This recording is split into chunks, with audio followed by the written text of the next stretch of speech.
After Kite became Shifeng's personal guard, he opened the crystalline bottle and drank the water of life within.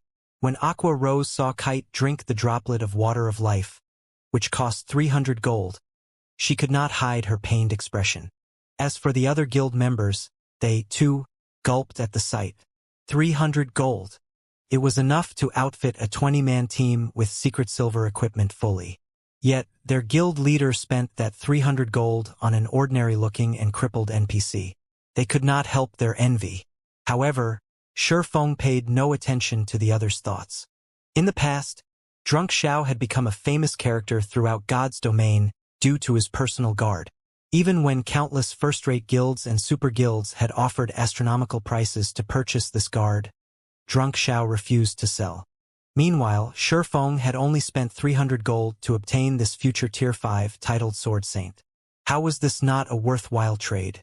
Shortly after Kite drank the water of life, his body suddenly emitted a bright green light. This light originated from the water of life. Not only did it possess frightening healing powers, but it could also remove all abnormal statuses. A few moments later, Kite's body expelled a cloud of dark gas, and following its removal, Kite's originally pale complexion turned rosy red. The right arm that he had lost also began to regenerate at a rate visible to the naked eye. 1 minute later, Kite had fully recovered. Guild leader, he. At this moment, Aqua Rose dared not believe her own eyes. She had long since developed a keen intuition, so she could immediately discover the change in the NPC named Kite. Although Kite's clothing was still worn out, the aura he gave off no longer felt depressing. Rather, it was refreshing. At this moment, he seemed like a caged lion that had broken out of its confinement, releasing a heaven-shocking roar to let everyone know of its return. This is the real him, Shifeng laughed. In the past, Drunk Xiao had gone through great pains for Kite. He had practically bankrupted himself to obtain a droplet of water of life. In this life, however, Shifeng had easily accomplished Drunk Xiao's feats. Moreover, Shifeng had managed to heal Kite while he was still level 30. In the past, Drunk Xiao had only managed to obtain the water of life after Kite passed level 100. Despite having the same growth potential, there would be a huge difference in strength between a personal guard nurtured from level 30 and a personal guard nurtured from level 100. His growth potential is as shocking as expected. Shifeng could not help but mutter happily when he examined Kite's data again. Kite, Yifeng's personal guard. Gender, male. Age, 39. Loyalty, 90. Charm, 75. Physique, 95. Wisdom, 88. Growth potential, 94. Class, Tier 1 Swordsman. Level, 30. HP, 15. 400/15. 400. Attack power, 830-960. Defense, 4. 500. Attributes, Strength 384. Agility 364. Endurance 420. Intelligence 276. Vitality 280. Kite's current attributes were worlds apart from the attributes he had before he drank the water of life. It seems that taking the water of life earlier has also affected his growth potential. Shifeng could recall that Kite's growth potential in the past was 92 points. Now it was 2 points higher. After 90 points, even a difference of 1 point in growth potential would create a significant difference regarding attributes, let alone 2 points. These additional points would be of immense help to Kite's growth in the future. Kite, take these and use them for now. Issuing his instructions, Shifeng retrieved several pieces of level 20 mysterious iron equipment and passed them to Kite. Although they were somewhat incompatible for the level 30 swordsman, they were all Shifeng had at the moment. After all, Zero Wing had yet to start raiding level 20 team dungeons. They had only raided the level 25-man party dungeons. After Kite equipped the level 20 mysterious iron items, he appeared valiant and extraordinary. His attributes also increased significantly. His HP broke through the 18,000 threshold. His attack power increased past 1,400 points, and defense reached 6,000 points. Kite's defense far surpassed even Zero Wing's chief MT, Cola. Kite was practically a boss monster now. Let's go. We still have to recruit some more people. Shifeng then led everyone to the Mercenary Alliance. The Mercenary Alliance was the best place for players to recruit normal guards. The NPCs of the Mercenary Alliance were all well-trained, and they were far more reliable than the NPCs players recruited randomly from the streets. Normal guards were different from personal guards. Players were required to pay for their services, and the prices varied depending on the strength of the NPC. With Shifeng's current level, the strongest guards he could recruit were level 50 Tier 1 NPCs. A normal level 50 guard cost 5 silver coins per day, and the payment would be due once every 10 days. A level 50 tier guard cost 30 silver coins per day with payment due once every 10 days as well. The difference between a normal guard and a Tier 1 guard was like the difference between a common monster and an elite monster. Thus, the price of a Tier 1 guard was 6 times higher than a normal guard. Some Tier 1 guards that were more powerful would cost even more. After arriving at the Mercenary Alliance, Shifeng signed a contract with 48 level 50 Tier 1 NPCs. Among them, some were melee classes, some were ranged classes, and some were healers. Of the 48 NPCs, there were 6 NPCs in particular that were more powerful than the others. They were Tier 1 advanced guards, and they cost 50 silver coins per day. Shifeng had hired these guards for 1 month, and the fee totaled to 468 gold. Shifeng's financial power completely eclipsed all the guilds in White River City. Afterward, Shifeng led the 48 NPCs and walked through the streets, the group of level 50 Tier 1 guards looking valiant and mighty. Many players even consciously moved out of the way, not daring to block the path of this small army of powerful NPCs. Crap! Why are there so many Tier 1 NPCs? Did something happen in White River City? No, look! Some of them aren't NPCs, but players. Aren't they members of Zero Wing? Where are they heading? The players quickly discovered the problem. This small army of NPCs and the members of Zero Wing were actually together. Moreover, all of these NPCs were level 50 Tier 1 NPCs. With such a large NPC army, who, in White River City, would dare make an enemy of Zero Wing? In the face of so many level 50 Tier 1 NPCs, even Dark Star's army of tens of thousands of players amounted to nothing. The level suppression alone would leave the players of Dark Star completely helpless. Not to mention, these Tier 1 NPCs also possessed many powerful skills in their arsenal. Zero Wing is too amazing. I heard that Zero Wing is going to recruit members again in 3 days. I will definitely have to apply. The number of players gathered on the street continued to increase, and many started recording this majestic scene. This army of 48 NPCs was more imposing than an army of thousands of players. The combat power this small army possessed was no weaker than the total battle power of a starting town. Although nobody knew what relationship this NPC army had with Zero Wing, the fact that Zero Wing could mobilize so many NPCs was already amazing.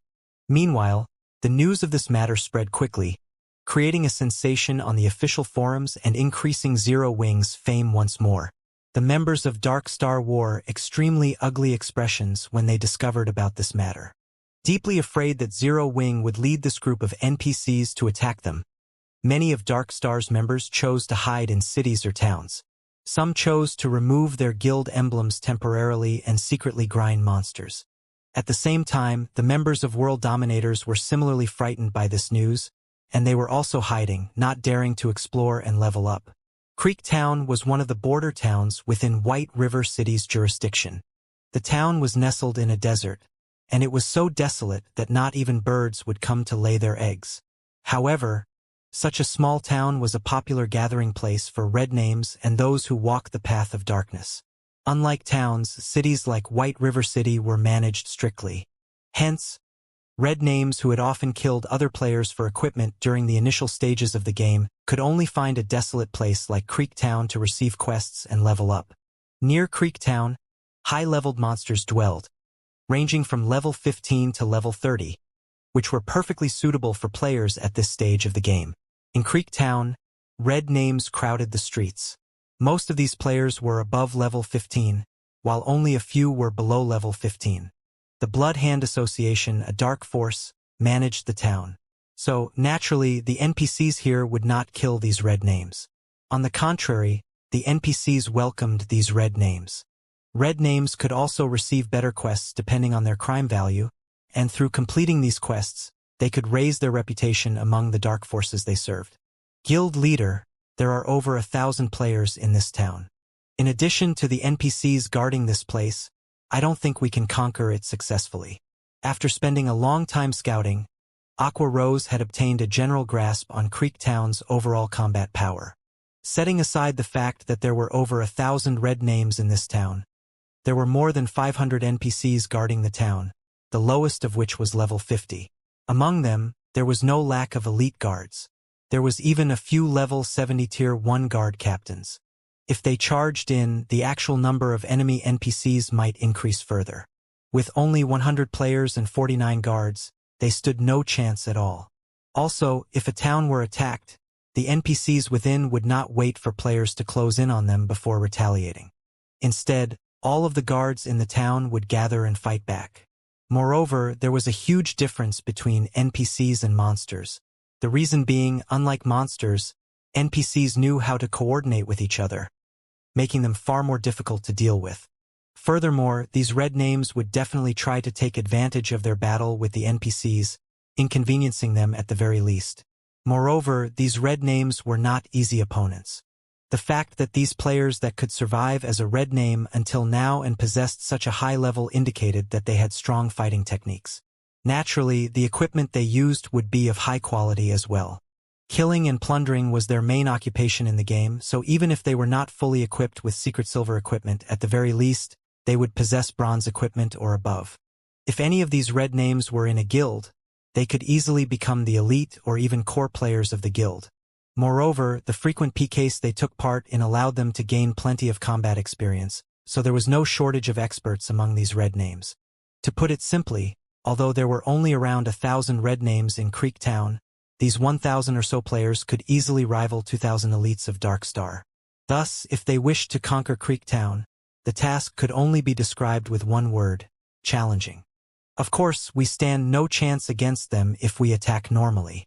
However, we have come here with a crusade quest. Feng knew how difficult it was to capture a town. How could a crusade quest possibly be easy? If it were, the system would not reward players with shocking rewards and reputation. These red names were usually the bandits. They were not used to being the victims. This time, however, it was their turn to shed some blood. Fire Dance. How are the preparations coming on your side? Feng asked through the team chat. The 48 level 50 tier 1 guards Feng had recruited were no pushovers. Although these guards could not be used to kill monsters or raid dungeons, they could defend a town or private residence. More importantly, they could also help players complete large-scale guild quests. If not for this fact, Feng would not have recruited so many Tier 1 guards. However, even though all 48 were Tier 1, they were insufficient to deal with all of the NPCs in Creek Town. Moreover, Feng had not intended for them to launch a frontal assault on the guards of Creek Town. Among the 48 Tier 1 guards Feng had recruited, some were rangers and assassins. Hence, Feng had tasked Fire Dance and the others to take along one of these guards to lure the Bloodhand Association's NPCs out of town. After all, the intelligence the Tier 1 guards possessed was much lower than players. If Feng allowed the Tier 1 guards to lure the enemy NPCs, they could easily fail. Yet, if players lured the enemy NPCs due to the great disparity in attributes, the NPCs could catch up and kill the players. Hence, Feng's solution was to have players instructing the Tier 1 guards individually. We're all ready. We've grasped most of the basic commands, so we're only waiting for your command now, Fire Dance said with a smile. Good. After I initiate the crusade quest, all of you take action immediately. Remember not to lure the town guards too far. Otherwise, they will run back to town. After Feng gave a few reminders, he then walked towards Creek Town. Feng stopped a few hundred yards before the town, taking out the crusade order. He then pointed the crusade order at the sky. Suddenly, rays of golden light shot from the crusade order, and in the next moment, a golden magic array appeared above Creek Town. In the evening sky, this magic array was extremely conspicuous, and it quickly attracted the attention of many players inside the town. A short moment later, the magic elements of this array burst open, and one after another, golden ripples spread from this magic array, enveloping the entire region of Creek Town. At this moment, if viewed from the outside, a protective golden dome appeared, covering Creek Town. Creek Town System Announcement. Zero Wing has started a crusade against Creek Town. Unrelated parties, please leave immediately, Creek Town System Announcement. Zero Wing has started a crusade against Creek Town.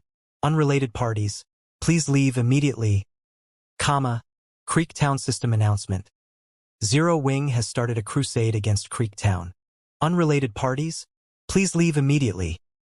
The crusade announcement repeated 3 times, and all of the red names in Creek Town were shocked by this notification. There was actually a guild that dared to capture a red name town. Shortly after, all of the players belonging to the dark forces in Creek Town received another message. However, the message this time was from the Blood Hand Association. The message stated that, as long as they could successfully defend the town, all players would receive bountiful rewards.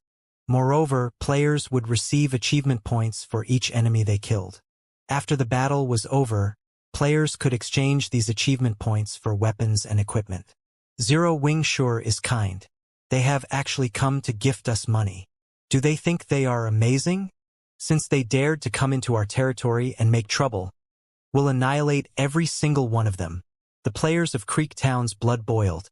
Their killing intent rose to new heights. Although Zero Wing shone like the sun in mid-sky in White River City, in their eyes, Zero Wing wasn't worth mentioning. After all, they all had impressive techniques and none of them mingled in White River City, so they had no need to fear Zero Wing's vengeance. Even if Zero Wing tried to take revenge on them, they only needed to hide, and Zero Wing could do nothing to them. The barefooted are not afraid of those who wear shoes. They were the hoodlums of God's domain, so why would they fear Zero Wing? Inside one of the bars in Creek Town, an assassin clothed in black currently drowned himself in alcohol. The man felt like a piece of ice to others. He exuded a chilling intent that made others instinctively distance themselves. Shockingly, this man was actually level 20, and all of his equipment was secret silver equipment. In White River City, this man would definitely be considered a first-rate expert. This black-clothed assassin was stunned when he received the system announcement, the beer bottle in his hand falling to the ground. Zero Wing? Doesn't that mean that Yi Feng might show up as well? The black-clothed assassin's lips curled upward, forming a sinister smile. The last time I lost to him because of equipment quality. This time, I'm going to take back everything that he owes me. If Shifeng could see this assassin's appearance, he would recognize this person as none other than Absolute Heaven, the assassin that he killed in the past. To avenge his hatred, Absolute Heaven had worked desperately to improve his techniques and upgrade his equipment. Now, even if Yi Feng were not involved in this sudden assault, he would still give the members of Zero Wing a taste of his new strength. However, just after Absolute Heaven walked out of the bar's entrance, he discovered the golden magic array hovering in the evening sky. This magic array was a result of the Crusade Quest's activation, and it would change the NPCs of Creek Town. The guards that had originally been level 50 immediately fell to level 30, while the level 70 Tier 1 guard captains became level 50, the same level as Shifeng's normal guards. Although Creek Towns had been weakened, none of these guards delayed in taking action. The moment the warning bell rang, a storm of guards rushed out of the many buildings within the town. In moments, over 2,000 guards surrounded the town. These NPCs belonged to the Blood Hand Association. At this moment, they had all removed their disguises, and the normal guards had revealed themselves as Blood Hand Association members, while the guard captains were Blood Hand Association elites. Blood Hand Association members, elite rank, level 30, HP 100, 000/100, 000. Blood Hand Association elites, Tier 1 elite rank, level 50, 300, 000/300, 000.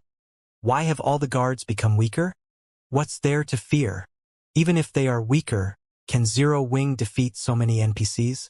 Besides, we are here as well. If Zero Wing wants to attack, we'll make them suffer the consequences. When the players of Creek Town discovered that the guards beside them had suddenly grown weaker, worry grew in their hearts. However, they soon rid their minds of this worry. Even during its peak, Zero Wing only had around 8,000 members. Moreover, due to the surge of players that had withdrawn from the guild, they now had less than 5,000. Even if Zero Wing had mobilized all 5,000 of its members, in the face of 2,000 NPCs, charging into the town would be nothing more than suicide. At this stage of the game, players had yet to reach level 30. Furthermore, not a single player had managed to upgrade to a Tier 1 class. So, how could they possibly hope to fight against level 30 and level 50 NPCs? In God's domain, such a massive gap between levels was fatal. Begin! Shurfeng commanded in the team chat. Fire Dance and the others immediately took action, each of them commanding a level 50 Tier 1 guard as they charged towards the Bloodhand Association's army. The guards Fire Dance and the others controlled were Tier 1 rangers and assassins. Regarding movement speed, they were much faster than the Bloodhand Association members. Rangers also possessed ultra-long-ranged attack capabilities, and they could launch their attacks from 100 yards away. Hence, they were perfect for the role of a lure. Within moments, the red names of Creek Town noticed several figures rushing at them with speeds that no players could hope to achieve. In the next moment, these rangers retrieved their longbows, knocking arrows and releasing them. Show! The arrows struck their targets, several level 30 Bloodhand Association members, from roughly 90 yards away. Each arrow dealt over -5,000 damage to these level 30 NPCs. If a player received one of these arrows, they would die with a single hit. The Rangers' attack attracted the attention of the Bloodhand Association NPCs. Without hesitation, over 1,000 Bloodhand Association NPCs unsheathed their weapons and charged. Seeing this, the Rangers turned on their heels and fled. Very quickly, they had drawn these Bloodhand Association NPCs away from the city. Weren't we being attacked by players from Zero Wing? Why are there level 50 Tier 1 NPCs as well? The red names were confused. They simply stood where they were, not following the Bloodhand Association NPCs in pursuit of the Tier 1 Rangers. Level 50 Tier 1 NPCs only needed a single hit to kill them. If they did not possess life-saving skills, fighting such an NPC was suicide.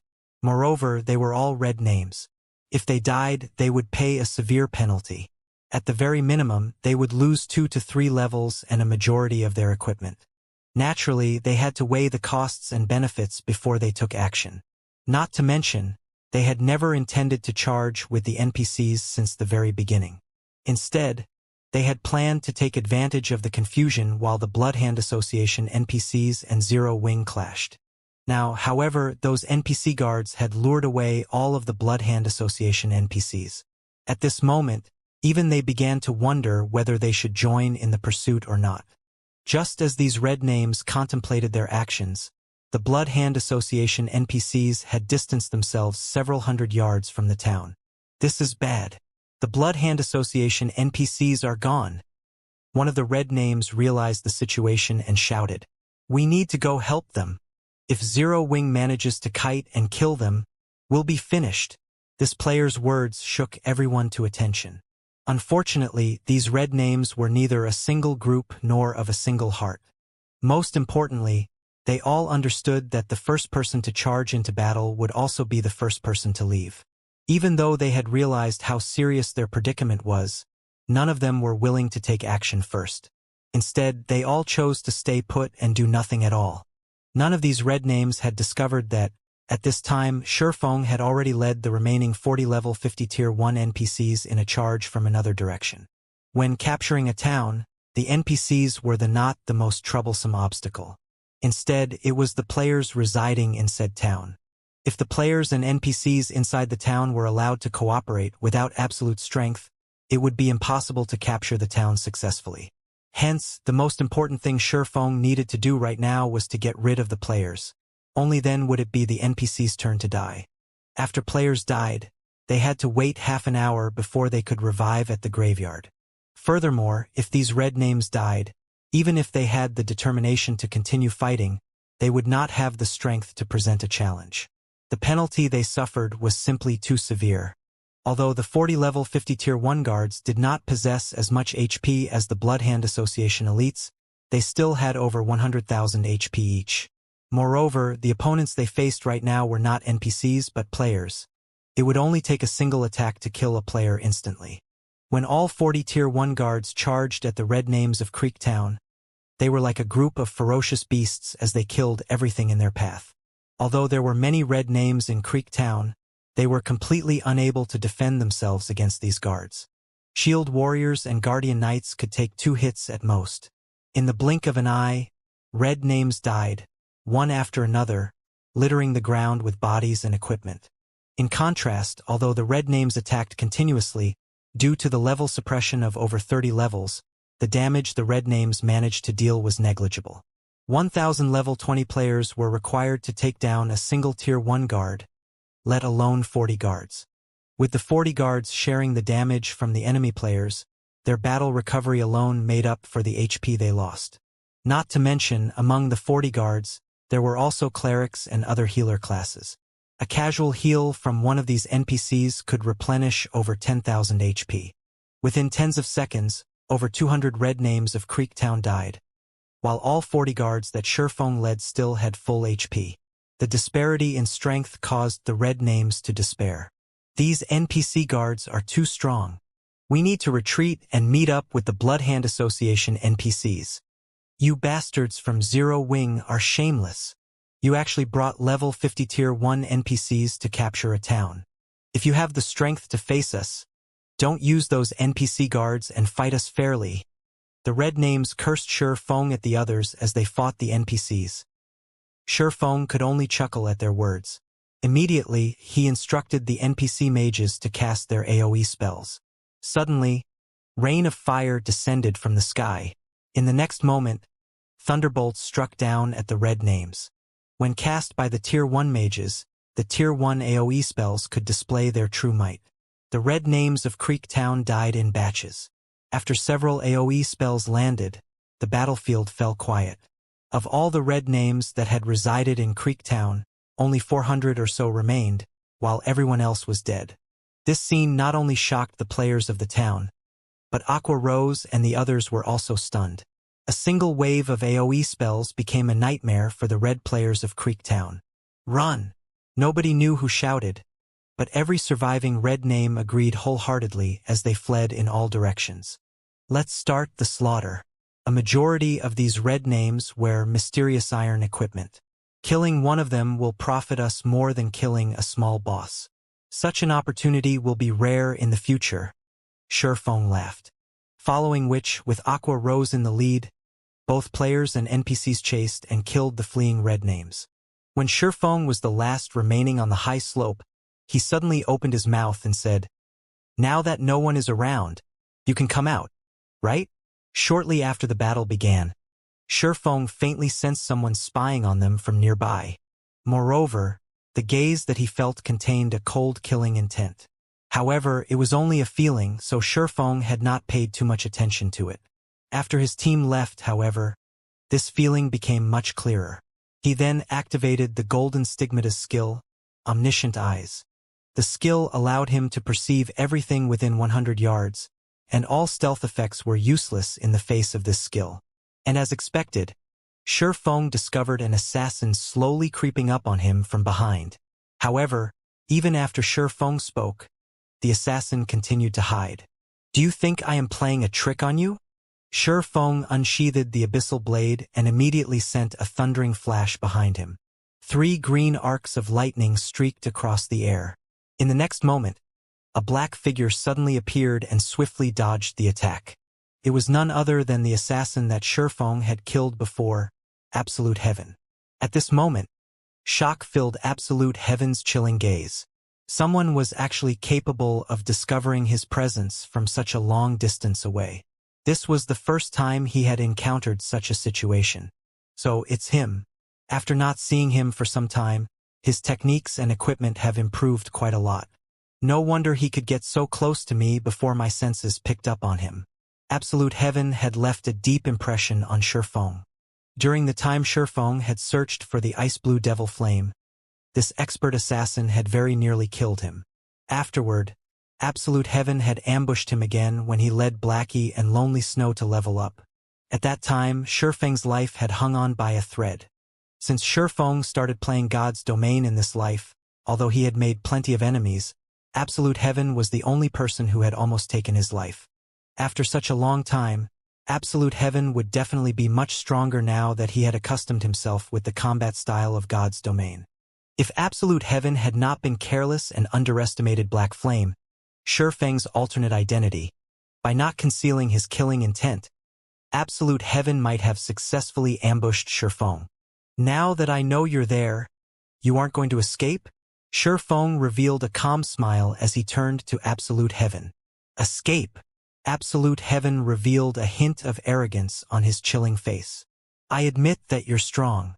It is as expected of the guild leader of Zero Wing, Black Flame. According to my estimation, your strength should be on par with Yifeng. Last time, Yifeng only managed to kill me because of my own impatience. It was my mistake to use all of my skills on Yifeng so early in the fight. Otherwise, with his strength, he could not even dream of killing me.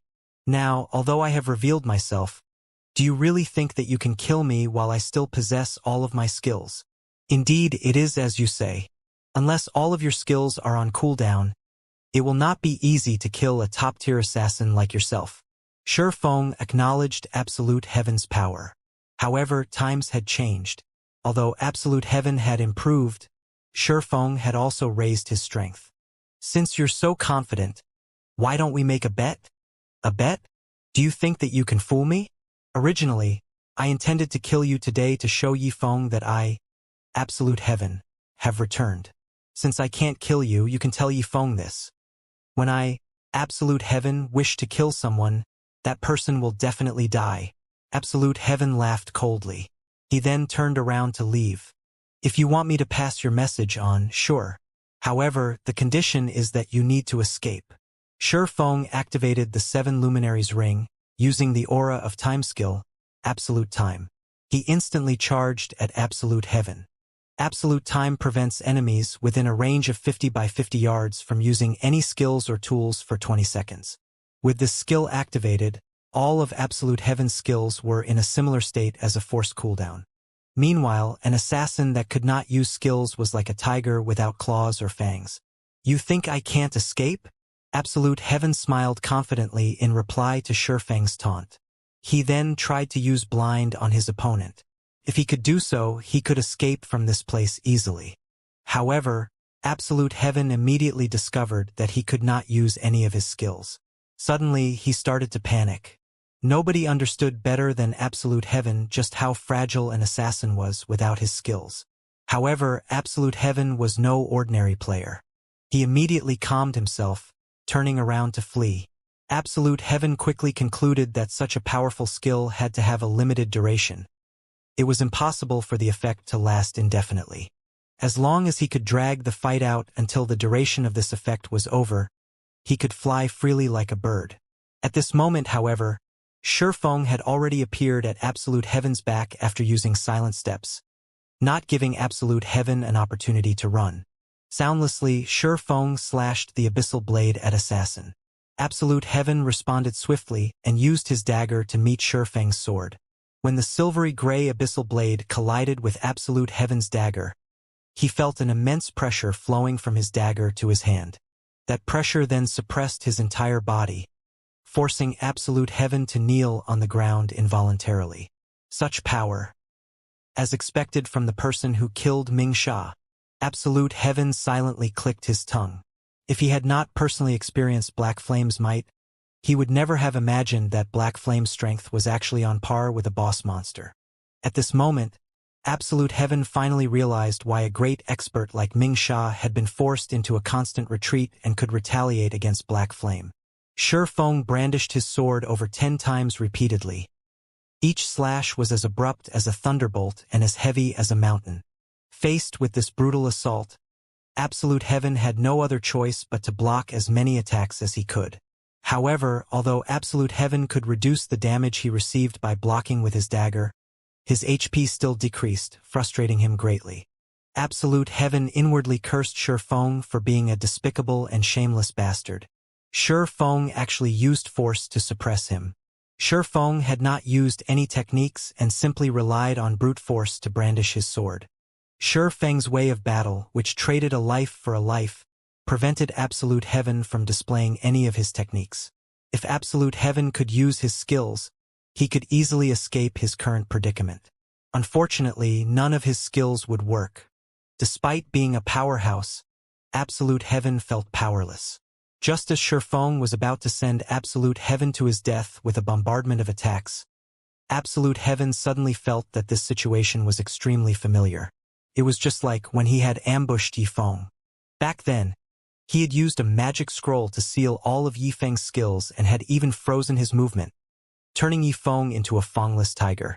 At that time, Yi Feng could only escape and had not dared confront him head-on. Meanwhile, his current situation was almost exactly the same as the last time he encountered Yi Feng. Only this time the roles were reversed. If he had known Black Flame possessed such a skill, he would never have closed in on Black Flame. Worse, he had even wasted time by chatting with his enemy, giving Black Flame ample time to set a trap for him. He had practically sought out his own death. It seems that I'm really going to die this time. With only a thread of his HP remaining, Absolute Heaven could already see his demise. He was currently a red name. If he died, he would lose all of his equipment. His level would also plummet. At that time, he would no longer have the ability to exact revenge on Yi Feng. However, just as the abyssal blade was about to collide with Absolute Heaven's body, it suddenly froze in midair. What? You're not going to kill me? If you wait until I can use my skills again, you won't be able to kill me. Absolute Heaven laughed coldly as he watched Shi Feng curiously. As I said before, I want to make a bet with you, but you thought that I only said those words to fool you and kill you. Now that you only have a thread of your HP remaining, it will only take me a casual wave to destroy your weapon, equipment, and level. However, I'll repeat my offer. Are you interested in placing a bet? Shi Feng asked, smiling as he returned the abyssal blade to its sheath. It seems that you're really not trying to cheat me. Then was the fight your way of proving that you wish not to kill me, but to make a bet instead? Absolute Heaven asked, greatly confused by Shi Feng's actions. He could not figure out just what was going through Shi Feng's mind. Of course. Otherwise, why do you think I would even bother fighting you? Does it look like I have too much time on my hands? Shi Feng laughed bitterly. Absolute Heaven was suddenly rendered speechless. What? You still don't believe me? Shi Feng's expression turned cold. No. I believe you. Tell me then, what do you want to bet? At this moment, Absolute Heaven grew interested in the bet Shi Feng proposed. Bet your life. Shi Feng said straightforwardly. Bet my life? Isn't my life already in your hands? Absolute Heaven nearly cursed at Shi Feng. Shi Feng shook his head. Then slowly he said, you previously mentioned that, as long as you can use your skills, you can escape from me easily. Isn't that right? That's right. Absolute Heaven answered without hesitation. Although Absolute Heaven had already witnessed Shi Feng's frightening strength, he was still confident that he could flee from this battle. Simply put, I don't believe you, so let's make a bet. While you can fully utilize all of your skills, we'll see whether or not you can escape. What do you think? Shi Feng asked with a smile. Are you toying with me? Absolute Heaven glared at Shi Feng, trying to figure out just what was going through Shi Feng's mind. However, no matter how he examined his opponent, he still could not see through Shi Feng, who had currently disguised himself using the demon mask. Absolute Heaven could only see a middle-aged man with a faint smile in front of him. No matter how hard Absolute Heaven racked his mind, he just could not figure out what Shi Feng was trying to do. After nearly taking his life, Shi Feng suggested gambling his life away. Was there a need for so much trouble? Wouldn't it be easier just to finish him right now? Why would I toy with you? Shi Feng laughed. Fine, I'll make the bet. What will happen if I survive? What if I die? For his own pride and honor, Absolute Heaven refused to die. If you escape safely, I'll do one thing for you. If you die, you'll have to do one thing for me. How about it? At this moment, Shi Feng finally revealed his true intentions. He had done everything so far all for this single goal. One thing, Absolute Heaven considered it carefully. After giving it some thought, he looked at Shifeng and said, "If I ask you to kill Yi Feng, will you do it?" Absolute Heaven's request caught Shifeng off guard. But soon after, he let out a soft chuckle. In White River City, everybody knew that Black Flame and Yi Feng were the two symbols of Zero Wing. Never would Shifeng have imagined that Absolute Heaven's request would be something like this. He had to admit that Absolute Heaven was indeed ruthless. If the public learned that Black Flame had killed Yi Feng, it would greatly affect Zero Wing's reputation. At the same time, it would also affect Black Flame and Yi Feng's reputations. However, be it Black Flame or Yi Feng, only a few core members of Zero Wing knew that both identities belonged to a single person, which was Shifeng himself. Meanwhile, Absolute Heaven requested that he kill himself. The difficulty of this request was indeed quite high. "What? Didn't you say that you'll do one thing for me if I win?" Absolute Heaven smiled complacently. He then said, "My request is so small, yet you hesitate? No, I just didn't think that you would make such a simple request. Originally, I thought you would want to kill me once. After all, I am the guild leader of Zero Wing, and Feng Shenyang of Underworld possess a deep hatred of me.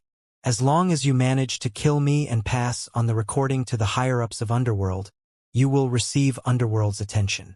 Your position in the organization will soar as well," Shifeng mentioned. If Black Flame died, the prestige that Zero Wing had managed to accumulate due to his efforts would crumble. At this moment, Absolute Heaven suddenly came to a realization. He had actually forgotten about such a possibility. The loss and humiliation Darkstar had suffered caused Feng Xuanyang's hatred of Zero Wing to soar. The guild he had nurtured with so much effort had actually fallen into such a state. Naturally, he would not let Zero Wing off the hook. Hence, Feng Shenyang put out a bounty to all members of Underworld stating that, as long as anyone from Underworld managed to kill the higher-ups of Zero Wing and cause trouble, the rewards would be bountiful. As long as someone could accomplish this task, they could gain fame, status, and wealth. If one could annihilate Zero Wing, receiving a promotion from outer member to elite member of Underworld would be a simple matter. There were not many elite members in Underworld. They were few and far between, but those who obtained the prestigious title would also become influential in reality. Every day, there were countless outer members in Underworld working as hard as they could to become official members. Only after becoming an official member could one possibly become an elite member. If he, Absolute Heaven, could kill Black Flame, the guild leader of Zero Wing, there might actually have a chance at receiving the promotion to that elite group. Even if it were not possible, at the very least, he could still become an official member. "All right then, I agree to the bet. Let's start after I have fully recovered." Absolute Heaven directly agreed. After a few moments, Absolute Heaven's HP and stamina recovered completely. Shifeng then took out a gold coin, suggesting, "I'll toss this gold coin into the air. The battle will start the moment the coin reaches maximum altitude and begins to fall. How about it?" "Okay." Absolute Heaven was momentarily speechless when he saw Shifeng use a gold coin as a starting signal. Was he not afraid of losing the gold coin? Currently, Absolute Heaven only had around 20 silver coins in his pockets. Even so, he was considered relatively wealthy. Yet, Shifeng had actually taken out 5 times that amount and treated it like a toy. Comparisons are indeed odious. "Let's start, then." Shifeng tossed the gold coin into the air. The coin soared upward. Only when it was around 4 meters above ground did its speed begin to slow, the coin faintly showing signs of stopping and succumbing to gravity. Absolute Heaven focused his gaze sternly on the coin. The moment it started to fall, he intended to use blind on Shifeng immediately. He would then activate wind steps and start running towards the town. In such a wide open area, if he attempted to use vanish to enter stealth mode, Shifeng would discover him easily. However, it would be a different story in town. Although terrain on the way to town was complex, aside from vanish, he possessed other life-saving skills and tools to help him get through this distance. As long as he could reach the town and use vanish, even if Shifeng possessed excellent senses, it would be impossible to locate him. However, from start to end, Shifeng had been paying attention to absolute heaven. He did not even take a look at the gold coin in midair. The moment the gold coin started to descend, just as absolute heaven was about to use blind, Shifeng instantly vanished. Immediately, he appeared at absolute heaven's back, sending a chop towards the assassin. The speed of this attack was astonishing, and absolute heaven had no way to dodge. Absolute heaven suddenly felt an icy feeling coming from behind him. Moreover, the blind that absolute heaven had used before had lost its target, becoming ineffective. Without giving it a second thought, absolute heaven immediately proceeded with the next part of his plan and activated wind steps. When activating this skill, he would become invincible for nearly 1 second. Absolute heaven took advantage of this short moment of invincibility to block Shifeng's attack, negating all damage. Moreover, absolute heaven also took advantage of the impact of Shifeng's attack to send himself flying almost 6 yards away, creating a relatively large gap between Shifeng and himself. Shifeng inwardly praised his opponent as he watched absolute heaven's fleeing figure. If absolute heaven had not chosen to use wind steps and used block instead, Shifeng's sword would have destroyed at least half of his life. Now, as a result of his accurate judgment, not only had absolute heaven managed to use wind steps to defend the attack, but he also managed to place quite some distance between them. Moreover, due to the 40% movement speed buff provided by silent steps, absolute heaven managed to widen the gap even further. Seeing this, Shifeng used wind blade and chased after absolute heaven. In the blink of an eye, the distance between the two shortened greatly. Shifeng's agility was very high. Throughout Starmoon Kingdom, nobody that could surpass him in terms of agility. There were also his equipment's passive skills. Nobody could match Shifeng in terms of speed. At this place, only the level 50 Tier 1 assassin and ranger NPCs had a chance at beating him. Absolute heaven could not help his shocked. Immediately, he retrieved a magic scroll from his bag. This magic scroll was aqua-colored, and it looked very exquisite. It turned out that it was actually a Tier 1 magic scroll. Absolute heaven then unrolled the magic scroll and used it on Shifeng. Water binding. Immediately, several jets of water shot out from the magic scroll. The water flew towards Shifeng, intending to wrap around him. Shifeng revealed a calm smile, not faltering at the slightest as he continued charging at absolute heaven. The moment the blue jets of water came into contact with Shifeng, they lost all effectiveness and disappeared. It didn't work? A stunned expression appeared on absolute heaven's face. That was one of the precious Tier 1 magic scrolls that he possessed. The magic scroll could even entrap a boss monster for a short moment. Yet, it was actually ineffective against Shifeng. Absolute heaven did not know that before the battle had begun, Shifeng had already activated the aura of space of the 7 luminaries crystal. The aura of space granted Shifeng immunity to all control effects. Based on the strength of a Tier 1 magic scroll, it was still too weak to break through the effect of the 7 luminaries ring. Damn. It seems that I have no choice but to use this thing. Absolute heaven unwillingly took out a shabby-looking magic scroll from his bag. This was an item that he had obtained by coincidence from an underground ruin. Although the magic scroll looked shabby, the magic power it gave off was frightening. Even an NPC appraiser could not identify what tier the magic scroll was. However, that appraiser estimated that the magic scroll should be Tier 2 or higher. Originally, Absolute Heaven had not intended to use this scroll. After all, he only had one. However, if he did not use it now with his opponent's frightening speed, Shifeng would definitely catch up to him in no time. If that happened, he would be in big trouble. While Shifeng and Absolute Heaven were occupied with their bet, a bloody storm swept through Creek Town. Originally, over 1,000 red names had resided in Creek Town. However, after being slaughtered by the 40 NPC guards and Zero Wing's 100-man team, less than 200 red names remained. No longer did these red names possess the arrogance they had before. Instead, they all ran and scattered in all directions. Before the start of Zero Wing's crusade, these red names had always been the ones killing and plundering the equipment of other players.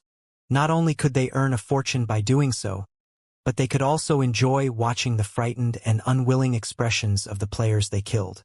Those times were simply blissful, and their continued success only encouraged them to travel further down the path of being a red name.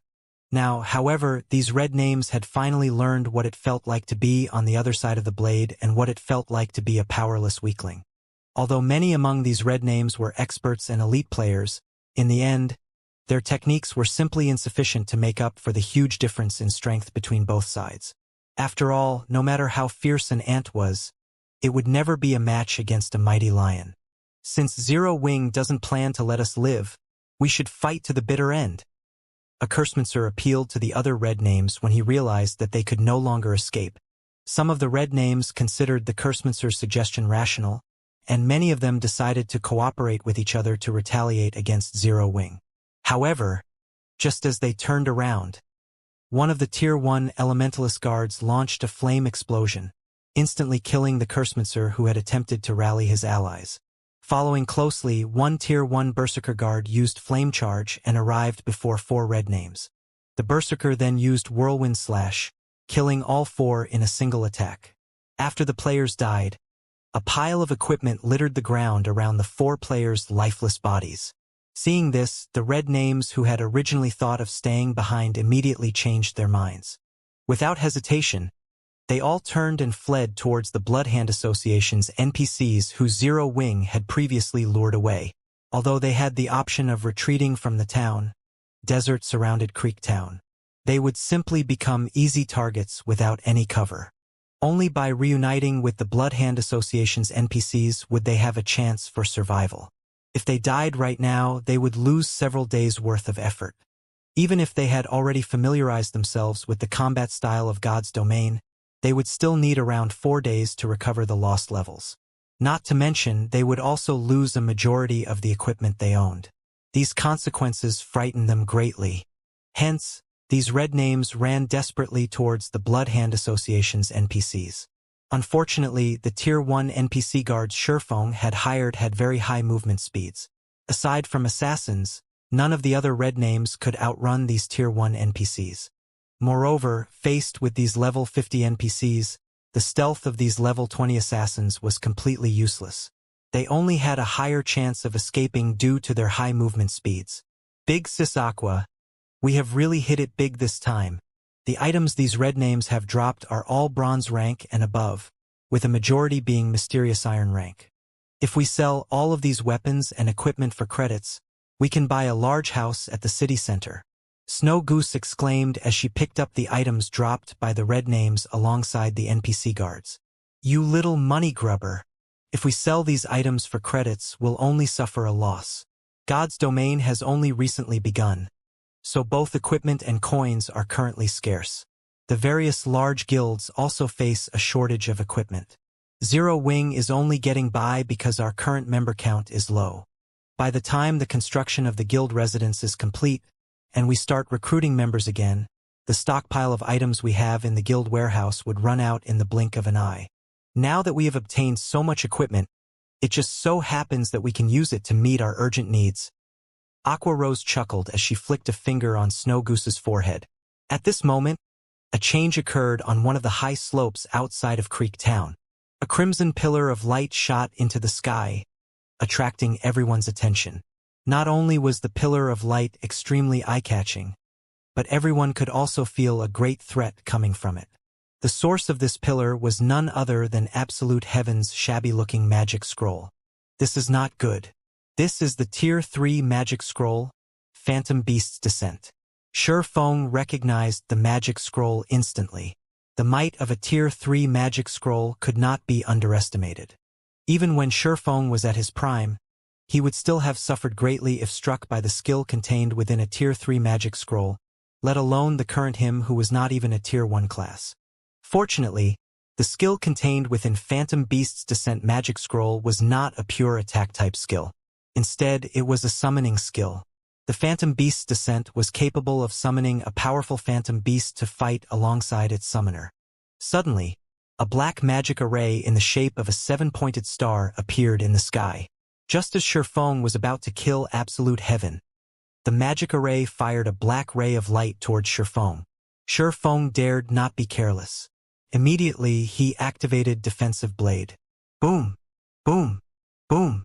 After 3 consecutive bombardments, a large crater occupied the originally flat slope. If Shifeng had not activated Defensive Blade, becoming immune to 9 ranged attacks or 4 melee attacks, he might have died. In the center of the crater, a giant tiger sat quietly beside absolute heaven. This tiger's body resembled a galaxy of stars. The tiger focused its silver eyes on Shifeng as it gnashed its teeth. It released an aura that was even more powerful than a lord-ranked monster. Guild leader Black Flame, the agreement we had before said that, as long as I can escape from you, you promise to do one thing for me. I wonder, is that agreement still valid if I kill you? Absolute Heaven laughed. Naturally. However, you sure are willing to part with such a rarity. Do you even know the value of a Tier 3 magic scroll? Shifeng glanced at the phantom beast the assassin had summoned, inwardly pitying the loss of such a precious item. Tier 0 players could not display the true might of a Tier 3 magic scroll. This was especially true for a summoning scroll. If a Tier 1 player used such a scroll, the summoned phantom beast could easily decide the outcome of a war involving tens of thousands of players. If used by a Tier 2 player, the phantom beast would have no problems eradicating a large-scale town. In Shifeng's previous life, many guilds had willingly spent thousands of gold coins to purchase such a magic scroll. At this moment, however, Absolute Heaven had used such a precious magic scroll on this small battle. This was simply a reckless waste. Of course, I know. However, you are too fast. I know that I won't reach Creek Town if this continues. Compared to dying, I'd rather use it. Absolute Heaven had mourned the use of the scroll as well. However, he no longer wished to experience the humiliation of dying once again. Since I've already used this magic scroll, you can rest in peace now, Guild leader Black Flame. Go! Get rid of him! Absolute Heaven commanded the phantom beast as he pointed at Shifeng. Nebula Tiger, High Lord rank, level 30, HP 1, 800, 000/1, 800, 000. The strength of a phantom beast summoned from a summoning scroll was determined by the summoner's level and tier. Absolute Heaven was currently level 20, so the summoned beast would be level 30, which was 10 levels higher than himself. If Absolute Heaven were a Tier 1 class, then the Nebula Tiger would not be just a High Lord. At the very least, it would be a Great Lord-ranked monster. A Great Lord-ranked monster could only be described using the word horrifying. Hundreds of players of the same level would be no more than ants in front of a Great Lord. When such a monster was under the control of a player, it would become even more frightening and powerful. This was also why Tier 3 summoning scrolls were so precious. A controllable Great Lord-ranked monster could easily decide the outcome of a war involving tens of thousands of players. Aoo! The Nebula Tiger roared angrily, releasing shockwaves with the sound. The Nebula Tiger's roar echoed throughout Creek Town, causing everyone who heard it to shudder. This was the might of a High Lord-ranked phantom beast. A single roar could send tremors through a person's heart. However, the main reason the Nebula Tiger released this roar was not to shock its enemies. Instead, it was meant for its master. In the next moment, a layer of crimson mist surrounded Absolute Heaven's body. This was the effect of Life Ward, a special skill gained by summoned monsters. When this skill activated, it would form a protective shield around the summoner, increasing the summoner's defense. When all was said and done, a summoned monster was still a summoned monster.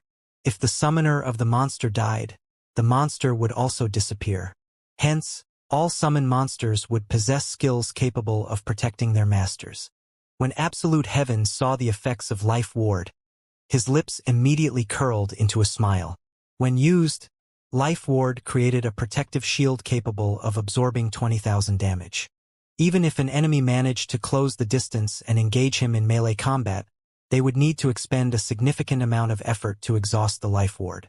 Furthermore, Absolute Heaven possessed high combat power as well. His opponent might die before he could overcome the Life Ward. Absolute Heaven had originally worried that Shifeng could simply deal with him directly. However, with the Life Ward protecting him, his only fear vanished. Black Flame, your time of death has come. Absolute Heaven started, commanding the Nebula Tiger to attack Shifeng. The greatest difference between a summoned monster and a normal monster was the player's control. While under a player's control, monsters that had originally possessed powerful attributes would become even more formidable. Not to mention, as a High Lord ranked monster, the Nebula Tiger possessed quite a number of skills. It would only take an instant for the Nebula Tiger to kill a player. The Nebula Tiger, which was over 3 meters in height, lightly tapped its feet on the ground, crossing the distance of over 10 yards between Shifeng and itself in an instant. So fast! Shifeng was surprised. The Nebula Tiger swiped its claws at Shifeng. Although Shifeng wanted to dodge the attack, his reaction was a step behind, and the attack landed on its target. However, the Nebula Tiger's attack did not manage to deal any damage due to defensive blade. Seeing that its first attack had failed, the Nebula Tiger immediately brandished its claws at Shifeng again. After swiping its claws at Shifeng several times, the defensive blade's effect quickly broke. Just as the Nebula Tiger's fatal swipe was about to reach Shifeng barely managed to activate parry to defend himself. Pong! A level 30 High Lord ranked monster was simply too powerful. Shifeng did not even possess a Tier 1 class yet, so it was impossible for him to stop the attack. Like a cannonball, the tiger's attack launched Shifeng backward. As expected of a great expert like Guild Leader Black Flame, you've even managed to block such an attack. Absolute Heaven could not help but applaud as he watched the exchange between Shifeng and the Nebula Tiger. Absolute Heaven was not making fun of Shifeng at all. Rather, he praised his enemy sincerely. Absolute Heaven himself was certain that, if he were the one receiving the Nebula Tiger's attacks right now, he would have no way of defending himself. Most likely, before he could even use block, the tiger would have killed him already. Yet Shifeng held it off. However, Shifeng also paid a heavy price when he blocked the attack. As Shifeng landed, he was both physically and mentally unstable. He could no longer dodge or defend against another one of the Nebula Tiger's attacks. The huge gap in attributes was not something that could be made up for by solely relying on battle techniques. Previously, Shifeng had used overwhelming destructive force to suppress Absolute Heaven. Now, Shifeng faced a similar crisis. It was already praiseworthy that he managed to survive for so long. Just as the Nebula Tiger pounced at Shifeng once more, a figure suddenly dashed over and stood before Shifeng, blocking the Nebula Tiger's attack and saving Shifeng's life. Absolute Heaven was greatly stunned by this scene. The figure's speed was simply too fast, and before he could catch a clear glimpse, the figure appeared in front of Shifeng. More importantly, this figure blocked a full-powered attack from the Nebula Tiger. It was simply unbelievable. At this moment, Shifeng looked at the tall figure standing proudly before him. Smiling, he muttered, "Just in time." The person that blocked the Nebula Tiger was none other than Kite, Shifeng's personal guard. Kite was a dark gold ranked personal guard. Moreover, he was even a Tier 1 swordsman who had reached level 30. Naturally, no player could compare to his strength. Originally, Shifeng had not planned to use Kite so soon. However, now that Absolute Heaven had summoned a High Lord ranked monster, he would meet his own death if he did not deploy Kite. So, it's just an NPC guard. And here I wondered who was so powerful to block the Nebula Tiger's attack. However, do you really believe a level 30 Tier 1 swordsman can defeat my High Lord ranked Nebula Tiger? Absolute Heaven asked disdainfully. Of course, since he used a summon monster, he would not criticize Shifeng's decision to use an NPC guard. Even so, he was still confident that his Nebula Tiger was stronger than Shifeng's personal guard. Although both were level 30, the Nebula Tiger was far more powerful than a Tier 1 NPC. In his eyes, Shifeng had done nothing more than delay the inevitable. I admit that Kite is not a match for the Nebula Tiger, but he can hold it back for some time. Now, let's find out which will happen first. Your death or Kite's? Shifeng revealed a faint smile. He then charged towards Absolute Heaven. When all was said and done, Kite was still a Tier 1 NPC. Although he could not defeat the High Lord ranked Nebula Tiger, he would have no problems delaying the monster for some time. Otherwise, he would not deserve the rank of Dark Gold. Although the Nebula Tiger tried to chase after Shifeng, Kite once more stopped the monster in its path, annoying the beast greatly. In just a moment, Feng swiftly arrived before Absolute Heaven. Absolute Heaven knew that, with Kite present, the Nebula Tiger could not do anything to Feng. Hence, he commanded, "Get rid of that guard first." Absolute Heaven still possessed the life ward that would absorb 20,000 damage. He did not believe that Feng could kill him so easily. Moreover, he did not intend to confront Feng directly. After giving his command, Absolute Heaven immediately turned and ran, not giving Feng any chance to attack. Absolute Heaven knew that even if the Nebula Tiger failed to kill Feng, as long as he could escape and hide inside the town, Feng would lose the bet. After the Nebula Tiger switched its targets, Kite's HP started to decrease madly. After all, the Nebula Tiger was a High Lord-ranked monster. Both its attack power and movement speed were terrifying, and even Kite would sometimes fail to block the beast's attack. Whenever he was struck, he would lose close to 3,000 HP. Meanwhile, Kite only had slightly more than 18,000 HP. However, Kite was not an ordinary guard. With a single cross-slash, he managed to deal close to minus 10,000 damage. He then followed up with Frozen Slash, Windwalk, and other skills that either reduced the Nebula Tiger's movement speed or increased his own movement speed, making it harder for the Nebula Tiger to hit him. When the Tiger used Heaven-Splitting Claw, Kite used Triple Spin Attack, a Tier 1 Swordsman skill. When used, the skill made the user invincible for 1.5 seconds while attacking the enemy 3 times. Moreover, 60% of the damage dealt would even be used to recover the user's HP. Unfortunately, Triple Spin Attack had a long cooldown of 1 minute. Kite landed one slash after another on the Nebula Tiger, and every hit dealt over minus 2,000 damage. In the blink of an eye, Kite had recovered all the HP he had lost. Absolute Heaven was baffled by this scene. He had not expected Kite to be so powerful that he could actually contend with the Nebula Tiger. If the Nebula Tiger had not possessed a frightening 1,800,000 HP, Absolute Heaven suspected that Kite might actually succeed in killing the monster. Absolute Heaven came to the conclusion that the Nebula Tiger could not finish off Kite in a short amount of time. Hence, the only way out for him right now was to escape into Creek Town. However, Feng no longer gave Absolute Heaven any chances. When only a few yards stood between him and Absolute Heaven, he used Abyssal Bind on the assassin. Knowing that the situation had turned out of his favor, Absolute Heaven used Vanish without hesitation, causing Abyssal Bind to lose its target. Moreover, Vanish allowed him to enter a state of forced stealth for 3 seconds. During this period, even if Absolute Heaven received any damage, he would only break stealth temporarily before automatically re-entering stealth once again. Feng simply revealed a smile at his opponent's actions. Feng then used Earth Splitter. A sword aura immediately rushed towards the location where Absolute Heaven had stood, the attack revealing Absolute Heaven momentarily before he disappeared again. Although it was only an instant, Feng had enough time to lock onto Absolute Heaven's position. Feng then used space movement, appearing directly above the assassin. Thunder Flame Explosion. Lighting and fire descended from the skies, landing directly on Absolute Heaven's head. Absolute Heaven responded quickly to the incoming attack and threw himself forward. Simultaneously, Absolute Heaven used Shadow Cloak to negate the damage from Thunder Flame Explosion and resist the faint effect. Feng was slightly astonished when he saw the skill Absolute Heaven used. He never expected for Absolute Heaven to have learned even Shadow Cloak. It was no wonder why Absolute Heaven was so confident of escaping. Shadow Cloak allowed the user to become immune to all magic damage and control effects for 5 seconds. It was the perfect skill for escaping. However, Feng immediately switched the aura of space to the aura of fire, increasing his damage by 30% and decreasing his target's defense by 30%.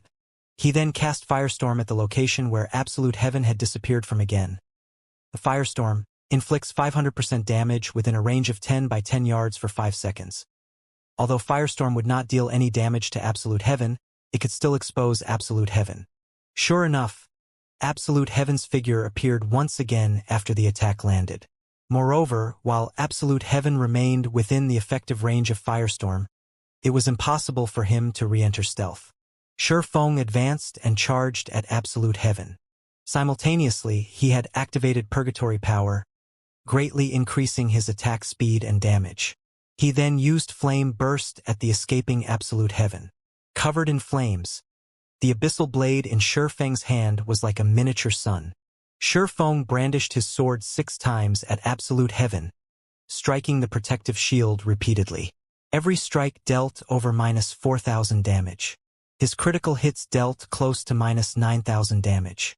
Even though the life ward protecting Absolute Heaven could absorb up to 20,000 damage, in the face of Flame Burst, Shifeng sliced the protective shield apart like paper. His subsequent attack after breaking the shield struck Absolute Heaven's back. The secret silver equipment Absolute Heaven wore also lost more than half of its durability from the attack. To Absolute Heaven's disbelief, his HP, which had been over 2,000, plummeted to 0. The assassin's body fell to the ground, his weapons and equipment scattered around his body. Although everything seemed to have happened slowly, in reality it only lasted an instant. The battle stunned the Zero Wing members who watched from a distance. At this moment, no words could describe their feelings. It turned out that a battle between players in God's domain could also be so frightening. It was a battle that shook them to their core. From the appearance of the red pillar of light to the end of the battle, less than 20 seconds had passed. First, there was the confrontation between the High Lord ranked monster and the Tier 1 NPC swordsman, and then there was the chasing battle. The spectating members of Zero Wing had only managed to catch the afterimages of 2 figures running towards town, with one escaping while the other pursued. As the battle continued, the appearance of lightning and fire dazzled the eyes.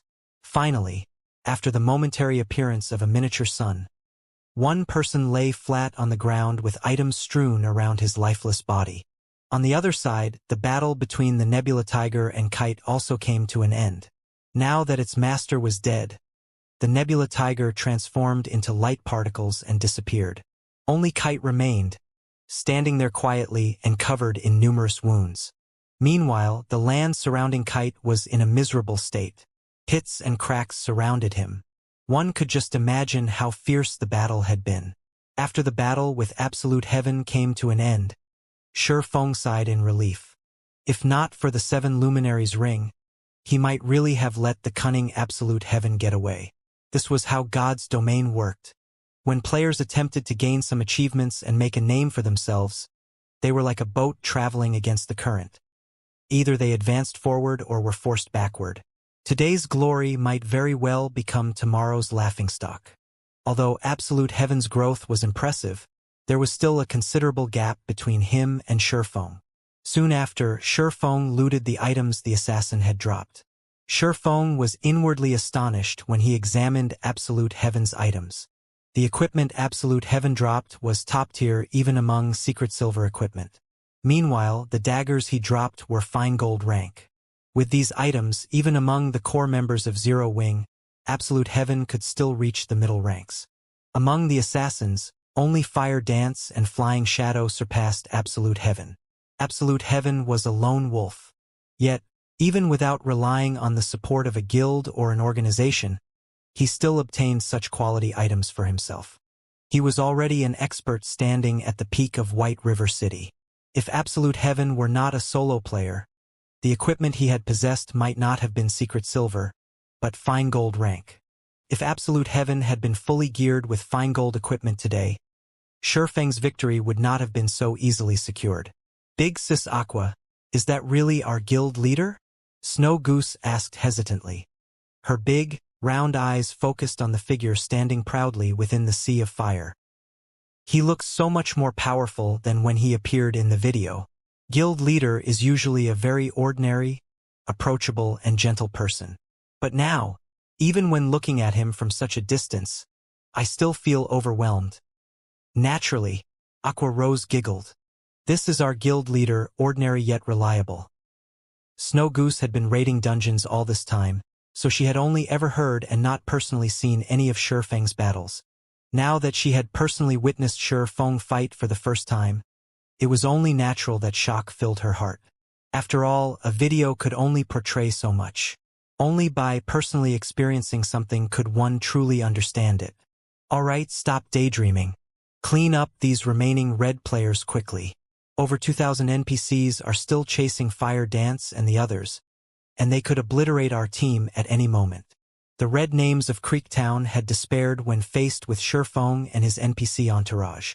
Now that Shurfeng had also extinguished the hope presented by Absolute Heaven and the High Lord ranked monster, these red names completely lost their heart to resist. Escape? How were they supposed to escape? With Shurfeng's gale-like speed, even if they grew a few more legs, it still would not be enough for them to get away. After these red names lost their fighting spirit, Aqua Rose and the others took little effort to clean up. They took less than a minute to deal with the remaining red names of Creektown. Meanwhile, the harvest they obtained was sufficient to arm a team of 1,000 players.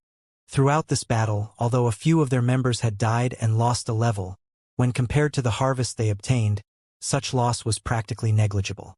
The items they obtained had easily made up for the total losses Zero Wing had suffered with surplus. Aqua Rose was overjoyed when she examined their harvest. As the manager of Zero Wing's daily affairs, she was very clear about what these items represented. With the addition of this batch of items, after Zero Wing finished recruiting new members, they could arm a large batch of elite players, pushing Zero Wing's combat power to a whole other level. At that time, even if Darkstar declared another war on Zero Wing, they could still deal with it without needing Ouroboros's assistance. Guild leader, we've dealt with all the red names. We can start cooperating with Fire Dance and the others to kill the Bloodhand Association NPCs now. Aqua Rose happily reported through the team chat. Okay. Follow the plan and kill those Bloodhand Association NPCs. Be careful not to lure too many at once. Those NPCs are more sensitive than field monsters, Shurfeng said. Oh right, send me a healer. I need someone revived. I'm a cleric. I'll go. I'll go. Snow Goose hurriedly shouted in the team chat, excitedly waving her hand. Seeing the girl's reaction, Aqua Rose indulgently said, Fine, off you go then. In any case, the Tier 1 guards will be responsible for killing those NPCs. Our role is to supply support. The Bloodhand Association NPCs were all level 30 and above, while the members of Zero Wing were only around level 20. Among those present, only Shurfeng and Blackie possessed 10 ignore levels. Everyone else could only deal minute amounts of damage to these NPCs. The most they could do was use some control skills on these Bloodhand Association NPCs. Although these Bloodhand Association NPCs possessed a certain degree of intelligence, it was only slightly higher than normal field monsters. Otherwise, Fire Dance's group could not have lured them away. What Aqua Rose's group needed to do was to lure the Bloodhand Association NPCs away in small batches and kill them separately. With the strength of 40 level 50 Tier 1 guards, they could easily take care of up to 300 level 30 Bloodhand Association NPCs each time. With a massive difference of 20 levels, the attacks of the Bloodhand Association NPCs would only deal damage in the double digits to a Tier 1 Shield Warrior guard.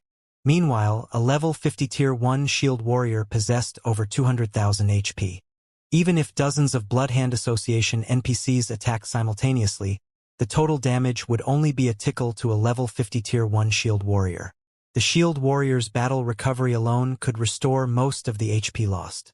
Not to mention, there were still the Tier 1 healers waiting in the wings. However, NPCs were different from monsters. The NPCs of the Bloodhand Association were very organized when they fought.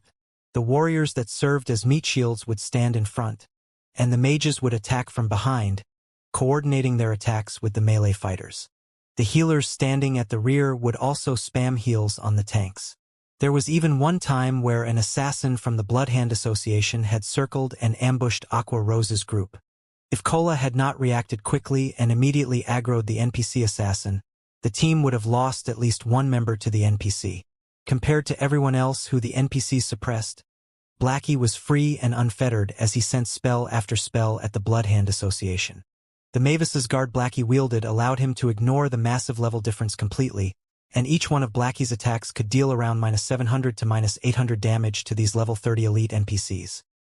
When Blackie used Stars of Light, the result was simply earth-shaking. A damage of over -1000 appeared above every enemy NPC caught within the skill's range. Moreover, with each successive bombardment, the damage of the Stars of Light increased by 10%.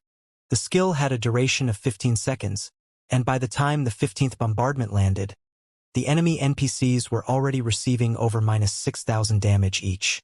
Some of the attacks even achieved critical hits, dealing over -10,000 damage to the enemy NPCs. These level 30 elite NPCs only had 100,000 HP. They stood no chance against Blackie's Stars of Light. After Stars of Light ended, over 200 level 30 elite NPCs fell to the ground lifelessly. Suddenly, everyone's experience bars started increasing madly. Some even leveled from level 19 to level 20. Even Blackie, who was currently level 23, saw a huge increase in his experience bar. Even though the EXP was shared with over 100 players, each person still obtained a frightening amount. Originally, everyone had only come here to kill these NPCs for the purpose of completing the Crusade quest. Now that they had discovered the wealth of EXP in front of them, everyone started working even more enthusiastically. After killing several waves of NPCs, everyone managed to level up to level 20 or above. Blackie even reached level 24. Everyone's leveling speed was simply frightening. Ha ha ha! Sister Aqua, at the rate we're leveling, Zero Wing will fully occupy the top 100 spots on the White River City ranking list. Blackie laughed. That's a nice idea. All this time, that leveling madman Lone Tyrant had held the 9th position on the ranking list. Although Guild Leader had killed him once back in the Silverleaf Forest, he had only fallen to 10th place. Seeing that Darkstar is so adamant in challenging us, if we kick Lone Tyrant out of the top 100 of the ranking list, it would be a massive blow to both Lone Tyrant's and Darkstar's reputation. Moreover, we would also elevate Zero Wing's fame and prestige, killing two birds with one stone. Aqua Rose revealed a playful smile when she considered this interesting idea. Okay, let's kick Lone Tyrant out of the ranking list. Shurfeng could not stop his smile when he heard Aqua Rose's words. In actuality, it would be a simple task for Shurfeng to let Zero Wing fully occupy the top 100 spots on the White River City ranking list. The only reason he had not done so yet was that he was afraid of attracting too much attention and the public's enmity. After all, Zero Wing was currently only a small guild. If a small guild like theirs overstepped their bounds, every guild in White River City would most likely team up and retaliate against them. However, Zero Wing was no longer a weak guild. Even if Zero Wing pulled such a huge stunt, it would only shock the other guilds. They would not feel insulted or humiliated. Hence, Shurfeng made no attempt to stop his guild members' actions. The ranking list was the only glory for Lone Tyrant. Even if he had to exceed the level 20 limit for the first clear of the 3 great dungeons, he still had to maintain his position within the top 10 of the ranking list. Lone Tyrant's obsession with the ranking list was apparent. Gentle Snow, on the other hand, was different. To secure the first clear of the 3 great dungeons, Gentle Snow had frozen her experience bar at 99.99% of level 20. She paid absolutely no attention to the ranking list at all. After all, her title of Snow Goddess had originated not from her high level, but her strength instead.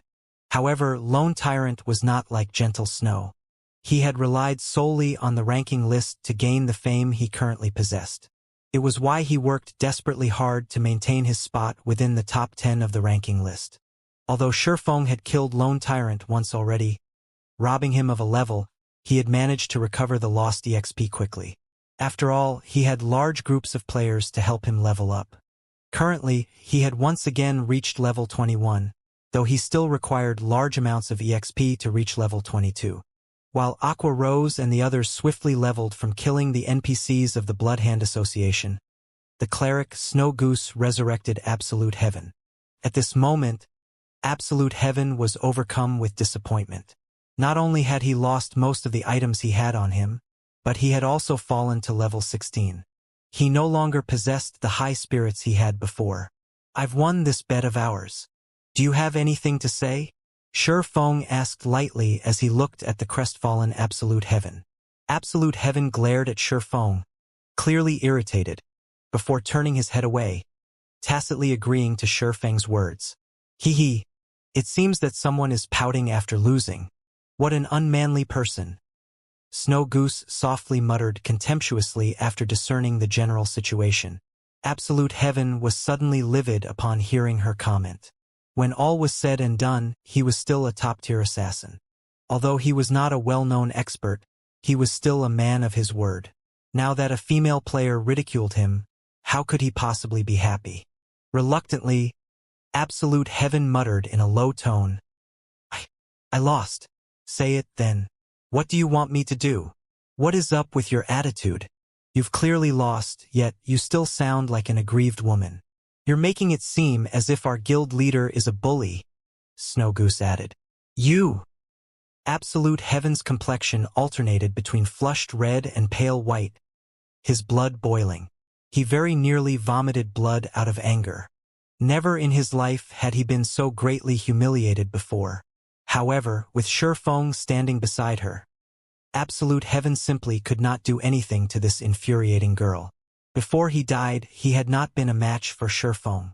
Now that he had fallen to level 16 and lost most of his items, it was impossible for him to escape Shifeng's grasp. At this moment, Shifeng spoke. All right, Snow Goose. Absolute Heaven is a top-tier expert assassin. If you continue speaking of him this way, his little heart might not handle it. No matter what, you should at least show him some respect. Oh! Snow Goose smiled and nodded. Absolute Heaven nearly fainted from anger. Seeing Absolute Heaven's ashen complexion, Shifeng smiled faintly and said, Since you've acknowledged your loss, I'll make it simple. I don't need you to do anything difficult. Just help me collect all the information relating to Underworld in God's domain. You're insane. That's Underworld you're talking about. If they find out that I leaked important information, they will hunt me down. Absolute Heaven never thought that Shifeng would actually aim for such a thing. Oh? I didn't think you would really have such information. The assassin's reaction surprised Shifeng. His demand had only been casual. After all, Absolute Heaven was only an outer member of Underworld. How could he possibly possess all the important information relating to the organization? Logically, only those belonging to Underworld's middle management or above should possess the information he was looking for. Absolute Heaven was momentarily stunned. Immediately after, he bellowed, Black Flame, you deceived me. Absolute Heaven had always thought of joining Underworld's core upper management. Hence, he had collected plenty of information regarding Underworld so that he would have an easier time climbing the ranks of the organization. After becoming an outer member, he had met with Feng Shenyang through Southwolf's introduction. Feng Shenyang even gave him one of the reserved spots for becoming an Underworld guard after learning of his skill. With his new status as an Underworld guard reservist, Absolute Heaven managed to obtain even more information about Underworld in God's domain. Yet Shifeng had played him so easily. Since you have the information, hand it over to me. Shifeng was extremely interested in discovering Underworld's situation in God's domain. After all, he had provoked Feng Shenyang. Who knew what Underworld would try in the future? Without knowing anything about his enemy, Shifeng could not take appropriate measures. However, if he possessed inside information about the organization, the situation would be greatly different. One who knows his own strength and that of the enemy is invincible in battle. If Shifeng had not possessed his advantage of being a reincarnated person, Dark Star, the guild controlled by Underworld, would have long since eliminated both him and his guild. Hence, Shifeng had to take preventive measures against Underworld. Only, Shifeng had not expected this boon to arrive so quickly. Originally, Shifeng had only intended to toy with Absolute Heaven for a little bit before changing his condition. His actual goal was to have Absolute Heaven report Underworld's movements within the White River City region. Now, however, things had become far simpler. He could obtain all information regarding Underworld in God's domain directly. No, I absolutely will not agree to this. Underworld far surpasses your imagination. You have no idea what you are going up against. I urge you to change your request. This is not just about me. You, too, would be better off without knowing anything. Why create trouble for yourself? Absolute Heaven said resolutely. It turns out that even a top-tier expert will renege on his word. It seems that I have misjudged you, Shifeng sighed. Guild leader, I could tell that he was a scoundrel that would break his promises with a single glance. What's the point of wasting your time arguing with him? Let's just do away with him. Kill him every time he revives. After we kill him to level 0, let's see how he can survive in Underworld. Snow Goose suggested, sporting a cheeky grin. You! Snow Goose's suggestion left the assassin utterly speechless. Kill him every time he revived? Was this girl really a cleric? Could she be a demon disguised as a human instead? Snow Goose, how could you speak like that? As a girl, you should act gently and reserved. Kill him every time he revives? That's simply too cruel. What will you do if you terrify him? Shurfeng could not help but reprimand the cheeky little girl. At most, we'll upload the video recording the previous fight and our dialogue to the forums. It will be fine as long as we reveal this to everyone. You're right, guild leader. Snow Goose applauded cheerfully. As long as the video of the battle went viral, not only would everyone know that Absolute Heaven was a man who broke his promises, but the hidden organization named Underworld would also be exposed to the public eye. Even if Absolute Heaven did not reveal any secrets, Underworld would hunt him down for what little he had already said. Black Flame. Raging flames burned in Absolute Heaven's eyes as he looked at Shurfeng. He only wished that he could murder the smiling demon before him right now. Just hand it over. Shurfeng calmly smiled. I have already sealed off all paths of retreat. You don't have a choice. Shurfeng's words left Absolute Heaven speechless. At this moment, Absolute Heaven finally understood why Shurfeng would insist on making a bet with him. Shurfeng was clearly capable of killing him with a single hit. Yet, Shurfeng had given him hope of retaliation for this very moment. A terrible thought suddenly emerged in Absolute Heaven's mind. Had Shurfeng planned to deal with Underworld all this time? Before joining Underworld, Absolute Heaven had known that Underworld's background was unfathomably deep. It was an existence that he could not afford to provoke. After joining the organization, that thought had only strengthened. He absolutely could not make an enemy of Underworld. Yet now Shurfeng dared to consider challenging Underworld. He simply did not know how to differentiate between life and death. It would have been fine if only Shurfeng did not know how to differentiate between life and death. Yet Shurfeng intended to drag him down as well. Moreover, the swordsman left him with no other options. Shurfeng was eviler than a demon. When Absolute Heaven saw that Shurfeng's finger was about to click the upload video button, he lowered his head and helplessly said, Fine. However, I have a condition. No one can know that I gave you this information. You can rest assured on this point. Since I have asked you to do such a thing for me, I will not make things difficult for you. I won't let anyone but myself look at the information relating to Underworld. Shurfeng assured and nodded. Absolute Heaven's worries were unfounded. After all, Shurfeng was also worried about this situation becoming public, which would, in turn, allow Underworld to take precautionary actions. I'll send you the files tomorrow after I have compiled them, Absolute Heaven said before turning to leave. However, Shurfeng was a step ahead and blocked his retreat. What? Worried that I'll deceive you? You currently have information to use against me. What tricks could I possibly play on you? Absolute Heaven laughed bitterly. You're overthinking things. I'm just returning the items you dropped when you died. As for your levels, with your strength, you should recover quickly. Shurfeng then took out the items he had looted from Absolute Heaven and returned them to their original owner. After some hesitation, Absolute Heaven finally decided to receive the items before leaving. Guild leader, are we really going to start a war with that mysterious organization named Underworld? Snow Goose asked. Based on Absolute Heaven's words, Snow Goose could discern just how terrifying Underworld was.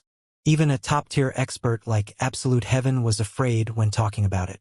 Furthermore, a powerful guild like Darkstar was just a puppet of Underworld. With Zero Wing's current strength, wouldn't acting against Underworld be akin to smashing an egg against a rock? What? Afraid? Shurfeng chuckled. Of course not. Our Zero Wing is invincible. How could we possibly lose to Underworld? Snow Goose's eyes glowed as her fighting spirit soared. She had left Twilight Echo with Aqua Rose to create their own legacy in God's domain. How could they give up so easily because of a single underworld? Time passed, little by little. At this moment, Aqua Rose and the others were still battling against the Bloodhand Association NPCs.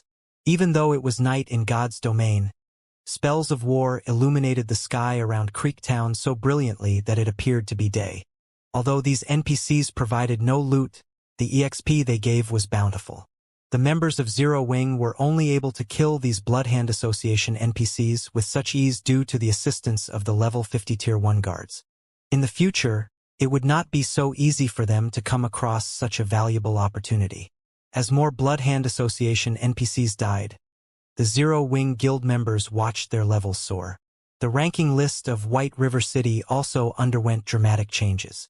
Players from Zero Wing continuously appeared within the top 100 of the ranking list. The change had not been obvious at the beginning, as only a few members had entered the 90s. However, as time passed, the EXP growth of Zero Wing never stopped. The guild members who originally ranked within the 90s jumped into the 80s, then jumped again from the 80s to the 70s, their positions ever rising. However, this was still not the most shocking incident. What really shocked people was the fact that the Zero Wing members occupied every rank between 70 and 100. They had forced all others out of the top 100 ranks. Is this real or fake? Aren't the members of Zero Wing too impressive? It was already amazing that they managed to occupy the top 8 positions before. Now, they fully occupy the 70th to the 100th positions. What did these people eat to become so fierce? As expected of the guild that I fancy. If this continues, Zero Wing will sooner or later occupy all 100 spots on the White River City ranking list. That shouldn't be possible, right? After all, there is still Lone Tyrant who ranks 10th. Although Black Flame had killed him once, he has already managed to recover to level 21. It shouldn't be possible to kick him out of the top 100. Lone Tyrant? So what? Hadn't he been the top player on the White River City ranking list before? In the end, 8 experts from Zero Wing still shoved him aside. Even now, he is still stuck at 9th place. Now that Zero Wing is showing its might, he might not keep his rank for long. Serves him right. Who told Lone Tyrant to behave so arrogantly before? He had dared to ambush and made an enemy of Zero Wing. Now, Zero Wing is merely teaching Lone Tyrant a lesson, letting him know that his pride is worth nothing to Zero Wing. They can surpass him anytime they want to. Everyone was very concerned about the sudden emergence of the Zero Wing members on the ranking list, and they all began to voice their suggestions and opinions. Many felt that this was Zero Wing's retaliation towards Dark Star. The timing of this situation was simply too coincidental, being only a few hours after Dark Star's war with Zero Wing had ended. Moreover, Zero Wing also declared that Dark Star would pay for their actions. However, nobody ever thought that Zero Wing would take action so quickly. If Zero Wing really succeeds, this will become a true legend in God's domain. Not even first-rate guilds have managed to occupy the ranking list of a city. Zero Wing rocks. Go Zero Wing. Kick Lone Tyrant out of the ranking list. Everyone in White River City highly anticipated the arrival of a legend, creating a huge commotion over this matter. The thought of a single guild monopolizing the entire ranking list had sent shivers down their spines. At that time, if they joined such a guild and wore the 6-winged emblem on their chests, they would definitely become the targets of everyone's admiration. On the other hand, while the casual players in White River City were very excited over this matter, the many guilds were not happy at all. It had been an earth-shaking matter when Zero Wing had occupied the top 8 positions on the ranking list. Yet now, Zero Wing was actually trying to occupy the top 100 positions of the ranking list. Just how were they, the other guilds, supposed to continue competing in White River City? Inside the Silverleaf Forest, leading a team of several hundred players, Lone Tyrant was desperately leveling up. Can someone tell me just what is going on? Lone Tyrant demanded, irritated. He had spared no effort to raise his own level. Yet now, as if on steroids, the members of Zero Wing leveled at a rate many times faster than himself. Based on the Zero Wing members' current leveling speed, It was only a matter of time before they surpassed him. Unfortunately, nobody could answer Lone Tyrant's question. "You're a bunch of trash. Go investigate immediately. They must have found a good grinding spot. Once you find them, send someone to eliminate them. I will never allow these people to surpass me." Lone Tyrant commanded the guild members of Dark Star. The only reason he had managed to lead Dark Star to its current status in White River City was that of his previous occupancy of the White River City ranking list's #1 position. However, due to Blackie and the others, he was no longer the top player in the region. Even so, he still occupied the top 10 in the eyes of the public. If he fell out of the top 100, what else would he have? Aside from his identity as the guild leader of Dark Star, there was nothing special about him. Although Lone Tyrant was quite powerful, he knew that he could not compare with top-tier experts. If not for the massive support from Underworld, Dark Star would not have developed to its present state. Lone Tyrant knew that, after the siege on Zero Wing had failed, Underworld started to look down on him. If he lost his only merit as well, based on how Underworld conducted business, he would not keep his position as guild leader for long. Considering the events up to this point, Lone Tyrant grew worried. "Hurry! Lure more monsters. Those bastards from Zero Wing are dreaming if they think they can surpass me and kick me out of the ranking list. I won't give this position away." Lone Tyrant commanded once more, a bloody glow flashing in his eyes. Soon after, a group of rangers and assassins left to carry out his orders and lure more monsters. The mages of Dark Star also promptly increased their attack rate, using more AoE skills than before. As for Lone Tyrant, who was not in a team with his guild members, he began methodically kill-stealing the low HP monsters, taking the majority of the monsters' EXP for himself rather than sharing with his comrades. This leveling method was extremely extravagant. Even a party of experts continuously grinding monsters could not compare to Lone Tyrant's current leveling speed. Unfortunately, Lone Tyrant did not know that the monsters he and the members of Zero Wing grinded were on entirely different levels. Lone Tyrant only grinded level 20 common monsters at the moment, so he received no bonus EXP for killing them. On the other hand, Zero Wing's 100-man team was killing level 30 elite NPCs. Originally, these elite NPCs had provided an abundance of EXP. They also gained the bonus EXP rewarded for killing a monster that was 10 levels higher. After splitting the EXP for each NPC killed across 100 players evenly, everyone leveled up far faster than Lone Tyrant. Time flew by quickly. White River City was bustling at that night. As a Saturday, even though it was already daytime in the real world, many players had not logged out and were still having fun in God's domain. However, as it was dangerous to leave the city at night, many players had chosen to visit bars in the city. With nothing better to do, players had started focusing their attention to Zero Wing's ranks. Many also began guessing on whether or not Zero Wing would kick Lone Tyrant out of the ranking list. It had been over an hour since the commotion had begun. Now, instead of occupying up to just the 70th position, Zero Wing occupied up to the 40th position of the ranking list. Bystanders fell speechless when witnessing the leveling speed of this new guild. Originally, many players had simply guessed and joked around. None of them actually thought that Zero Wing could accomplish such a feat watching this momentum. However, Zero Wing might really intend to monopolize the top 100 spots on the ranking list. Everyone could not help but grow excited in anticipation. If Zero Wing truly managed to achieve such a feat, then they, as players who preferred to play solo, might have a few things to consider carefully. Should they or should they not join Zero Wing? Inside one of the bars in White River City, the members of the Holy Grail Knights were currently drinking in celebration. Today, they had managed to raid a level 15 20-man hard mode dungeon, the Bloodfang Fort. They also obtained quite a load of equipment and materials from the raid. Brother War Wolf, that Zero Wing sure is godly, huh? First, they defeated world dominators. After that, they managed to kill Dark Star's Lone Tyrant. Now, they are even planning to kick Lone Tyrant out of the top 10 and monopolize the ranking list. Soon, they might even rule White River City. In reply, War Wolf, the leader of the Holy Grail Knights, shook his head and said, "It's still too early to say. Moreover, the other top 6 guilds aren't here just for show. They won't allow Zero Wing to develop freely. although it is true that I have underestimated Zero Wing before. Moments after War Wolf started speaking, a few cloaked players walked into the bar. The equipment these players wore immediately attracted the attention of the others inside the bar. These newcomers were fully geared with secret silver equipment. Moreover, none of them possessed a guild emblem on their chests, signifying that they were all independent players. Meanwhile, the leader of this group was a beautiful female summoner. If Shifeng were here right now, he would definitely notice that this female summoner was none other than Yulan of Underworld. Big brother War Wolf, long time no see. Yulan walked up to War Wolf and greeted him with a bright smile. It's been a long time indeed. The pure and sweet little girl from the past has grown into a beautiful tigress.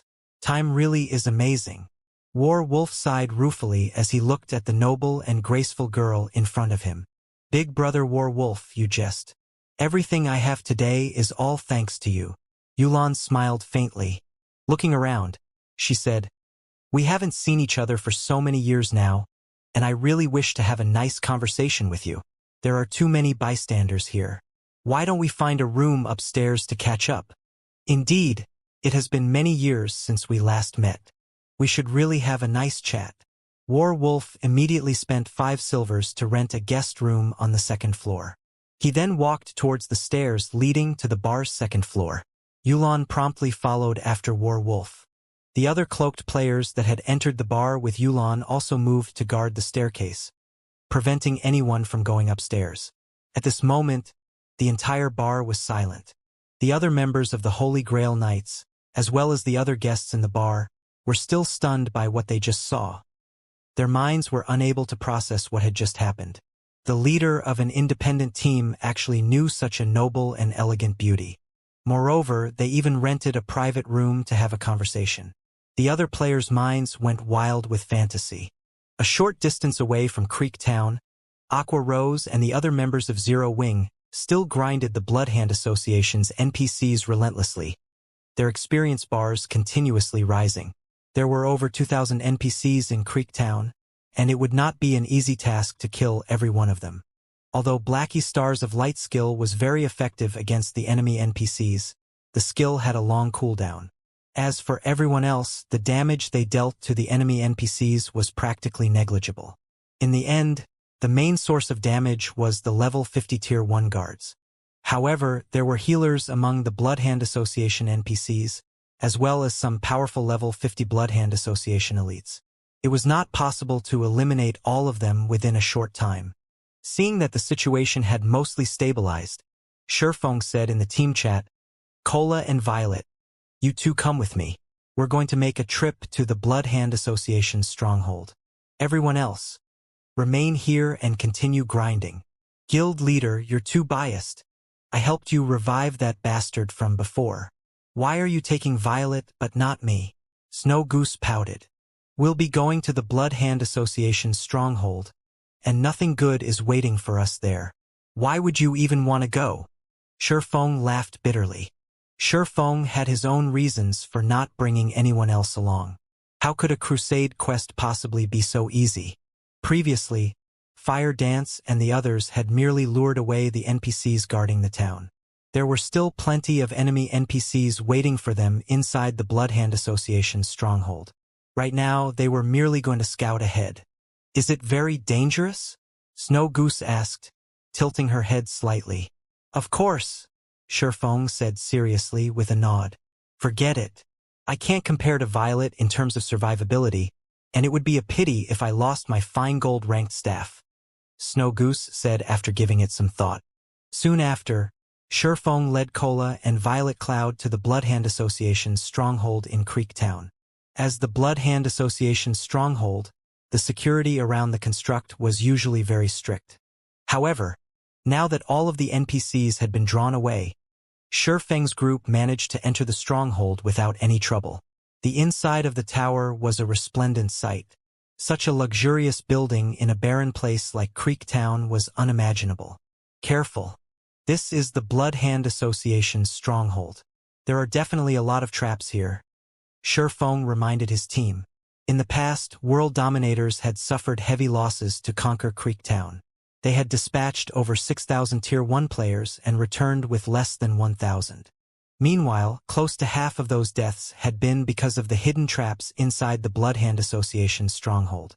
One could just imagine how deadly the traps inside the Bloodhand Association's stronghold were. Although world dominators had paid a steep price, their harvest was equally shocking. It was especially true for the hidden warehouse inside the Bloodhand Association's stronghold.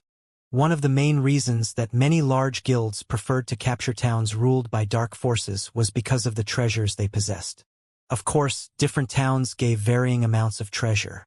In this case, the Bloodhand Association possessed a significantly large treasury. Even though the loot available was limited due to Crusade quest, the final sum was still sufficient to move even Shurfeng's heart. Otherwise, who would be so foolish as to spend 30 gold coins to take on a Crusade quest? Moreover, only a Viscount or someone of higher status could accept such a quest. Inside of the Bloodhand Association's stronghold, it was like a maze. There were also many level 30 Bloodhand Association knights patrolling the construct. These NPCs wore red leather armor and wielded spears. They also had 200,000 HP. Moreover, these NPCs always moved in groups of 10, and their coordination made them extremely difficult to deal with. If Shurfeng and the others recklessly charged into a group of these NPCs, even with a Tier 1 swordsman like Kite protecting them, the result would be the same. These knights would eliminate them in an instant. In fact, even if Shurfeng's group were strong enough to fight these Bloodhand Association knights, they would still meet their deaths if they chose to confront these NPCs. This was due to the many hidden traps and mechanisms throughout the stronghold. In the past, world dominators had paid a steep price because of these traps. Naturally, Shurfeng would not behave as recklessly as world dominators had in the past. Hence, he would always detour and bypass any knights they met, avoiding a confrontation with the NPCs at all costs. In any case, the paths in this stronghold all connected in one way or another. As long as one was careful, it was possible to find the Bloodhand Association's hidden warehouse without engaging in combat. Finally, after a long time, Shurfeng's group arrived before a pair of tightly sealed stone doors. 2 words were etched into the wall next to the doors: control room. This was where all of the traps within the Bloodhand Association stronghold were controlled. As long as they disabled these traps, they would have nothing to worry about as they traveled through the construct. Just after Kola forced open the heavy stone doors, the group immediately discovered an old, one-eyed man dressed in black robes inside the control room. The old man held a redwood staff as he manipulated a magic array. Inca Richter, Tier 1 Elementalist, Level 30, HP 1, 000, 000/1, 000, 000. Thank God it is as I speculated. He's only level 30 and not a level 50 Tier 2 mage. Shurfeng could not help but sigh in relief when he saw Inca Richter's information. If not for the Crusade quest, the old man before them would be near impossible to deal with. Although Inca Richter would only be level 50 as a Tier 2 mage, he could kill a level 50 Tier 1 player as easily as squishing a bug. Guild leader, it's a level 30 Tier 1 Elementalist. I'm afraid that he might be somewhat difficult to deal with. Should we call for reinforcements? Kola had a clear understanding of his own abilities. Currently, he was only level 22. If it were a level 20 Tier 1 Elementalist, he could tank it. However, it was impossible for him to endure the attacks of a level 30 Tier 1 Elementalist. The tier suppression alone would greatly increase the damage he received, not to mention the level suppression. With the two combined, even as the Chief MT of Zero Wing, he would be cannon fodder at best. Relax. You don't need to tank. Shurfeng smiled. He then looked at his personal guard, Kite, who stood beside him, saying, Kite will be our MT, Kola, you'll act as support. You just need to activate your magic resistance aura and use protection blessing on Kite during crucial moments. Kola suddenly remembered that Shurfeng had a personal guard like Kite beside him.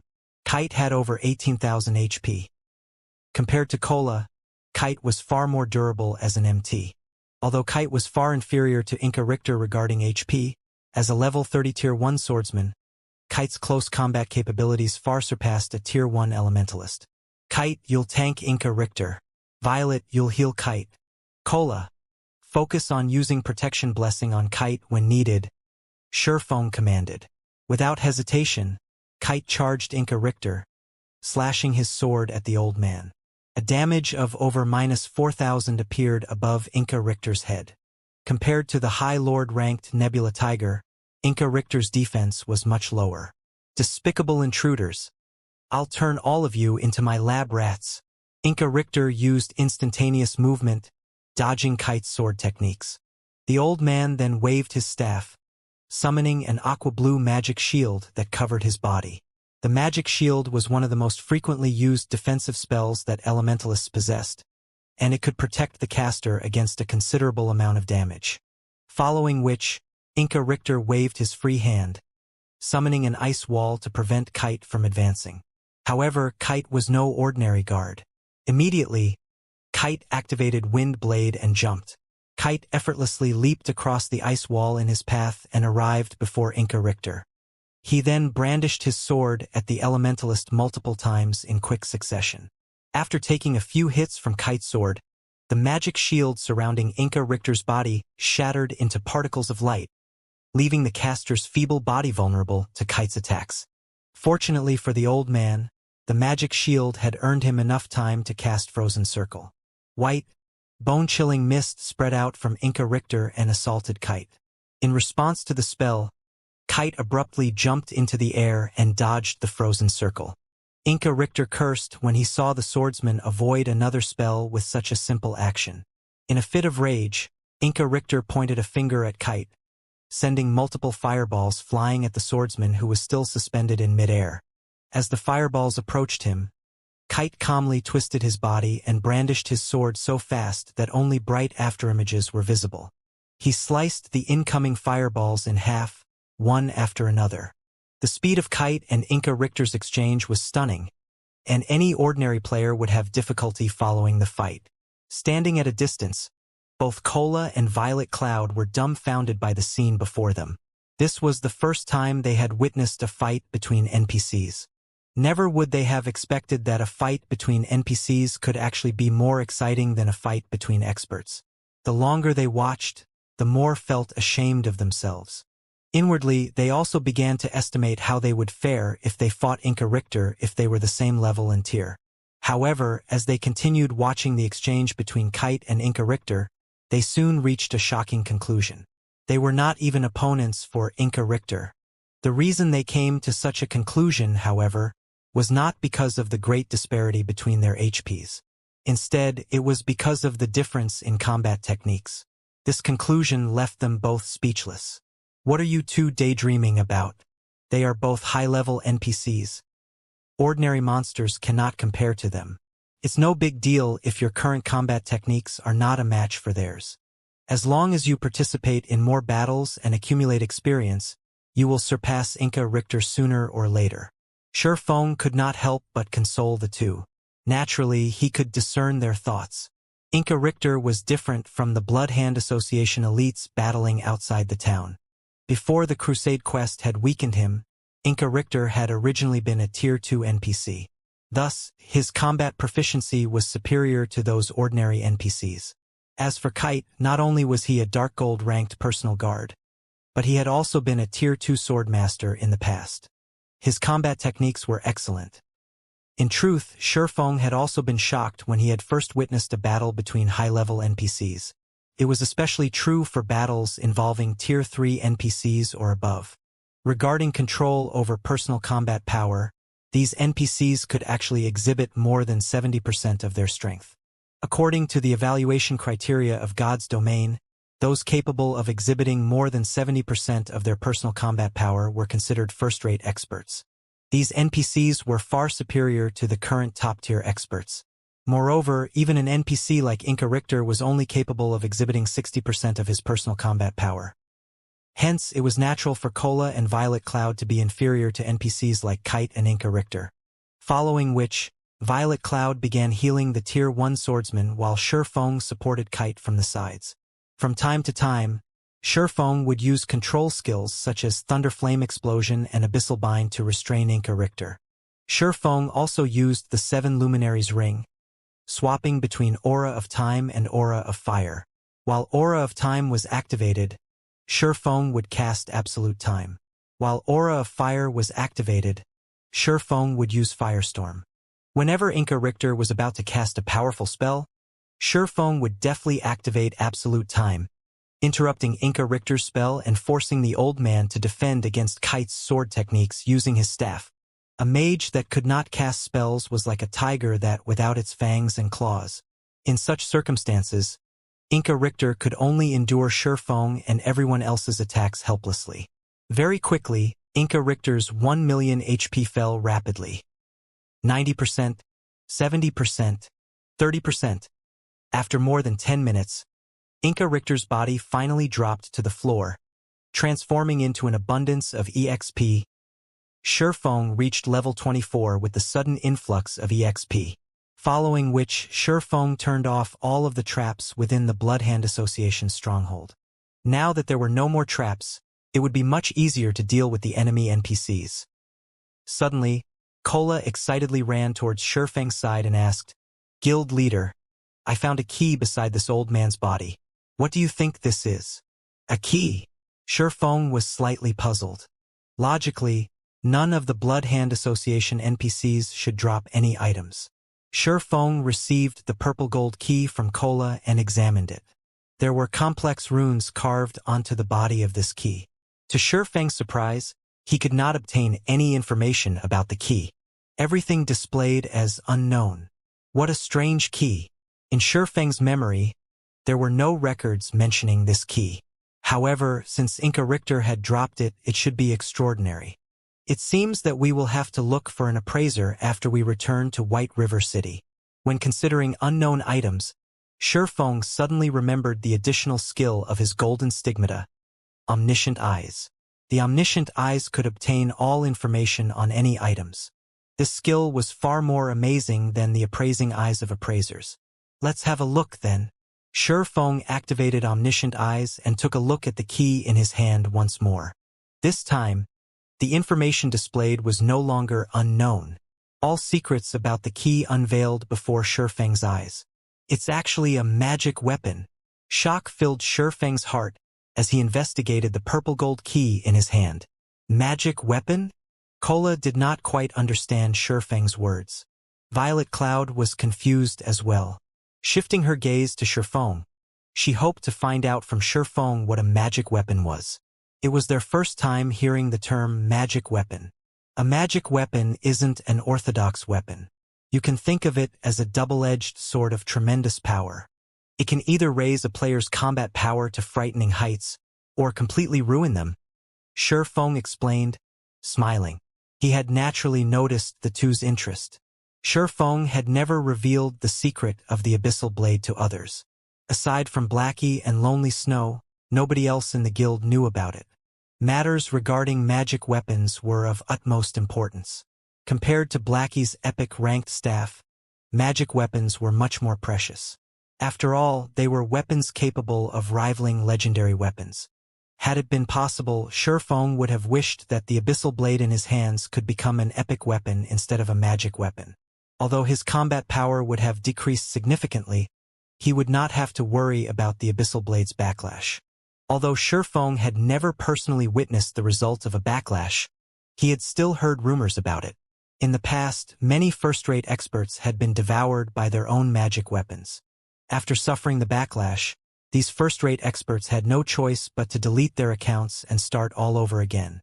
Such a heavy price frightened even Feng. Currently, he had no other choice but to continuously improve himself, in both combat techniques and combat power, in order to face the future backlash. So it turns out that magic weapons are so amazing. But, guild leader, is there even a class that uses a key as a weapon? None of the 12 main classes in God's domain that I know of uses a key as a weapon, Kola asked. There is. However, it is a hidden class, Feng answered. Hidden class? So there really are hidden classes in God's domain? Then aren't hidden classes very amazing? Guild leader, is it possible for us to switch to a hidden class? Kola's trust in Feng had long since reached the level of blind faith. He did not had a shred of doubt about Shifeng's words. If Shifeng said hidden classes existed in God's domain, then, to Kola, these definitely existed in God's domain. Even if there weren't any hidden classes, Kola would still believe that there were. Big Brother Kola, what are you getting so anxious for? You should let guild leader finish speaking first. Violet Cloud was also very interested in regard to hidden classes. Seeing his two party members looking at him with such fervent eyes, Shifeng could not help but laugh, saying, "This hidden class is called Astromancer, and it can be considered a branch of the mage classes. Any mage or healer class can convert to an Astromancer. The minimum requirement is that you must first reach level 20. More importantly, you must also receive and complete the class change quest for the hidden class. Meanwhile, this key is very special. Not only is it a weapon, it is also a tool meant for triggering the class change quest for the hidden class. You just need to bring this key to White River City, and you'll automatically receive the hidden class change quest." Guild leader, is an Astromancer strong? Can I still continue healing after I become an Astromancer? Violet Cloud was suddenly excited. As Zero Wing developed, the number of battles the guild would be involved in would increase. Although she loved being a cleric, the things she could do were clearly limited. After all, when all was said and done, a cleric was not a combat-oriented class. Violet Cloud dearly wanted to fight as well. She did not wish to always stand in the rear and receive the protection of others. Although it is called a hidden class, you're not exactly going to be changing to an entirely different class. It is more like having extra unique class skills. You will simply be gaining an additional skill set that does not belong to your original class. The downside to this is that you will take several times longer to level up, compared to normal classes. Moreover, it won't be an easy task to learn the system skills of a hidden class. Simply put, your life will become much harder after converting to a hidden class, Shifeng explained. In addition, Astromancer isn't a class suitable for the average player. The controls involved are very complicated, and the control difficulty is at least 2 to 3 times that of a normal mage class. If an ordinary player were to convert into an Astromancer, they might find themselves losing fights to opponents that they had managed to defeat in the past. On the other hand, if you successfully master the class, even if you meet someone who had become much more powerful than they were in the past, you can still beat them up until their mothers no longer recognize them. Overall, Astromancer could be considered a very extreme hidden class. Seeing Violet Cloud's passionate gaze, Shifeng asked, "Do you wish to convert to this hidden class?" I don't want to always stay at the back and heal. I want to be the same as Big Sis Fire Dance and Big Sis Aqua. I want to be able to fight enemies at the front lines as well." Violet Cloud nodded. She then looked at Shifeng and asked timidly, "Guild leader, can you please let me have this hidden class?" Violet Cloud knew that she was being selfish. After all, she did not obtain this key by herself. Moreover, countless others in the guild would be willing to fight over a hidden class. There were also powerful mage experts such as Aqua Rose, Ice Queen Su Chenlu, Blackie, and many others in the guild. If they were to change classes into an Astromancer, they could greatly increase the guild's strength. There was simply no place for a healer like her. However, she wished to contribute more to the guild. Kola's mouth widened in shock when he heard Violet Cloud speak. He had not expected the usually quiet and lovely Violet Cloud to make such a bold move. "This?" Shifeng wrinkled his sharp brows, entering a deep contemplation. Looking at Shifeng's grave expression, Violet Cloud could not help but start panicking. "Guild leader, Violet's control and techniques are definitely first-rate. Even I am no match for her. Won't you consider giving her a chance?" Kola voiced his opinion. After thinking it over for a while, Shifeng seriously looked at Violet Cloud, saying, "I'm not forbidding you to convert your class into an Astromancer. Only this key is slightly troublesome. If you use this key to convert your class into an Astromancer, your path will be fraught with an endless amount of trouble in the future. You might even ruin your account. All your efforts would go down the drain. At that time, while everyone is over level 100, you will have to start from scratch. Do you really have the courage and determination to do so?" In fact, Shifeng had no doubts in regard to Violet Cloud's control and techniques. If Shifeng did not possess 10 years' worth of experience playing God's domain, Violet Cloud might have already surpassed him by now. Based on Violet Cloud standards, she might immediately become one of Zero Wing's top combatants once she was an astromancer. Shifeng would naturally feel happy over this matter. Yet, what he had in his hand right now was a magic weapon. If the weapon were a legendary weapon and not a magic weapon, he would willingly give it to Violet Cloud without hesitation as long as she wanted it. A magic weapon, on the other hand, had pros and cons that Shifeng was very clear about. As long as a player unsealed a magic weapon and became its controller, then they would inevitably have to face the backlash of the magic weapon one day. Based on the current situation, the disadvantages of giving Violet Cloud the magic weapon greatly outweighed the advantages. Most importantly, not every player could handle the pressure of having to start all over again. Guild leader, I'm not afraid of trouble. I only hope that I can do more for the guild. Even if I end up back in square one because of this item, I will have no regrets. At the very least, I would have contributed greatly towards the guild's current development. Violet Cloud looked at Shifeng, her eyes shining with conviction. Faced with Violet Cloud's gaze, Shifeng abruptly recalled how he had been back then, and burst out in sudden laughter. That's right. What's there to be afraid of? It's just a restart at worst. The worry that filled Shifeng's heart disappeared. He then handed the key to Violet Cloud. This key is still sealed. After returning to White River City, go look for someone who can unseal it. After it is unsealed, you will automatically receive the Tier 1 Hidden Class Change quest. Thank you, Guild Leader. I definitely won't let you down. Violet Cloud sincerely thanked Shifeng as she excitedly received the purple gold key. After Violet Cloud received the key, her heart could not help but pound in anticipation. She wished that she could quickly return to the city, undo the seal on this key, and become an important combat power for Zero Wing as soon as possible. Although the guilds in White River City currently appeared to be at peace on the surface, beneath that surface were surging undercurrents. Nobody knew what kind of plans these guilds were concocting. This was especially true for Darkstar and World Dominators. No matter how one looked at it, they were not guilds that would give up after suffering only 1 or 2 defeats. Yet, despite Zero Wing maintaining such a high profile, these 2 guilds had actually done nothing at all. How could their lack of a response not give rise to suspicions? Although Violet Cloud did not know what these 2 guilds were planning, she was sure of one thing. As long as Zero Wing became sufficiently strong, no matter what sort of tricks or means those 2 guilds used, all would be rendered useless. Star's reminiscence? Violet Cloud softly muttered after checking the information of the key in her hands. Star's reminiscence. Magic weapon. A key belonging to the ancient and great Star Sage, Reigns. Inside this key remains a fragment of Star Sage Reigns' power. Currently, Reigns' power has been sealed by a mysterious power, and information about the key can only be unveiled after the seal has been undone. This seal requires a Tier 3 Great Mage to undo. After Shifeng had used omniscient eyes on this star's reminiscence, a portion of the information that had displayed as unknown became available. Star Sage Reigns was one of the many legendary characters of God's domain. Even among legendary characters, Star Sage Reigns was one of the more dazzling figures. The reason being, the Astromancer class had managed to become powerful and prosperous only due to the efforts of Star Sage Reigns.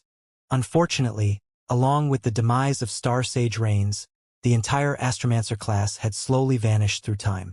As of today, most people had already forgotten about the existence of Astromancers. Shifeng took a look at his surroundings, saying, "Now that the traps have been removed, we should return as well." With the magic array of the control room deactivated, what they needed to do next was to wipe out all the Bloodhand Association NPCs outside Creek Town, as well as all the NPCs inside the Bloodhand Association's stronghold. After that was done, the Crusade quest would be officially completed.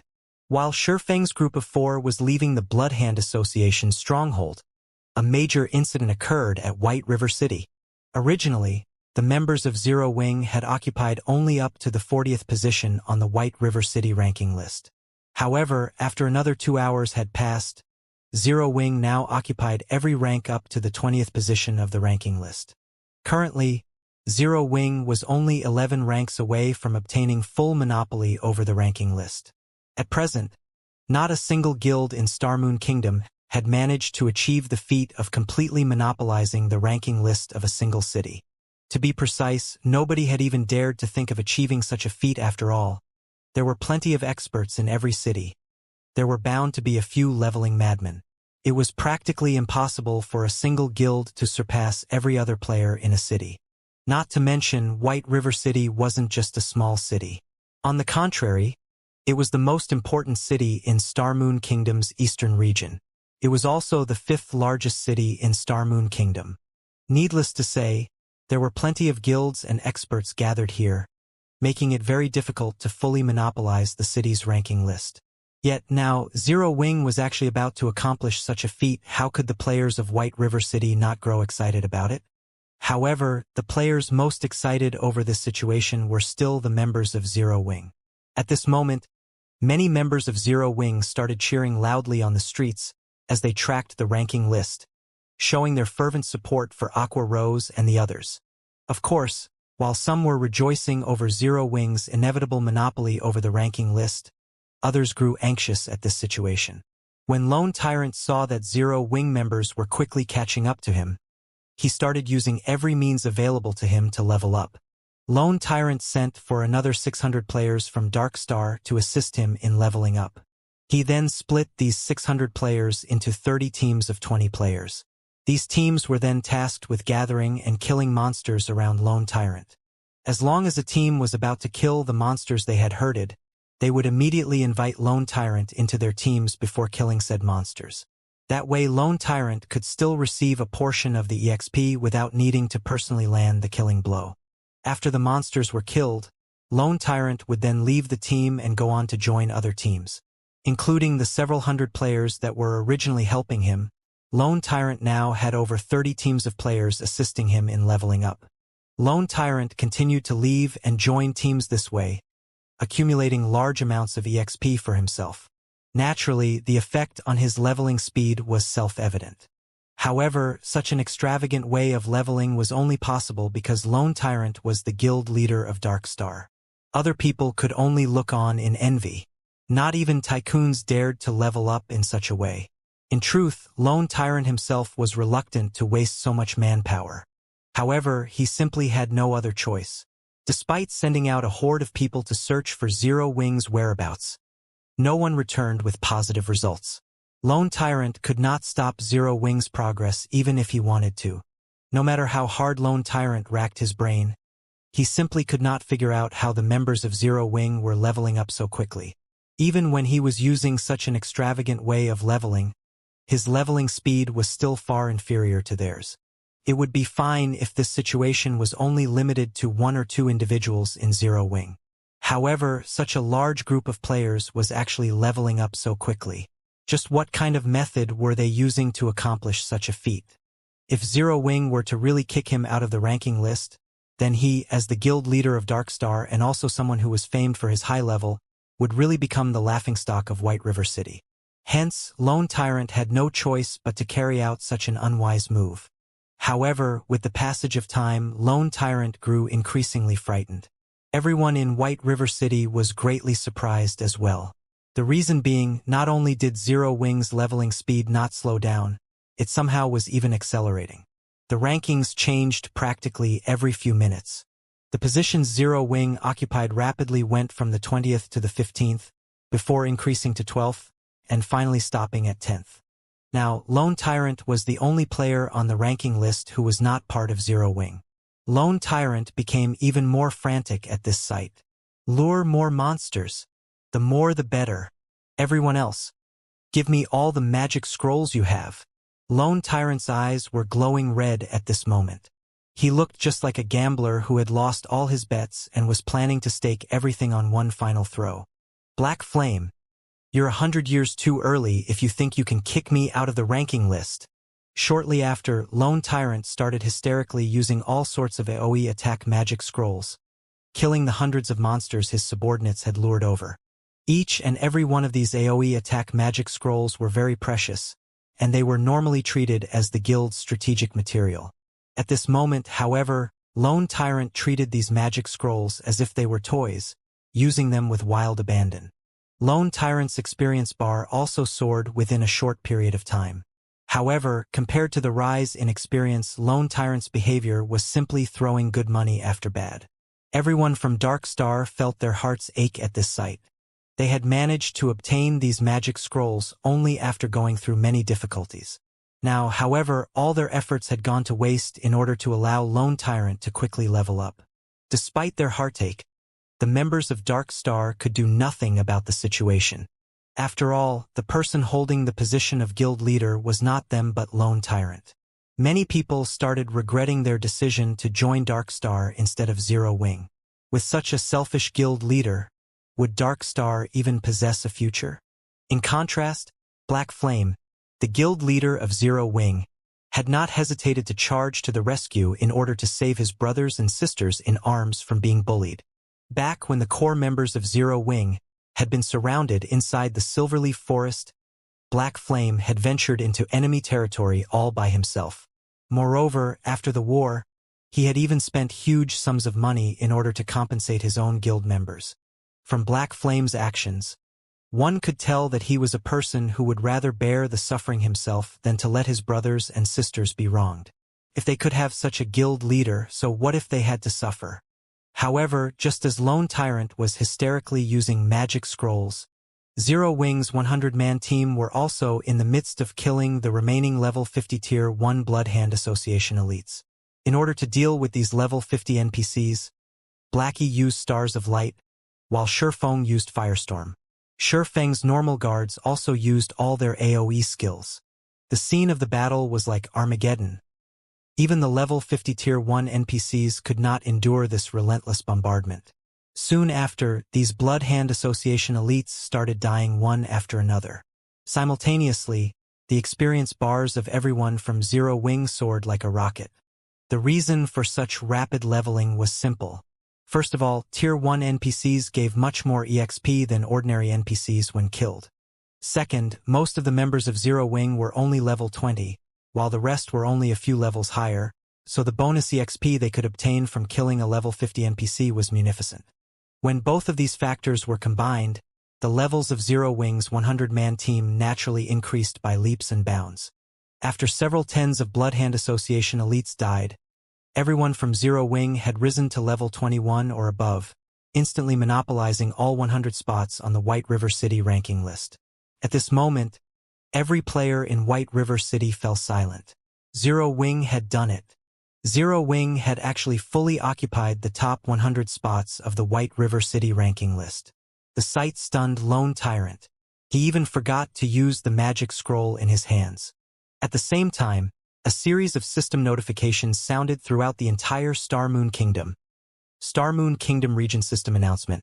Congratulations to Zero Wing for becoming the first guild to exclusively monopolize the top 10 of a city's ranking list. Rewarding 100 gold coins, 5,000 guild popularity, and 1,000 guild reputation. Star Moon Kingdom Region System Announcement. Congratulations to Zero Wing for becoming the first guild to exclusively monopolize the top 30 of a city's ranking list. Rewarding 200 gold coins, 10,000 guild popularity, and 3,000 guild reputation. Star Moon Kingdom Region System Announcement. Congratulations to Zero Wing for becoming the first guild to exclusively monopolize the top 100 of a city's ranking list. Rewarding Honored Guild title, 500 gold coins, 30,000 guild popularity, and 7,000 guild reputation. Originally, Zero Wing's attempt at monopolizing the ranking list was a matter limited to only White River City. Hence, aside from the players based in White River City, nobody else in Star Moon Kingdom paid any particular attention to this incident. However, the appearance of these three system notifications dumbfounded every player in Star Moon Kingdom. Players who were currently inside a dungeon were no exception. At this moment, everyone was shocked when they saw these system notifications. Just the amount of gold coins rewarded was enough to cause the large guilds of many cities to feel envy and hatred. From the three rewards, Zero Wing had obtained a total of 800 gold coins. At this stage of the game, a large guild would have only around a dozen gold coins in fluid funds. After all, it was not easy to earn in-game currency in God's domain. Although players were reaching higher levels with each passing day and they were making more money than before, their daily expenditures had also increased inadvertently. Simply put, there were too many aspects where one was required to spend money in God's domain. For example, repairing equipment. For example, learning skills. For example, purchasing potions, whetstones, and other necessities for adventuring. Most importantly, hotels and daily meals. Originally, before the first evolution of God's domain, players had no need to rest at a hotel. They also had no need to have meals. However, after God's domain evolved, if players did not rest for long periods of time, their mental state would start to deteriorate. If players did not consume food for long periods of time, although no changes would occur to their character's attributes, their body's physical state would be affected. This, in turn, would reduce a player's efficiency when grinding monsters and leveling. Because of these aspects, players rarely had a lot of money sitting in their pockets. In fact, they had even less money than before the first evolution of God's domain. However, it was also due to this reason that many inconspicuous lifestyle classes had started receiving attention from players and begun to develop rapidly. After all, mainstream lifestyle classes weren't the only lifestyle classes that could make a lot of money. Even non-mainstream lifestyle classes could achieve similar results. As for guilds, they could barely make ends meet. If the various large guilds did not possess big money-farming teams of their own, their development would have long since stagnated. To any guild in Starmoon Kingdom, 800 gold was an astronomical sum of money. If others had thought that Zero Wing was a considerably good guild in Starmoon Kingdom before, then from now on, Zero Wing would be very well known as an excellent guild in Starmoon Kingdom.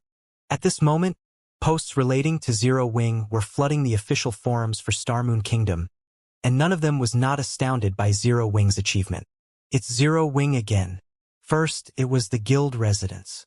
Now, they fully occupied the White River City ranking list. That's a feat that not even first-rate guilds have managed to accomplish. Yet, a recently established guild like Zero Wing actually did it. At this rate, won't Zero Wing become the overlord of Starmoon Kingdom? Why can't Zero Wing start recruitment in our city? If they start recruiting, I'll definitely be the first one to sign up. I hear that Zero Wing is about to start another recruitment session again. I think I'll just migrate to White River City. Although I'll have to spend some money, if I can join such a good guild. So what if I have to spend some money? Indeed, I hear that the benefits offered by Zero Wing are excellent. Members even have the opportunity to rent out the private rooms inside the guild residence and accumulate double EXP buff. If I can join Zero Wing, even spending 20 silver coins would be worth it. Many players throughout Starmoon Kingdom started entertaining thoughts of joining Zero Wing. Previously, many players had lamented the fact that Zero Wing only recruited members in White River City, and not in other cities. However, as Zero Wing grew increasingly dazzling, the number of players wanting to join the guild would definitely increase as well. If players did not take this chance to join now, the competition in the future might become even more intense. At that time, they might not be able to join Zero Wing even if they wanted to. Moreover, if they joined Zero Wing ahead of time, they could also accumulate guild contribution points quicker and enjoy the various benefits of the guild earlier. Big Brother Shadow Sword, we don't have enough funds for a single person's teleportation fee even if we add both of our assets together. Why don't we skip Zero Wing's recruitment this time and wait for the next one? A tall and slender female guardian knight suggested. The woman was geared in an assortment of common and bronze-ranked equipment. With big, bright eyes, she looked at the stalwart-looking berserker in front of her, adding, "There are also a few first-rate and second-rate guilds recruiting in Greenstone City right now. With our strength, we should have no problems joining those guilds. So, why bother spending so much money to go to White River City? Turtledove, you don't understand. I'm not rushing to join Zero Wing because of their fame. Instead, I plan to join them in order to improve my strength. All these years, I have been stuck at a bottleneck and never managed to break through. When I watched Black Flame's and Yifeng's battle videos, I learned a lot from them. However, the things one can learn from watching a video will always be limited. If I wish to further improve myself, I need to go and personally experience such battles. Meanwhile, joining Zero Wing would be the fastest way to do so, the berserker named Shadow Sword explained as he shook his head. If we lack money, then I'll just use all the credits I've previously saved up to buy some silver coins. We should have enough by then. Big brother Shadow Sword, you can't. You saved that money in order to join the city fighting competition. The female guardian knight named Turtledove argued anxiously. Shadow Sword waved his hand, softly saying, "You don't need to worry about this. If I can't raise my current strength, I would only become a joke by joining the fighting competition." I understand. Turtledove nodded helplessly. At the same time, many players throughout Starmoon Kingdom started planning a trip to White River City. Every one of these players had reached a certain standard. After all, the teleportation fees required to go to White River City were not cheap. Being able to gather so much money was also proof of one's own abilities. While everyone in Starmoon Kingdom were discussing Zero Wing, Creek Town, Blood Hand Association's stronghold. Under Shurfeng's lead, Zero Wing's 100-man team and the 48-level 50-tier 1 guards had cleared out all the Blood Hand Association knights inside the stronghold and arrived before the doors leading to the hidden warehouse. The doors to the Blood Hand Association's hidden warehouse were made of extremely tough steel.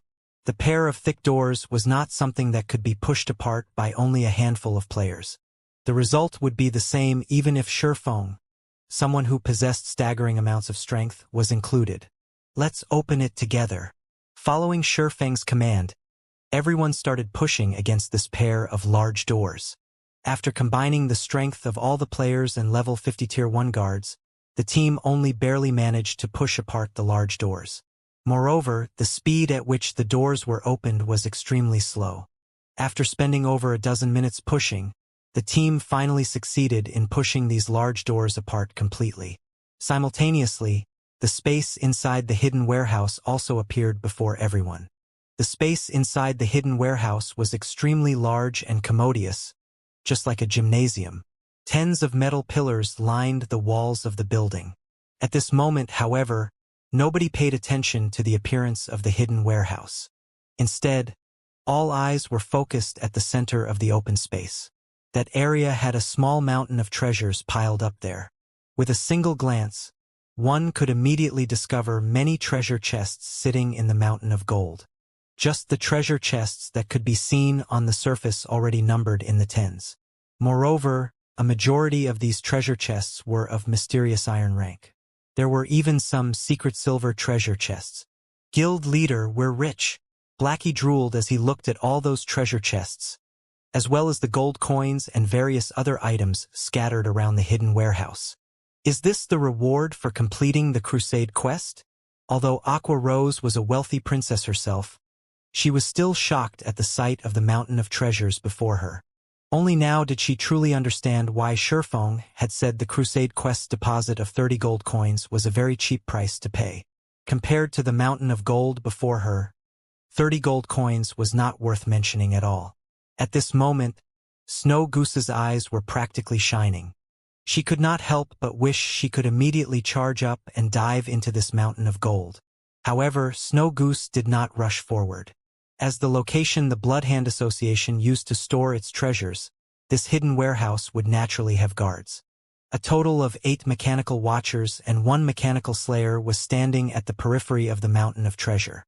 Moreover, there was also a magic barrier layered over the mountain of treasure. Unless one removed this magic barrier, nobody could even think of getting the treasure. It seems we can only obtain the treasure after defeating these mechanical guards. Shurfeng's gaze slowly shifted towards the 9 gigantic mechanical guards. The hidden warehouse was the most important location of the Blood Hand Association. After all, the warehouse stored all of the treasures the Blood Hand Association had collected over the many years. Naturally, the security of this hidden warehouse would also be the most intense. The NPCs outside of this hidden warehouse would, at most, comprise 40% of the Blood Hand Association's combat power. Meanwhile, the remaining 60% would be the 9 giant mechanical guards guarding inside the hidden warehouse. The combat power of these 9 mechanical guards alone surpassed that of thousands of NPCs. One could just imagine how powerful these robots were.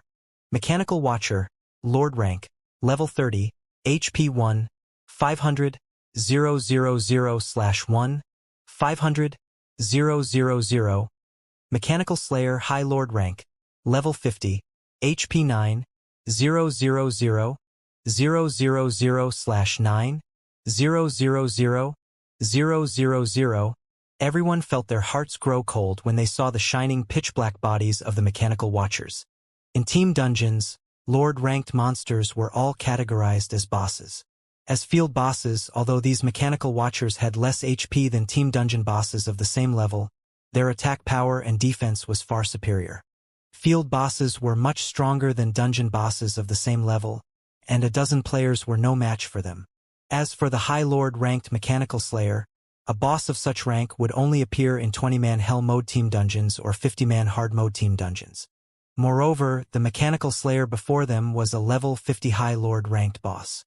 It was simply impossible for a group of level 20 players to kill it. The level suppression alone would render the players utterly helpless. To put it simply, even if the Mechanical Slayer stood still without taking action, Shurfeng's 100-man team still could not kill it. I'm afraid that our combat power might be a little lacking, Aqua Rose concluded helplessly after observing the 9 mechanical guards. They would need around 50 level 30 players to deal with a single Mechanical Watcher. In other words, they would need around 400 players to deal with the 8 Mechanical Watchers before them. Moreover, all 400 players needed to be level 30. As for the Mechanical Slayer, under normal circumstances, they would need at least 300 level 50 tier 1 players to raid it. Their current lineup had no hope against such a monster. Moreover, these 9 mechanical guards would definitely work together to repel intruders. At that time, Shurfeng's team would not even amount to dust in the face of these guards. Shurfeng examined his surroundings. There were many iron pillars situated around the hidden warehouse. Moreover, they were incredibly dense and almost indestructible. Meanwhile, mechanical-type monsters all shared a single weakness. Although mechanical-type monsters possessed extremely high magic resistance, defense, and attack power, these monsters usually had very slow movement speeds. Their attack speeds were also very slow. Moreover, the 9 mechanical guards were large, so they could not maneuver between the large iron pillars easily.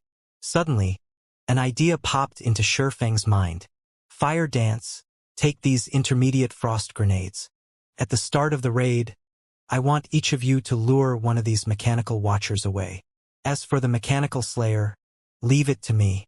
Everyone else, attack the Mechanical Watchers with the NPC guards. Remember, don't let any of these monsters close in on you. Also, remember to dodge these mechanical monster skills. Although they move slowly, the skills they possess will make up for their speed. As he instructed his team, Shurfeng took out a bunch of intermediate frost grenades and passed them to Fire Dance and 7 other Zero Wing members with the highest movement speeds. By now, everyone was fully aware of how powerful the frost grenades were. It was especially true when they were used in a team battle. After the war between world dominators, Shurfeng had sent Aqua Rose to Blackwing City to buy more of them. However, they had not purchased many intermediate frost grenades.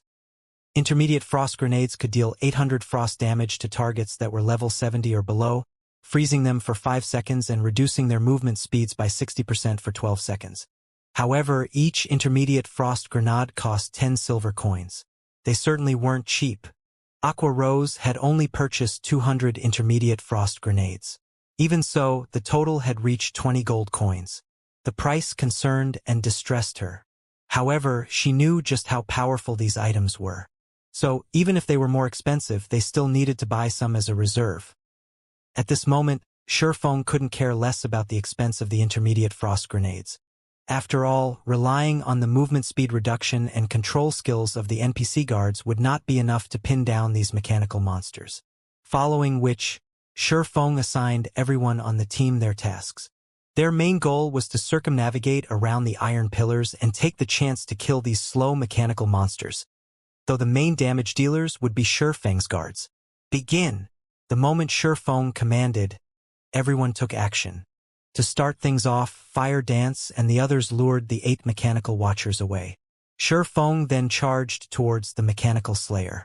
When he was only 40 yards away, he threw the blazing meteor at the High Lord-ranked monster. A streak of flame instantly struck the mechanical slayer's forehead. Dang! -2. Shi Feng smiled bitterly when he saw the damage that appeared above the mechanical slayer's head. What was a futile action? This was. Faced with the mechanical slayer's 9 million HP minus 2 points of damage wasn't even a mosquito bite. When in battle, the mechanical slayer recovered 1% of its HP every 5 seconds.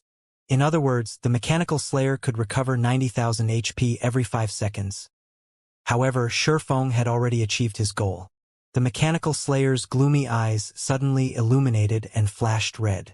Immediately, it retrieved the serrated greatsword from its back and slowly advanced towards Shi Feng. Although the mechanical slayer's pace seemed slow, due to its gigantic body, each step covered more than a dozen yards. It was not one bit slower than ordinary players. When approaching Shi Feng, the mechanical slayer revealed a human-like sneer. Shi Feng felt slightly astonished as he had not expected a mechanical-type monster to possess such high intelligence. In the past, he had never encountered a monster like this. Normally, only high-level NPCs would display such behavior. Come, follow me. Let's see if you can get rid of me. Shi Feng revealed a calm smile. He then tossed the blazing meteor at the mechanical slayer once more. He activated Windwalk and ran towards a corner of the hidden warehouse, luring the mechanical slayer away from the mechanical watchers. After activating Windwalk, Shi Feng's movement speed reached frightening heights. Moreover, Shi Feng had also used the aura of wind from the 7 luminaries ring, increasing his movement speed by an additional 20%. However, even with both effects stacked, the mechanical slayer was still faster than Shi Feng. The distance that took Shi Feng several steps to cross only took the mechanical slayer a single step.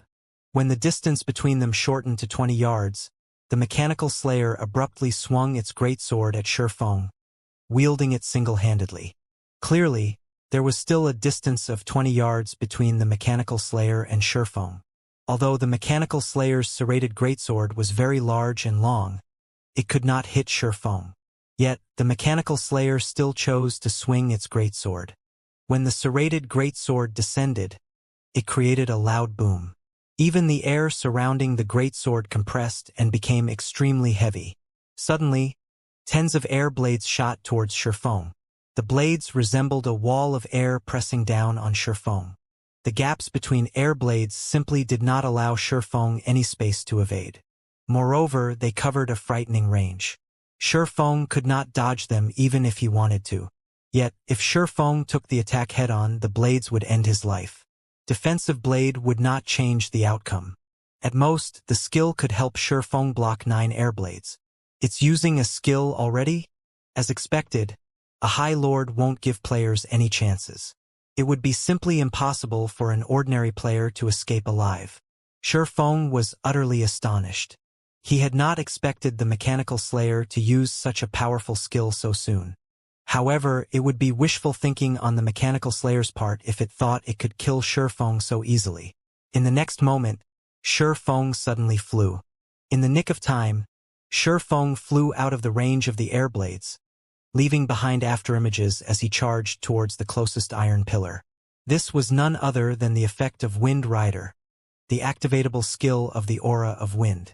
Wind Rider enables temporary flight and movement speed increase of 100% for 15 seconds.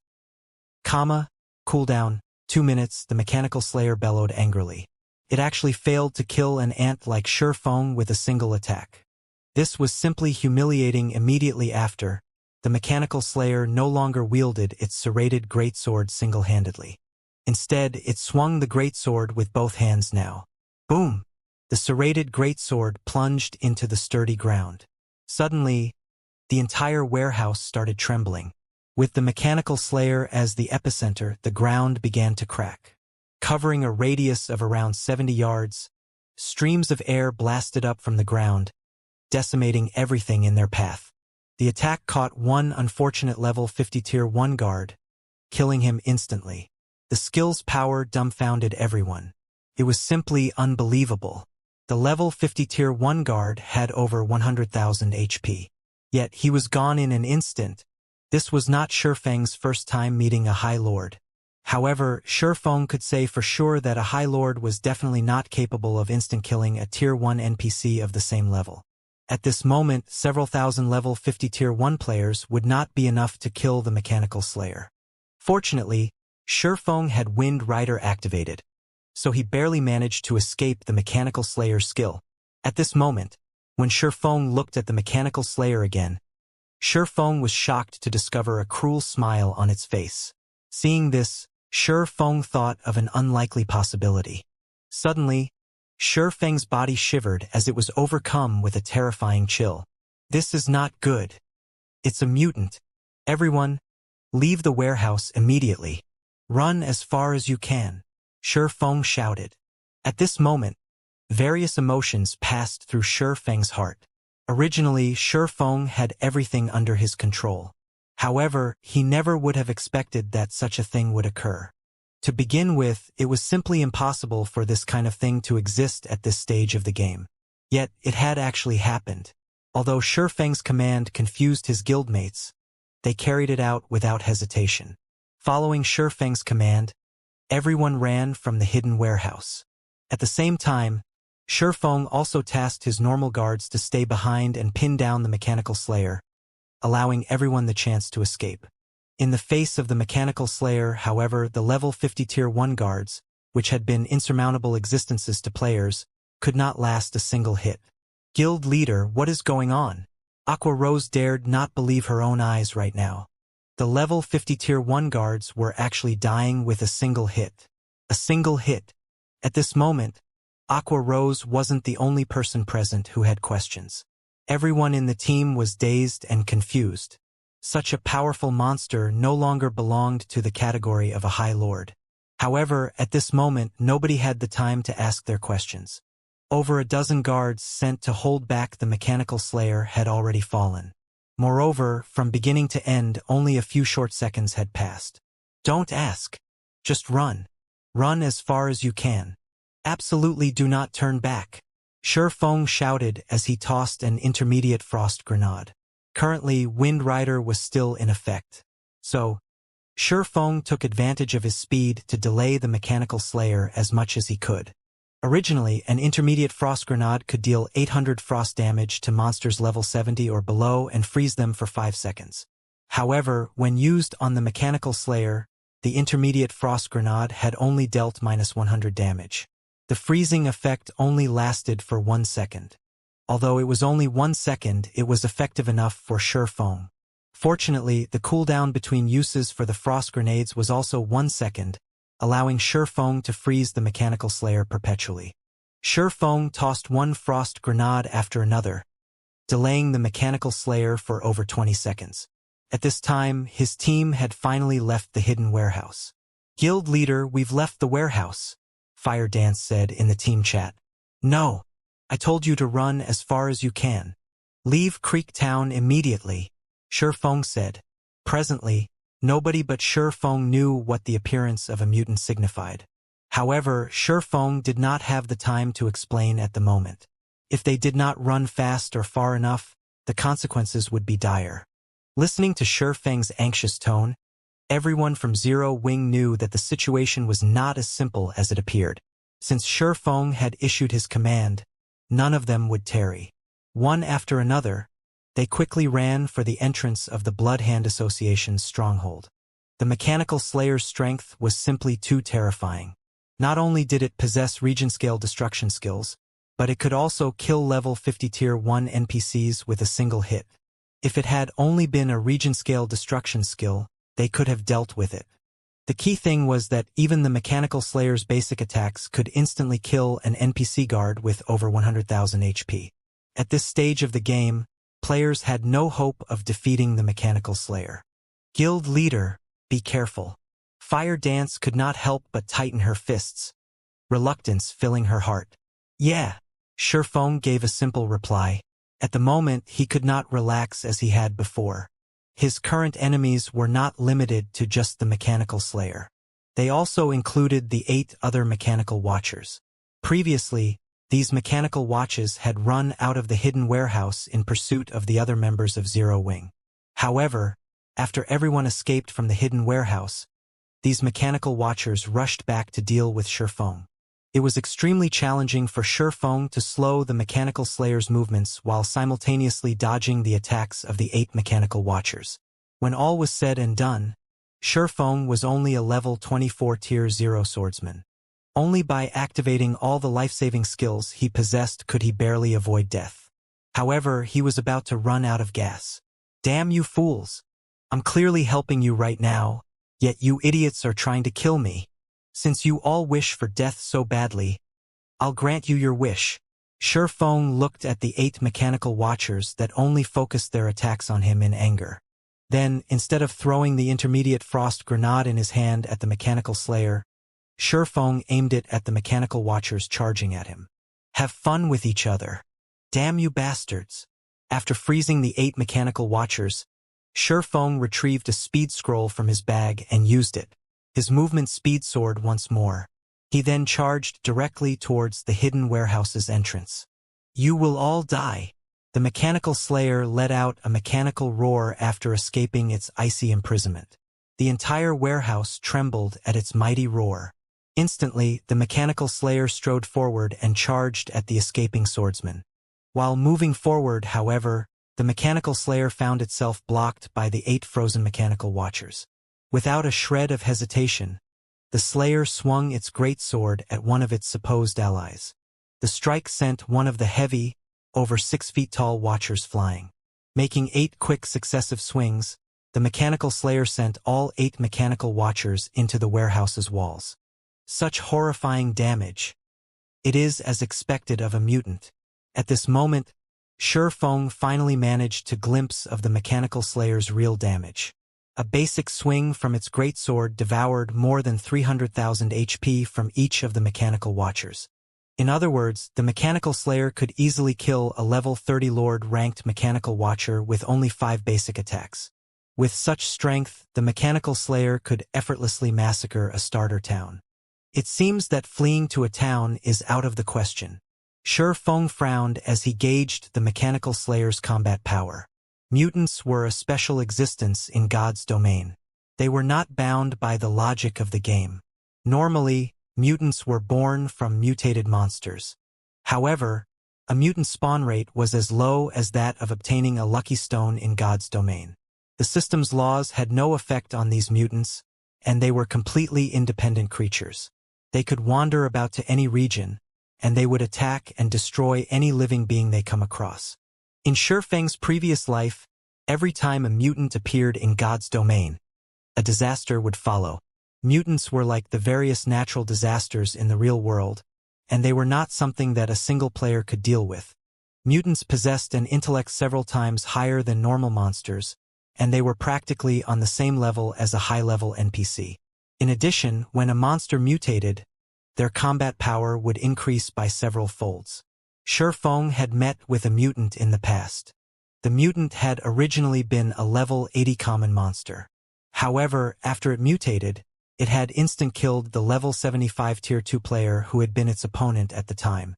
If a level 75 Tier 2 player possessed incredible techniques, soloing a level 80 Lord-ranked monster was only a matter of time.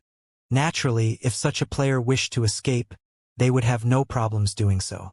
Yet, faced with a level 80 common monster, the level 75 Tier 2 player had no chance to flee.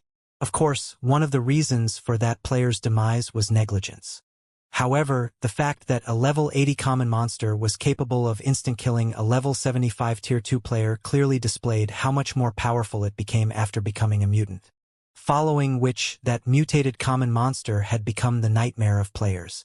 By the time everyone was aware of the mutant's existence, over 10,000 players had died at its hands. More importantly, the mutant monster grew stronger the more it killed. This incident had attracted the attention of many large guilds. Based on everyone's knowledge, the more powerful a monster was, the better was the quality of the items it dropped. This was an iron law of God's domain, and even mutants should have been no exception to this law.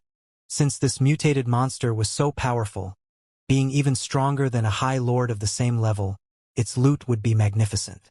Hence, the various guilds at the time had sent their own armies to hunt this mutant.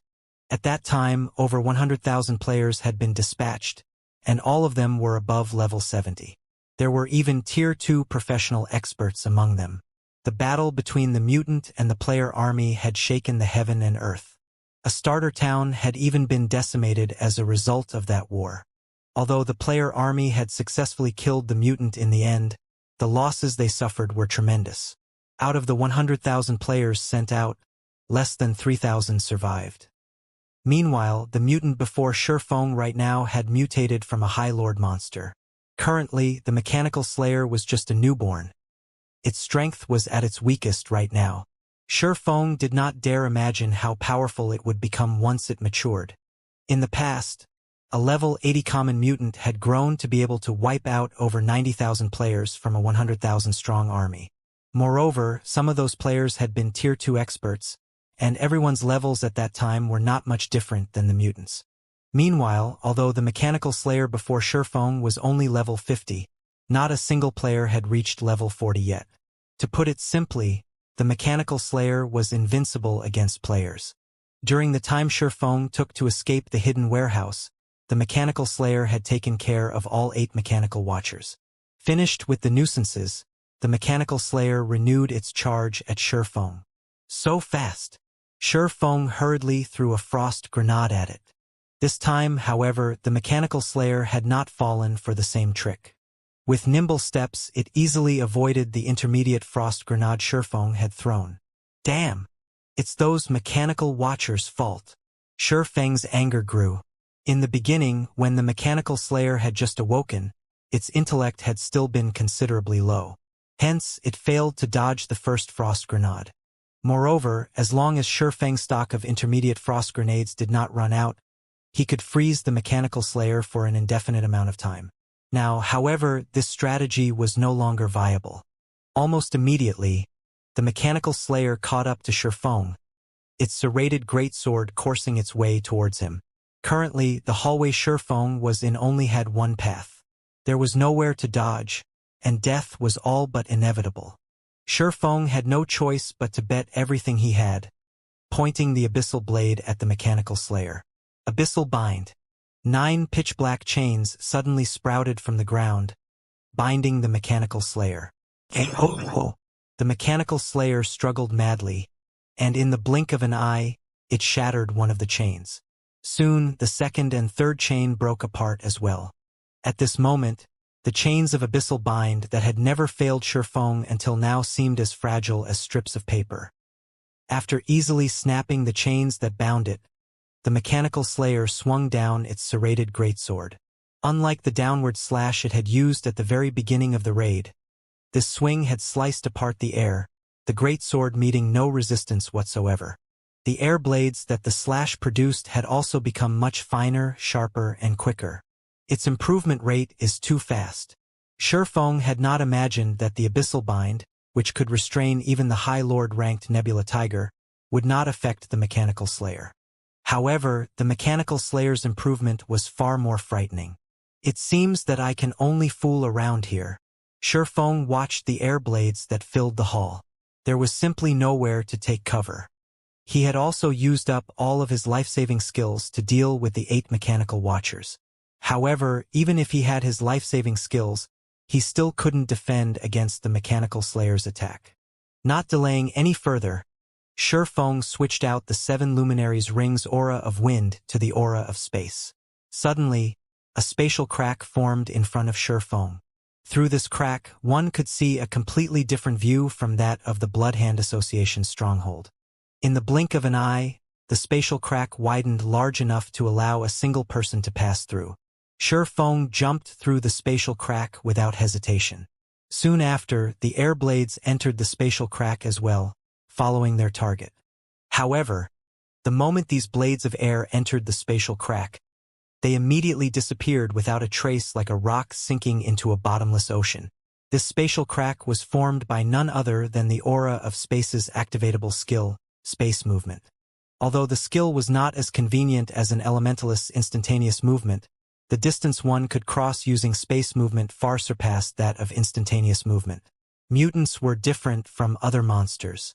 If a monster or NPC killed a player, they would only suffer the standard system penalty. However, if a mutant killed a player, not only would the penalty for death double, but players would also need to wait one natural day before they could revive in the game. Healers' resurrection skills would also not work on players mutants had killed. Hence, players were required to wait one natural day before they could resume playing God's Domain. Moreover, after reviving, players would enter a weakened state, having all their attributes reduced by 30% and EXP received by 50% for 2 natural days. In God's Domain, time was money.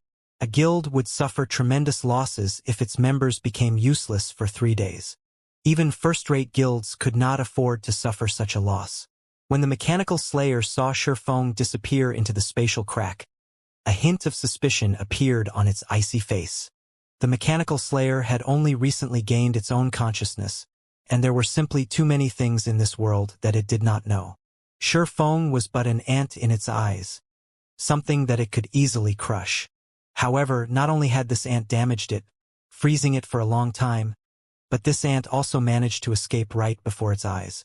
Moreover, the method this ant used to escape was something it had never encountered before. "Damned ant! Do you think you can escape me?" The mechanical slayer laughed coldly, almost human-like.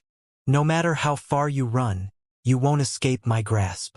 Following which, the mechanical slayer swung its great sword upwards, piercing a large hole through the ceiling and creating a path out of the Blood Hand Association's stronghold.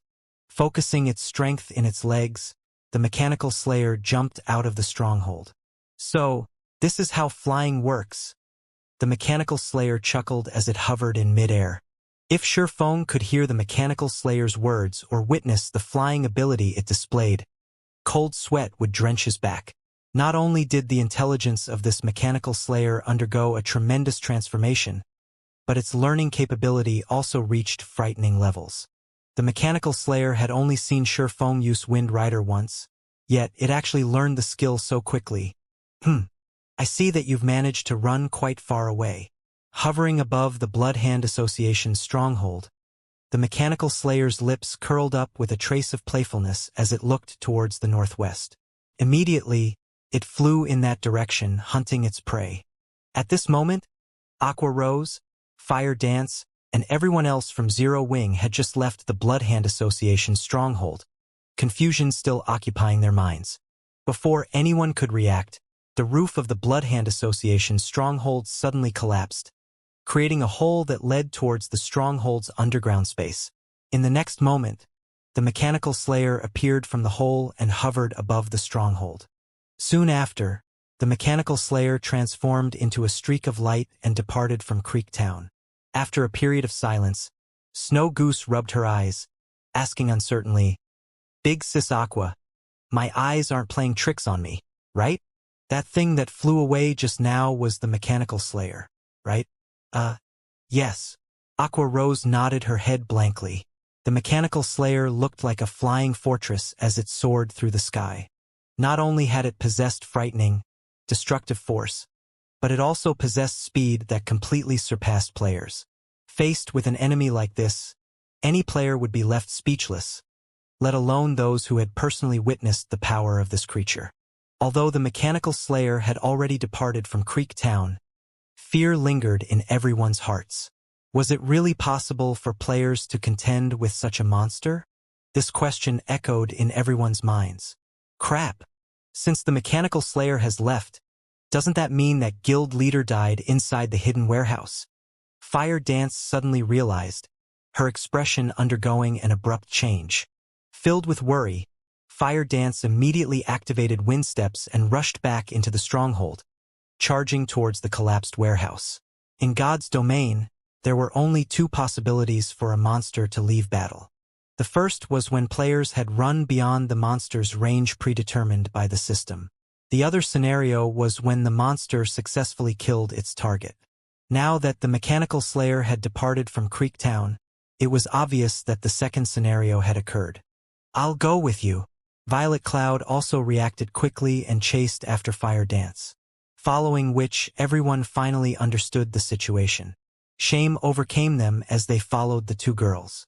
They were the elite members of Zero Wing, Yet, they had allowed their guild leader to sacrifice himself to protect them. What kind of elite members were they?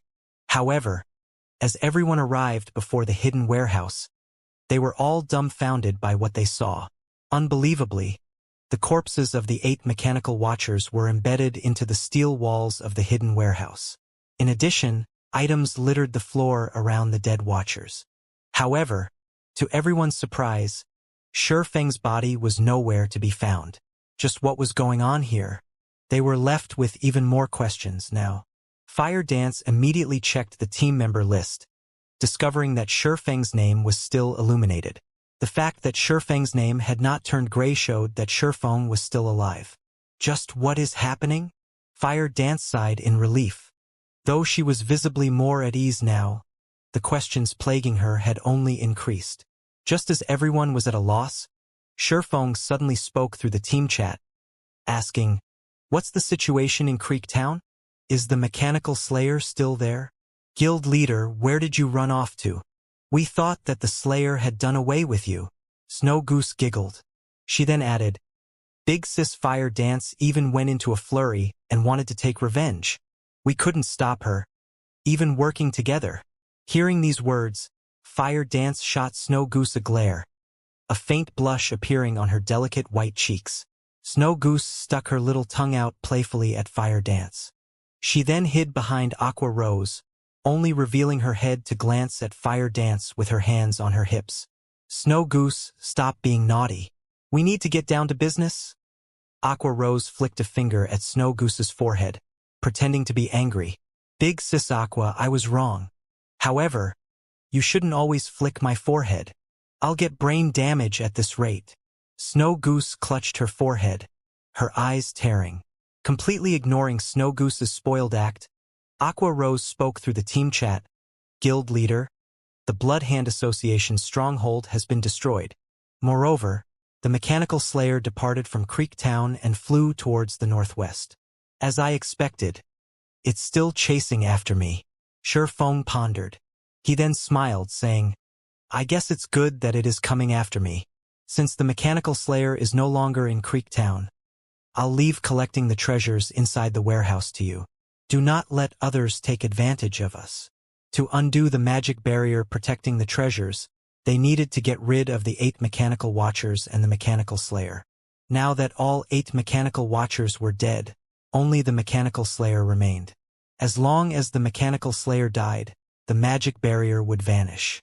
Meanwhile, now that the Blood Hand Association's stronghold had been destroyed, the treasures had also been revealed.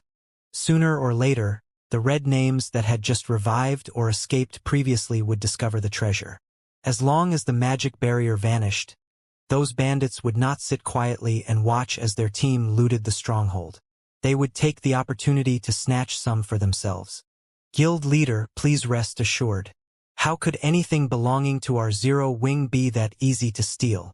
Aqua Rose said, a chilling glow flashing in her eyes, following which Shifeng began to flee once more. Space movement had a maximum range of 300,000 yards, which was only around 1 or 2 leveling zones. However, Creek Town was located at the borders of the White River City region. There were no other towns in its vicinity. Even if there were, though, the forces there would not be enough to stop the mechanical slayer. Right now, White River City was the only location that could fend off the mechanical slayer.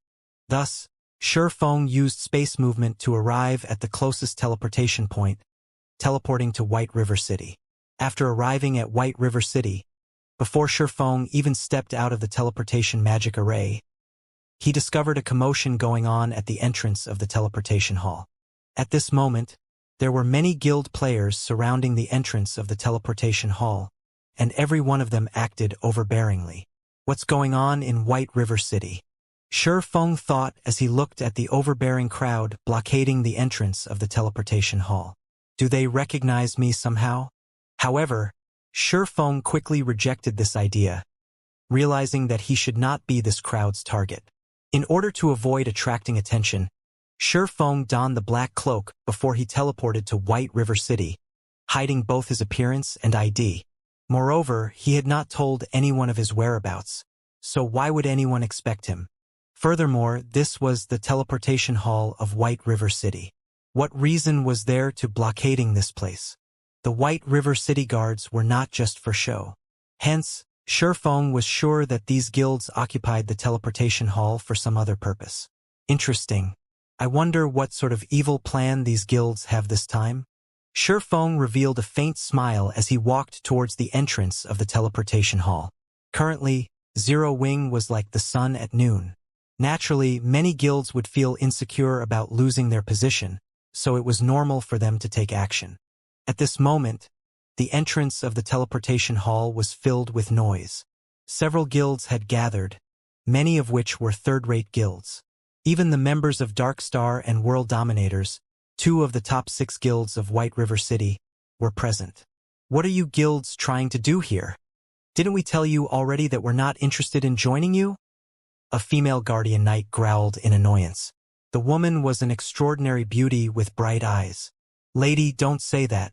Interest is something that can be nurtured. Your disinterest is simply because you don't fully understand us right now. I believe that as long as we spend some time together, your enthusiasm in joining us will grow. A level 18 male assassin insisted, laughing. The assassin was fully geared with mysterious iron equipment. After the male assassin spoke, the tens of players behind him tightened their blockade of the entrance with no intentions of letting anyone get past them. Are all guilds in White River City like you guys? The female guardian knight said as she wrinkled her brows. Ha ha ha. Don't misunderstand us. We aren't forcing you to join any of the guilds present. If you aren't interested in joining any of us, you only need to pay a 5 silver coin service fee. After all, you can't expect us to make a trip here for nothing. The male assassin chuckled coldly. You all are going too far.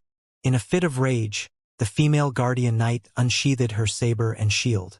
Although her equipment was a mix of common and bronze rank, her level of 17 was not to be underestimated. Currently, the majority of players were only level 13, and few among the average players had reached level 14. Those who managed to reach level 15 were all veteran players. As for those who were level 16 or above, such players were usually the elite members of guilds.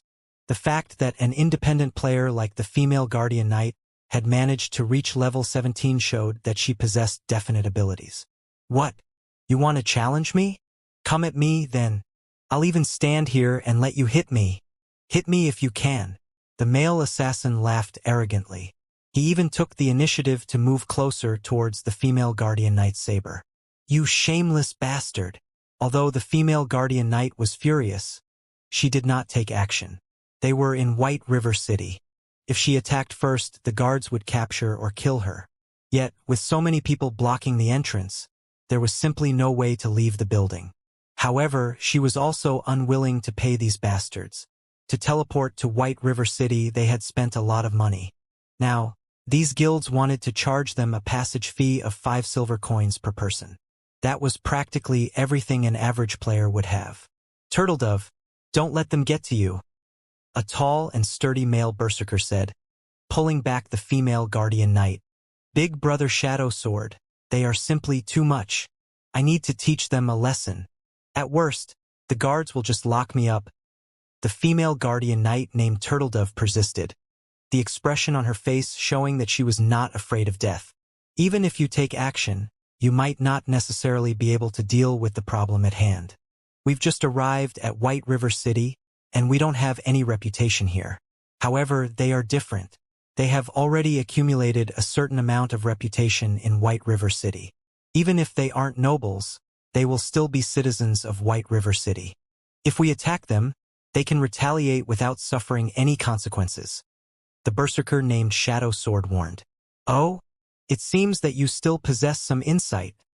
The male assassin sneered. That's right. We have earned enough reputation to become White River City citizens.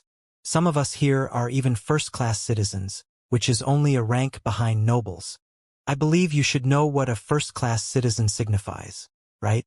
In God's domain, citizens of any particular city would receive a special treatment.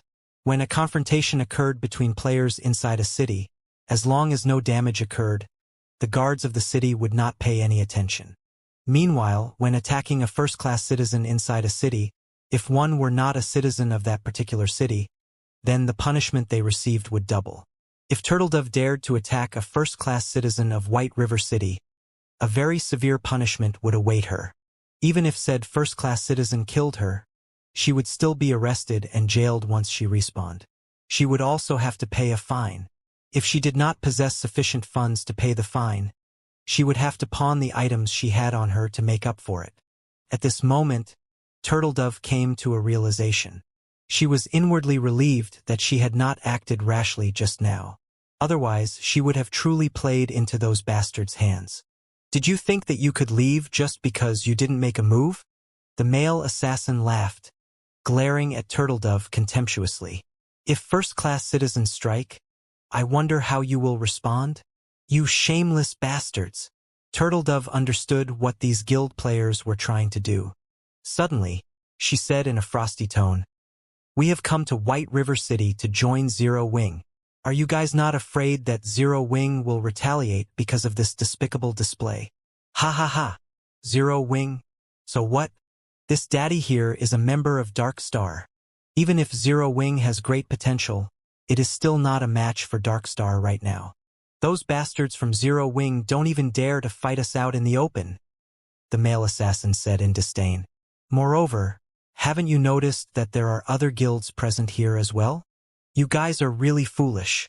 You actually fell for the crap that some newly established guild like Zero Wing spews. Did you guys really think that White River City belongs entirely to Zero Wing? Just Dark Star alone is enough to send Zero Wing trembling in fear. Right now, there are 7 third-rate guilds and more than 10 unrated guilds with over 3,000 members present. Even if Zero Wing grew a spine, do you think they would dare to provoke all of us? Do you really think Zero Wing is willing to make an enemy out of everyone present? Turtledove's composure wavered at the male assassin's words. Zero Wing was indeed a newly established guild. Moreover, although there were over 1 million guild players in White River City, only a fraction belonged to the top 6 guilds of White River City, whereas the majority belonged to normal unrated guilds. Although these unrated guilds only possessed 3,000 to 5,000 members on average, there was a large number of unrated guilds in White River City. If their numbers combined, the total members that these unrated guilds possessed far surpassed the top 6 guilds of White River City. If these unrated guilds allied with each other, not even the top 6 guilds of White River City would be a match for them.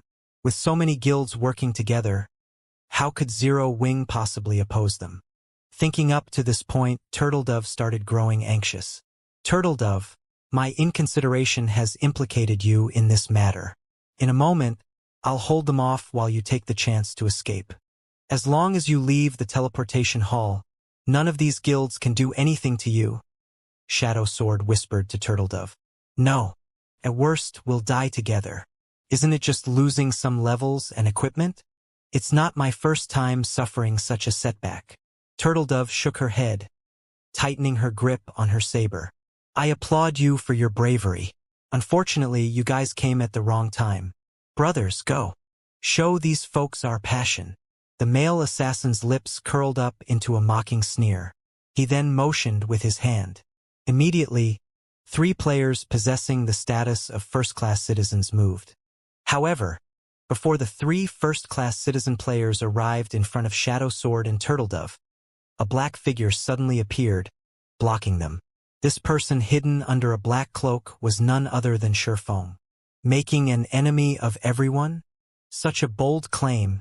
Is Dark Star not afraid of biting its own tongue? Do you really think Dark Star is the overlord of White River City? Shurfang's appearance stunned the guild players blocking the entrance. To think there was actually someone so foolish. Brat, you must be a newcomer, right? In White River City, we are the sky. Even Zero Wing, which is in its heyday right now, has to bow before us.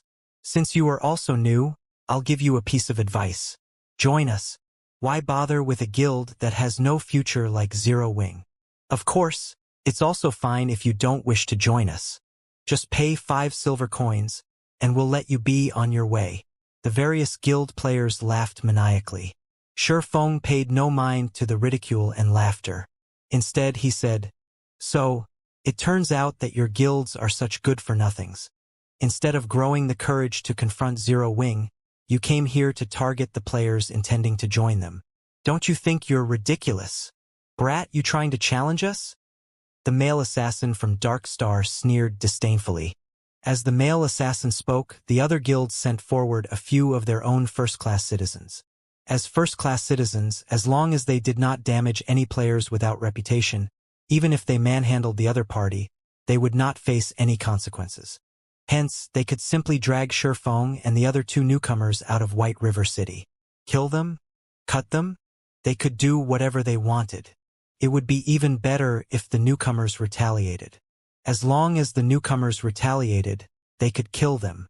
In other words, regardless of whether Shifeng and the other two retaliated or not, they would not have a happy ending. At this moment, Shadow Sword whispered to Shifeng, saying, "Fellow brother, thank you for standing up for us. In a moment I'll charge ahead, so take the chance to escape. As long as you leave the teleportation hall, you should be able to avoid them. If you hide in the high-class area of the city, they can't use force against you." There were differences between the areas in a city. In the common areas of the city, as long as no actual damage occurred, the NPC guards would not pay any attention to the friction between players. However, it was a different story if such a situation occurred in the high-class areas or trade area. The same applied to the restaurants and shops inside the city. Even first-class citizens would be arrested and jailed if they tried to create trouble in these areas. Shifeng smiled in reply to Shadow Sword's words. However, he did not take them to heart as he continued advancing, walking step by step towards Drunken Maniac, the male assassin from Dark Star. What's wrong with this person? Originally, Turtledove had some goodwill towards Shifeng. However, seeing that Shifeng ignored Shadow Sword's words, her impression of him worsened slightly. "Turtledove," Shadow Sword chided in a low tone. "Humph. I want to see what he's going to do next." Turtledove snorted as she frowned Shifeng's frail back. Shadow Sword remained silent, quietly watching Shifeng. Shadow Sword felt that Shifeng was not as simple as he appeared. Although the black cloak that Shifeng wore hid his appearance, level, and name, it could not hide the air of an expert his body exuded. Moreover, looking at Shifeng's unperturbed appearance, Shadow Sword's certainty that Shifeng was a powerful expert grew. Hence, he hindered Turtledove's actions. However, Shadow Sword had not expected anything to actually happen.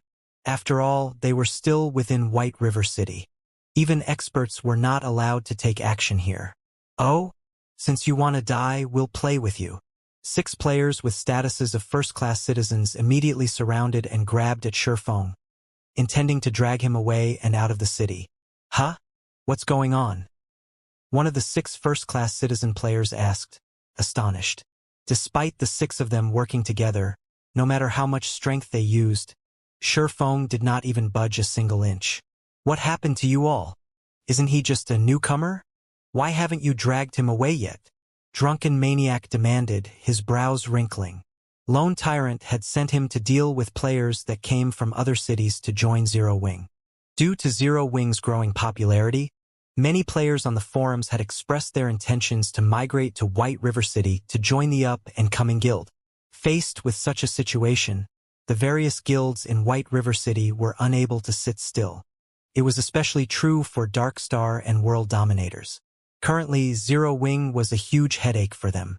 If they allowed experts from other cities to bolster Zero Wing's ranks, the guild would soon grow to become an unstoppable force in White River City.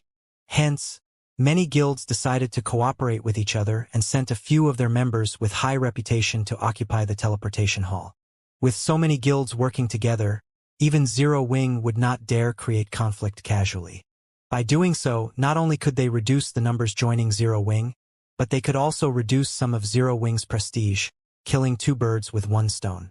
However, the only reply Drunken Maniac received was the flash of a sword. Earth Splitter. The players surrounding Shifeng were only level 16. Their HP was only slightly over 2,000. They could not endure Shifeng's sword at all. With a single attack, all 6 players surrounding Shifeng fell like puppets who had their strings cut. You actually attacked us." Drunken Maniac gaped Shifeng in disbelief. He could not understand why Shifeng dared to attack them. They were still inside White River City. They also had so many players on their side. So, shouldn't Shifeng be on his knees, begging for mercy and allowing them to trample him? Meanwhile, Turtledove, who stood behind Shifeng, had her mouth open wide in shock. With her eyes fixed on Shifeng's back, she couldn't help but mutter in a low tone, "Who? Just who is he?" At this moment, Shadow Sword's expression turned solemn. He was not surprised by the fact that Shifeng had made a move. However, being able to kill 6 elite guild members with a single hit was simply unbelievable. Shifeng's attack power was practically on the same level as a boss monster. After killing the 6 players who had surrounded him, Shifeng turned to Drunken Maniac. With a faint smile, he asked, "So, what if I attacked you?" Shifeng was a viscount of White River City. He was a bona fide major noble. Yet, these players had dared to flaunt their slight skill before him. These players simply did not know their own place. First-class citizen was just a nice-sounding title. In reality, they were commoners in White River City. Meanwhile, a commoner that dared to make a move against a major noble was a commoner that did not know the meaning of the word death. Drunken Maniac felt a chill crawl down his body when Shifeng had glanced at him. It was as if Shifeng were a towering giant that could easily stomp him to death. Involuntarily, Drunken Maniac retreated a few steps. However, when he thought of the many allies behind him, courage filled his heart. He then pointed at Shifeng with unflattering rage. "Brat, you're courting death. Since you dared to kill us within White River City, nobody in the entire city can save you now. It would be the same even if Black Flame were here right now. Brothers, kill him." Tens of Dark Star members charged at Shifeng. In the distance, over a dozen mages had also begun to chant their spells. In the next moment, however, everyone discovered that they were actually unable to use any of their skills. Immediately, Shifeng swung the abyssal blade and sent 3 arcs of lightning at the group charging at him, causing damages of over -1,000 points to appear 3 times over everyone's head. Under the lightning's might, none survived. At this moment, even a fool could tell that Shifeng was not a simple character.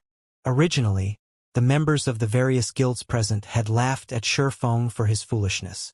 Now, however, no one laughed. Shifeng's first strike had killed 6 players, while his second had killed tens of players. At this moment, nobody dared to make even the slightest movement, deeply afraid that the next person to die would be themselves. The only thing they could do right now was to wait for the arrival of the city guards. Only the city guards could deal with a monster like Shifeng. "You? Just who are you?" Drunken Maniac retreated, his body trembling uncontrollably. Shifeng was simply too powerful. This was the first time Drunken Maniac had felt such an invisible power. Although there was nothing surrounding his body, Drunken Maniac felt as if his body were made of lead. Even his breath became extremely heavy. "You said that it would be useless even if Black Flame were here. Well, I'm standing here right now. What you are going to do about it?" Shifeng removed the black cloak. He then smiled at Drunken Maniac once more, slowly advancing towards the assassin, step by step. Without the black cloak, everyone recognized him as Black Flame. As long as one was from White River City, they would definitely recognize Black Flame. It's Zero Wings guild leader, Black Flame. Why is he here? No wonder he's so strong. The various guild players present started panicking. If Shifeng were simply an expert from another city, at most, they would feel a little nervous. After all, no matter how powerful Shifeng was, he could not contend with the entire city. However, Black Flame was different. Not only did the man possess astonishing strength, but he also had a powerful guild backing him up. "You?" Drunken Maniac retreated as he gaped at Shifeng, his eyes nearly popping out of their sockets. He had simply been sent here by his guild leader, Lone Tyrant, to harass some independent players. He would never have imagined that he would come across the famous, yet mysterious, Black Flame of White River City. Not long ago, Black Flame had killed Lone Tyrant while surrounded by an army of thousands. Meanwhile, he only had a few hundred men. Moreover, in terms of combat power, he was far inferior to Lone Tyrant. So, how was he going to survive? Guild leader, you've really brought a calamity down on me this time. Drunken Maniac laughed bitterly in his heart. As for escape, although Drunken Maniac was arrogant, he was not a fool. Shifeng could have killed him with his previous strike. Yet Shifeng had not done so. Why? It was because, to Shifeng, taking his life would be as easy as shooting fish in a barrel. I really did not expect Guild Leader Black Flame to pay us a visit. Although I know that I am certainly not strong enough to challenge you. If Guild Leader Black Flame wishes to kill me, I will not resist. However, I stand here today as not just the representative of Dark Star, but also the many guilds in White River City. Guild Leader Black Flame, you should know that by killing me, Zero Wing will show its opposition to the many guilds present today. Drunken Maniac did not wish to die. Moreover, the support of so many guilds standing by him emboldened and strengthened the assassin. However, although Drunken Maniac's words sounded awe-inspiring and many guilds stood by as backup, Shifeng's footsteps did not stop. Guild Leader Black Flame, our guilds have chosen Drunken Maniac as our representative here today. If you kill him, your actions will offend our guilds. So, I hope Guild Leader Black Flame will think things through. That's right. That's right. Although Zero Wing is powerful in White River City, we are not that easily bullied. Moreover, nobody will benefit from a life and death struggle. Guild Leader Black Flame, you have to think it through carefully. Guild Leader Black Flame, in my opinion, you should just let bygones be bygones. Wouldn't it be better if both sides take a step back? Why must you push the situation to an impasse? Neither party will benefit from such a situation. Zero Wing only has around 5,000 members. However, our guild's combined numbers exceed 100,000. Even if experts are aplenty in Zero Wing, could each of these experts take on 20 people by themselves? After one person stood up Shifeng, the other guilds also started to voice their opinions. Although these guild players' persuasion attempts seemed gentle, in reality, they were using another method to strike at Zero Wing. If Shifeng did not retaliate today, it would mean that Zero Wing's invincible momentum had finally broken. To outsiders, it would look as if Black Flame had admitted defeat. At that time, even without their guilds hindering players from other cities from joining Zero Wing, those players might give up on Zero Wing due to their disappointment in the guild. At this moment, Turtledove and Shadow Sword, who stood behind Shifeng, still wore shocked expressions. They never thought that the stranger who willingly lent them a hand when they were in trouble would actually be the guild leader of Zero Wing. Meeting the mysterious guild leader of Zero Wing was more difficult than winning the lottery in reality. After all, there was simply too many players in White River City. Yet, they had actually encountered him. However, resentment began to fill their hearts as they listened to the many guilds. These people are just a bunch of trash. Turtledove did not originally have a positive opinion of these guilds. Now, that opinion had only grown worse. Shadow Sword nodded his head in agreement. This was why he did not wish to join these guilds.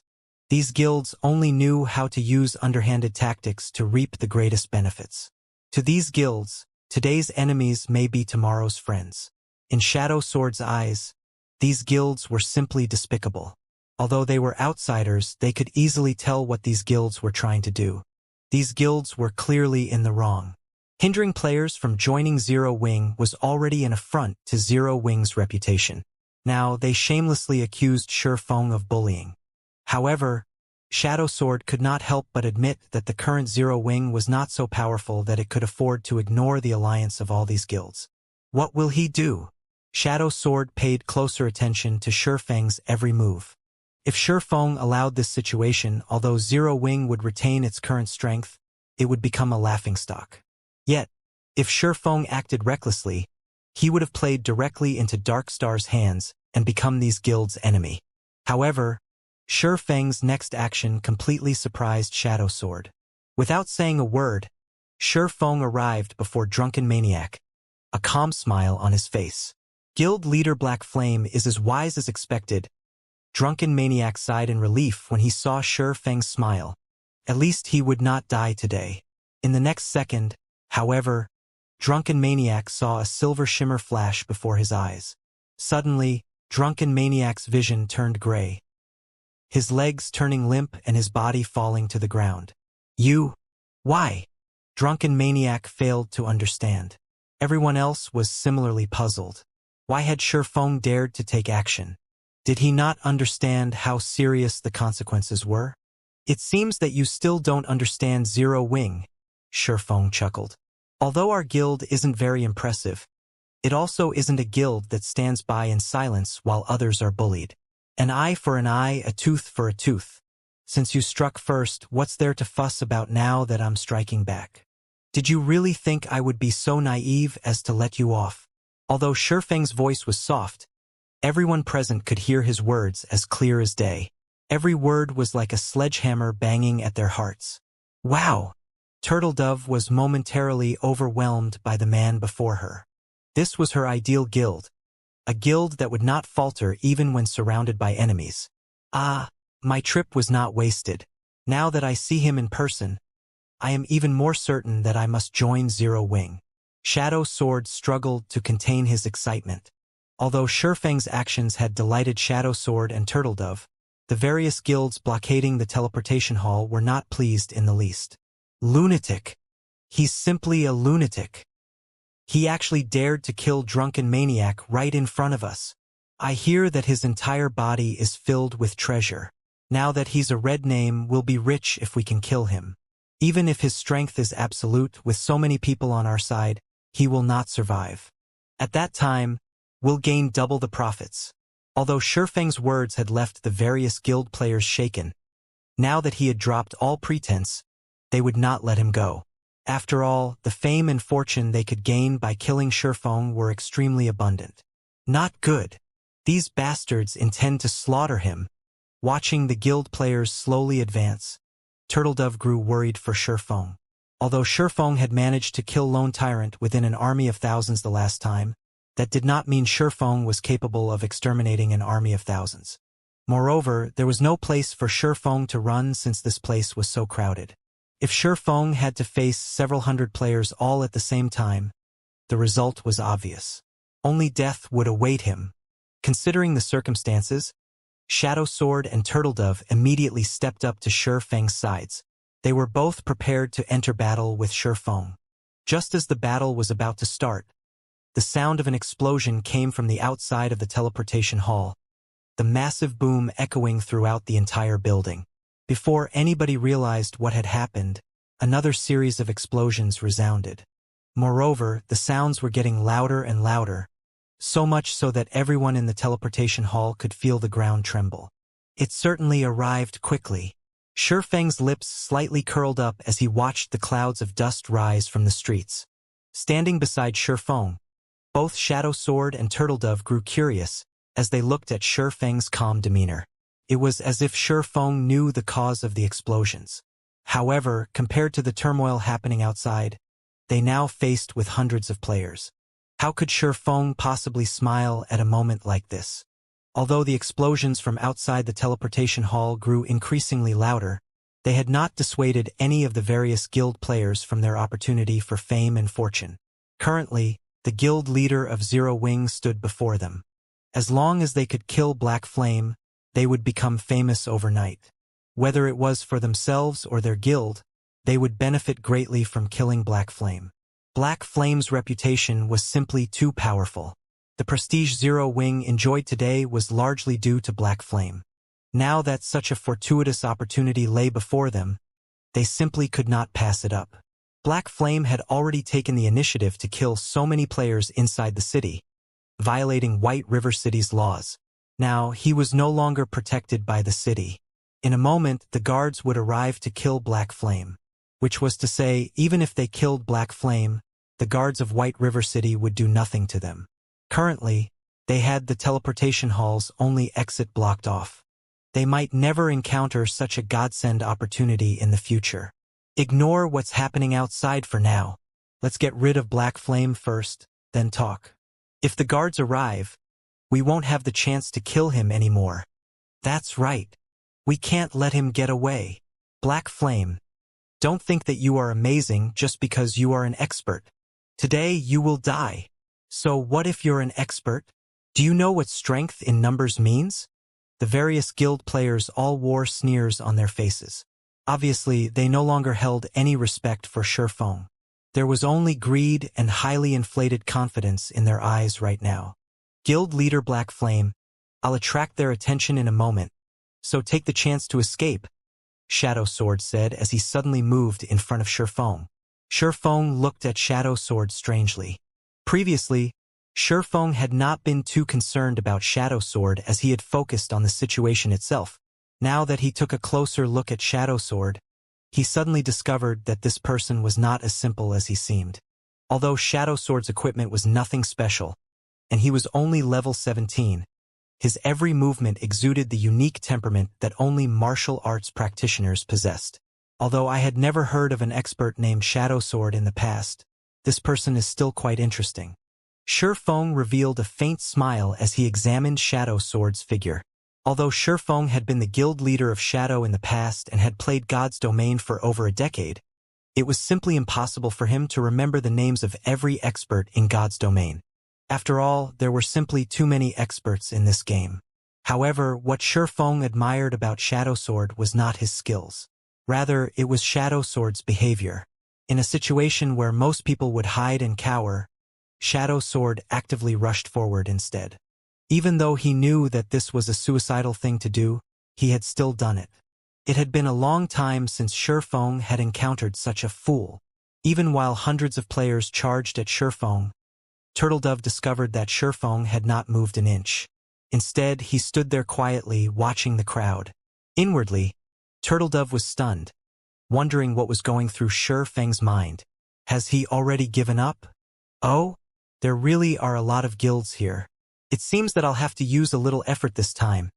Shifeng looked around, memorizing all the guilds here today. If he did not give these guilds a taste of Zero Wings might, their actions would only grow bolder in the future. Normally, he would not stand a chance against such a crowd. Now, however, the situation was different. It should be about time. You two, in a moment, distance yourselves. The farther, the better. It would be unfortunate if I mistakenly injured you. Shifeng whispered a reminder to Shadow Sword and Turtledove before slowly advancing on the crowd. At the same time, he activated the aura of space on the 7 Luminaries ring, becoming immune to all control and restricting effects. Shifeng's instructions confused the two independent players. Just what was he planning to do? Did he really intend to engage in a deathmatch with these hundreds of players? Presumptuous. Die! One of the level 16 berserkers who led the charge smiled disdainfully. Lifting his battle axe, he used charge and took the lead to hack at Shifeng. The giant battle axe carried a strong wind with it as it descended. Originally, the berserker thought he could repel Shifeng with a single attack. In the next moment, however, this level 16 berserker finally realized what true strength was. Making a casual swing with the abyssal blade, Shifeng slashed at the steel battle axe, sending both the axe and the berserker flying. Following which, Shifeng charged towards his incoming opponents like a bullet, crashing into and dispersing the crowd. Is he a monster? Turtledove was dumbfounded. The players from the various large guilds were also momentarily stunned. However, they quickly recovered their wits. Mages, kill him! Although the melee players who had charged at Shifeng had scattered, the mages standing in the back had not stopped their chanting. Soon, spells flew at Shifeng one after another. Not daring to take all of those spells head-on, Shifeng quickly carried out complex footwork, his dance becoming ethereal. Dodging one spell after another, Shifeng charged towards the crowd. Not good. He's going for the healers. All melees, block him. A group of melee players immediately charged forward and blocked Shifeng's path. However, their attempt was futile. Shifeng was currently level 24, and most of the equipment he wore was fine gold rank or above. All of his attributes far surpassed these level 16 and level 17 melee players. With ease, Shifeng plowed through all obstacles before him. Sword flashes enveloped these players. Even though these players had skills that could block attacks, their bodies could not keep up and react appropriately. Hence, Shifeng eliminated them easily. Moreover, As Shurfeng weaved his way through the crowd, the ranged mages were unable to hit the swordsman. There was always someone Shurfeng could use as a shield, taking the hits for him.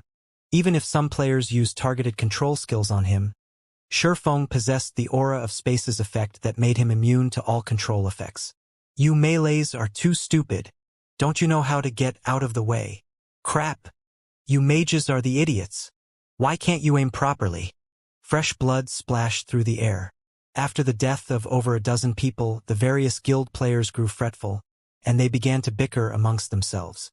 Why are you so anxious? Can't you all see that Black Flame's HP has fallen by quite a bit? He doesn't have a healer. He won't last long. At this time, a sturdy and robust-looking Guardian Knight stepped out from within the teleportation hall. Several hundred guild players followed him as well. Guild leader Lone Tyrant, why are you here? Everyone present immediately recognized the Guardian Knight. At this moment, Lone Tyrant no longer possessed his previous calm. Now, as if possessed by a devil, both of his eyes glowed with a crimson light. When Lone Tyrant discovered Shurfeng's appearance in the teleportation hall, he immediately used a return scroll and rushed back to White River City. His previous death at Shurfeng's hands had been an utter disgrace. Afterward, he had been forced out of the ranking list. At this moment, Lone Tyrant's hatred for Shurfeng was deeper than an ocean. Black Flame, today you will die. Everyone, charge. Lone Tyrant laughed madly as he watched Shurfeng fight. Kill! Suddenly, several hundred Dark Star elite members charged at Shurfeng. This Lone Tyrant sure has good timing. Shurfeng could not help but wrinkle his brows. Currently, although he still had over 70% of his HP remaining, he would not last long if he had to face an additional mob of several hundred Dark Star elite members. It seems that I can only retreat for now. Just as Shurfeng charged towards the entrance, a huge explosion occurred in front of the teleportation hall. The hundreds of players blocking the entrance were instantly obliterated, and not even their corpses remained. Only the items these players had dropped were left behind. Shocked, everyone turned to look at the source of the explosion. What is that? Turtledove's eyes widened. A look of disbelief plastered on her face. A steel giant had appeared at the entrance of the teleportation hall. Just by standing there, the steel giant caused those who looked at it to feel chills down their spines. Simultaneously, all players in White River City received a notification. White River City System Announcement. Monsters have invaded White River City. Assist the guards of White River City to repel the attack. Players will receive bountiful rewards based on contributions.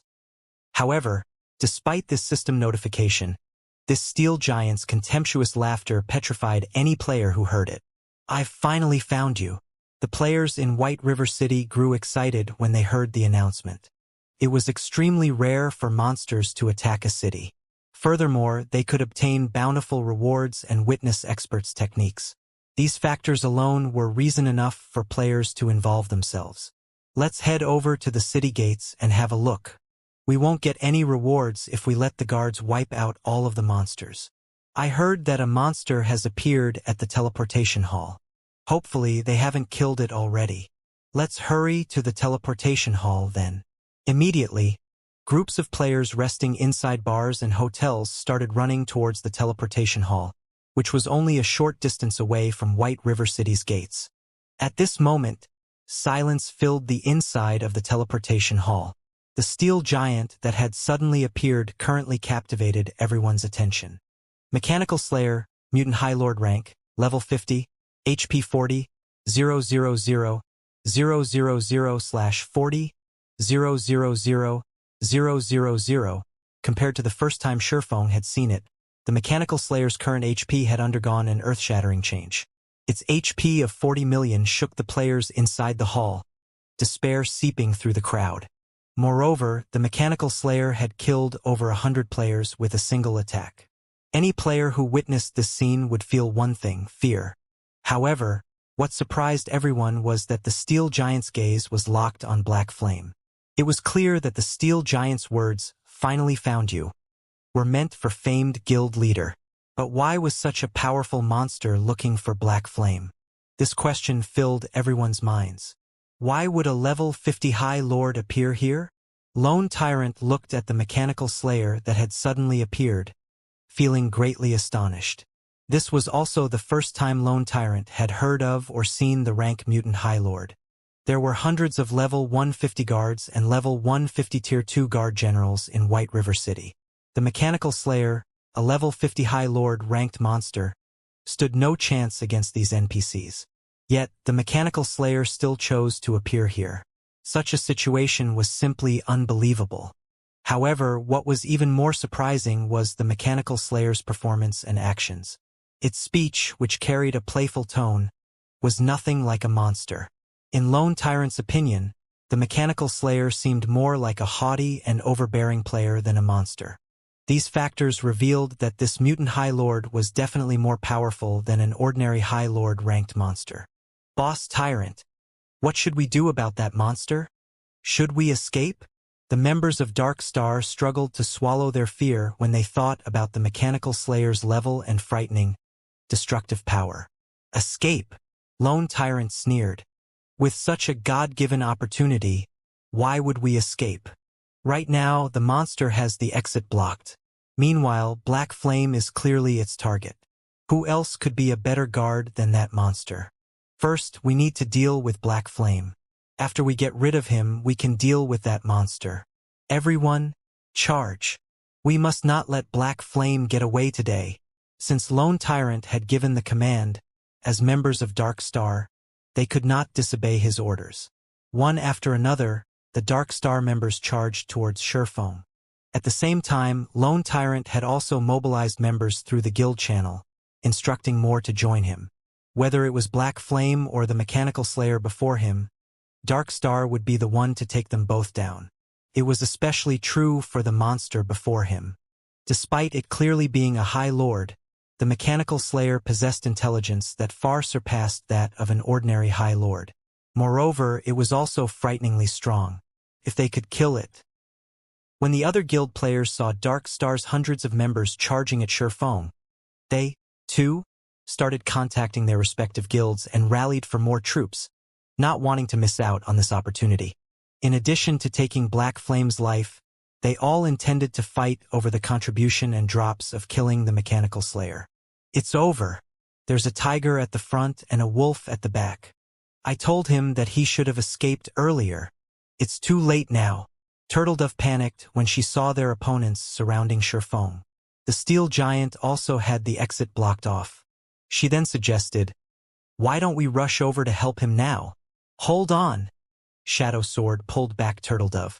Softly, he said, "Let's listen to guild leader Black Flame and think of a way to escape. Big brother Shadow Sword, the situation has changed.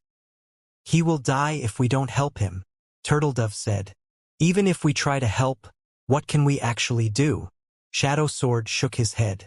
Although he wished to help Surefoam as well, a dark feeling had surfaced in his heart. Meanwhile, this darkness told him that, if he stayed here, the situation might really conclude as Surefoam had said. It would be better than doing nothing at all. Ignoring Shadow Sword's words, Turtledove charged towards the crowd. However, before Turtledove made it too far, something unbelievable happened. A massive figure suddenly appeared above Surefoam. The figure then landed heavily on the ground, easily crushing the stone floor into dust and sending tremors throughout the entire teleportation hall. More than 100 players who had charged at Surefoam died instantly under the figure's descent. Only Surefoam, who had activated Defensive Blade, had barely remained standing. "You've finally taken action. I've been waiting for a long time now." Surefoam smiled faintly. At this moment, he had less than 50% HP remaining. If he continued battling the sea of players, sooner or later, he would have no choice but to run. However, now that the mechanical slayer had made its move against him, things were vastly different. "Little ant, you sure are persistent. However, in front of us, only death awaits you."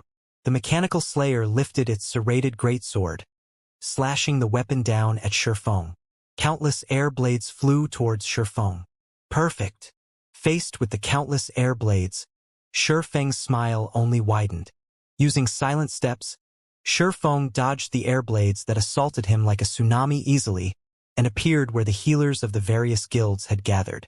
Although Shifeng had evaded the Mechanical Slayer's attacks, the Dark Star elites who had focused on Shifeng were not as lucky. Under the assault of the countless air blades, these elite players were as weak as tofu, crumbling with just a touch. In an instant, over 100 elite players died. However, the battle was not over yet. Seeing that its attack had missed, the Mechanical Slayer sent another slash at Shifeng. Shifeng hurriedly activated the aura of wind in conjunction with Windwalk, his speed soaring.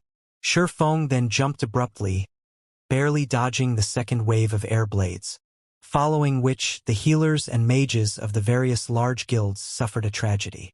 Crap! Black Flame is trying to use that Mechanical Slayer's strength to deal with us. Everyone, move away from him. Everyone finally noticed that something was amiss. Although Shifeng seemed to be evading the Mechanical Slayer's attacks, in reality, he took advantage of the Mechanical Slayer's wide range to deal with them. Within a few seconds, the various large guilds had lost over 80% of the elites in the teleportation hall, while Darkstar had lost over half of the elites who had just arrived. If they continued to allow Shifeng to have his way, they would face annihilation in just a moment. Black Flame, looking at his subordinates that had died, Lone Tyrant clenched his jaw close to the point of shattering his teeth. Change of tactics. All ranged players restrict Black Flame's movements. Lone Tyrant immediately issued new orders. You only now noticed? Shifeng simply smiled. Unfortunately, you're too late. Let me help you host a grand bloodfest. If Lone Tyrant and the others had prepared earlier and stolen the aggro of the Mechanical Slayer from Shifeng before it appeared in front of him, Shifeng would have been forced to flee. However, after the Mechanical Slayer had focused on him, it would be meaningless even if Lone Tyrant and the others managed to figure out his plan.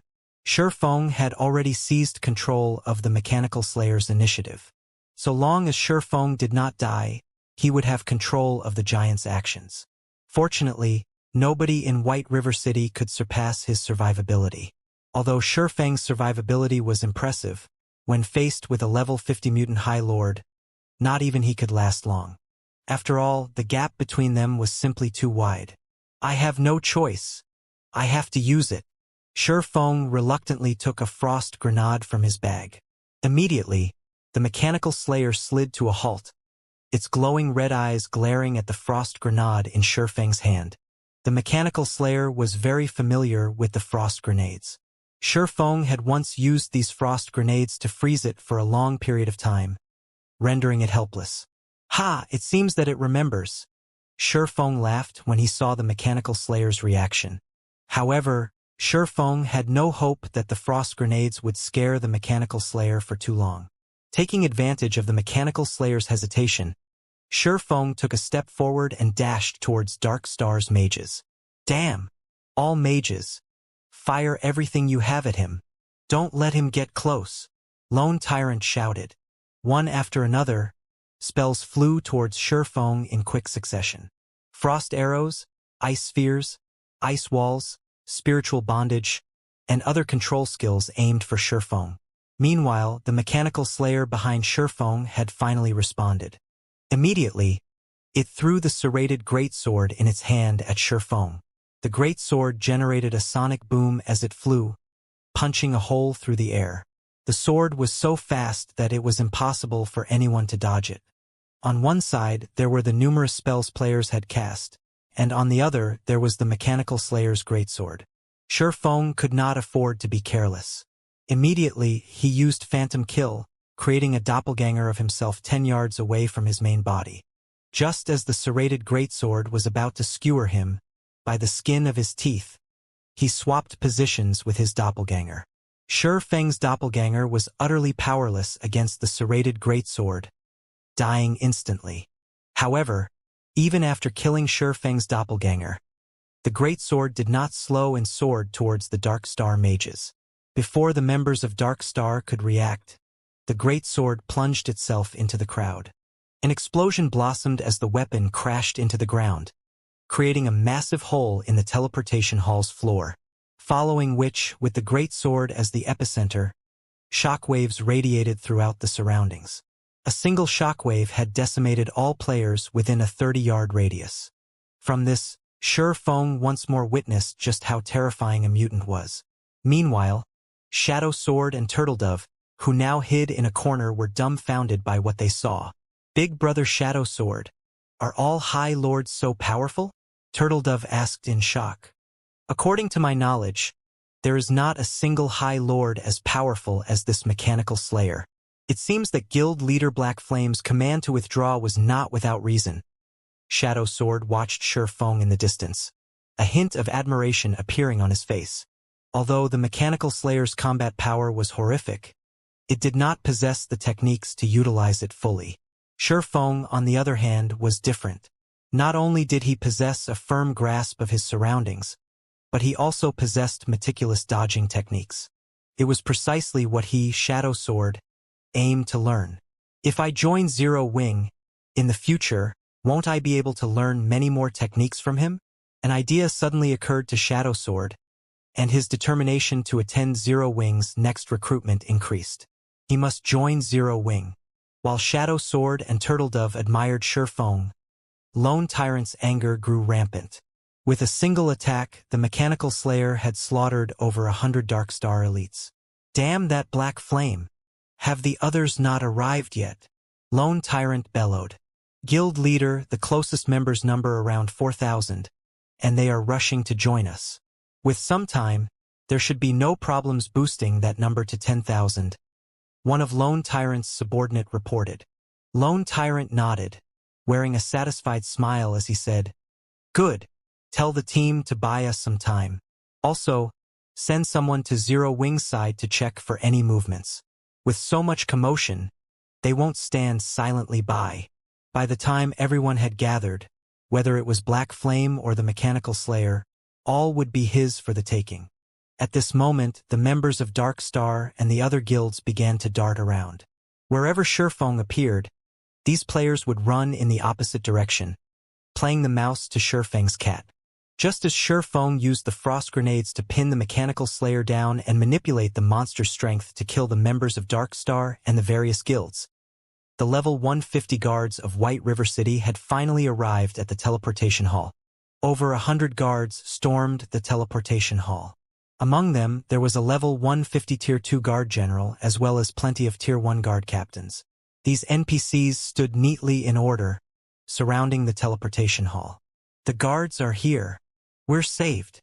The players present released a sigh of relief at the guards' arrival. Borrowing the mechanical slayer's strength, Sure Feng had killed countless of their allies. If they had not continuously avoided him, they would have long since died under Sure Feng's demonic claws. Good. Now that the guards are here, when they pin down this monster, they will attract its aggro. We'll see how arrogant you are then. When my men arrive, we'll introduce you to death. Lone Tyrant laughed coldly as he watched Sure Feng dodge the mechanical slayer's attacks.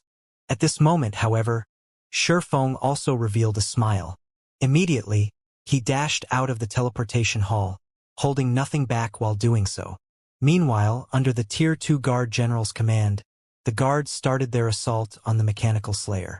The NPCs were uniformly level 150. The ordinary guards possessed 800,000 HP. The Tier 1 guard captains possessed 1,600,000 HP, and the Tier 2 guard general possessed 2,400,000 HP. To players, these guards were invincible. These guards only needed a single strike to kill a level 50 player instantly.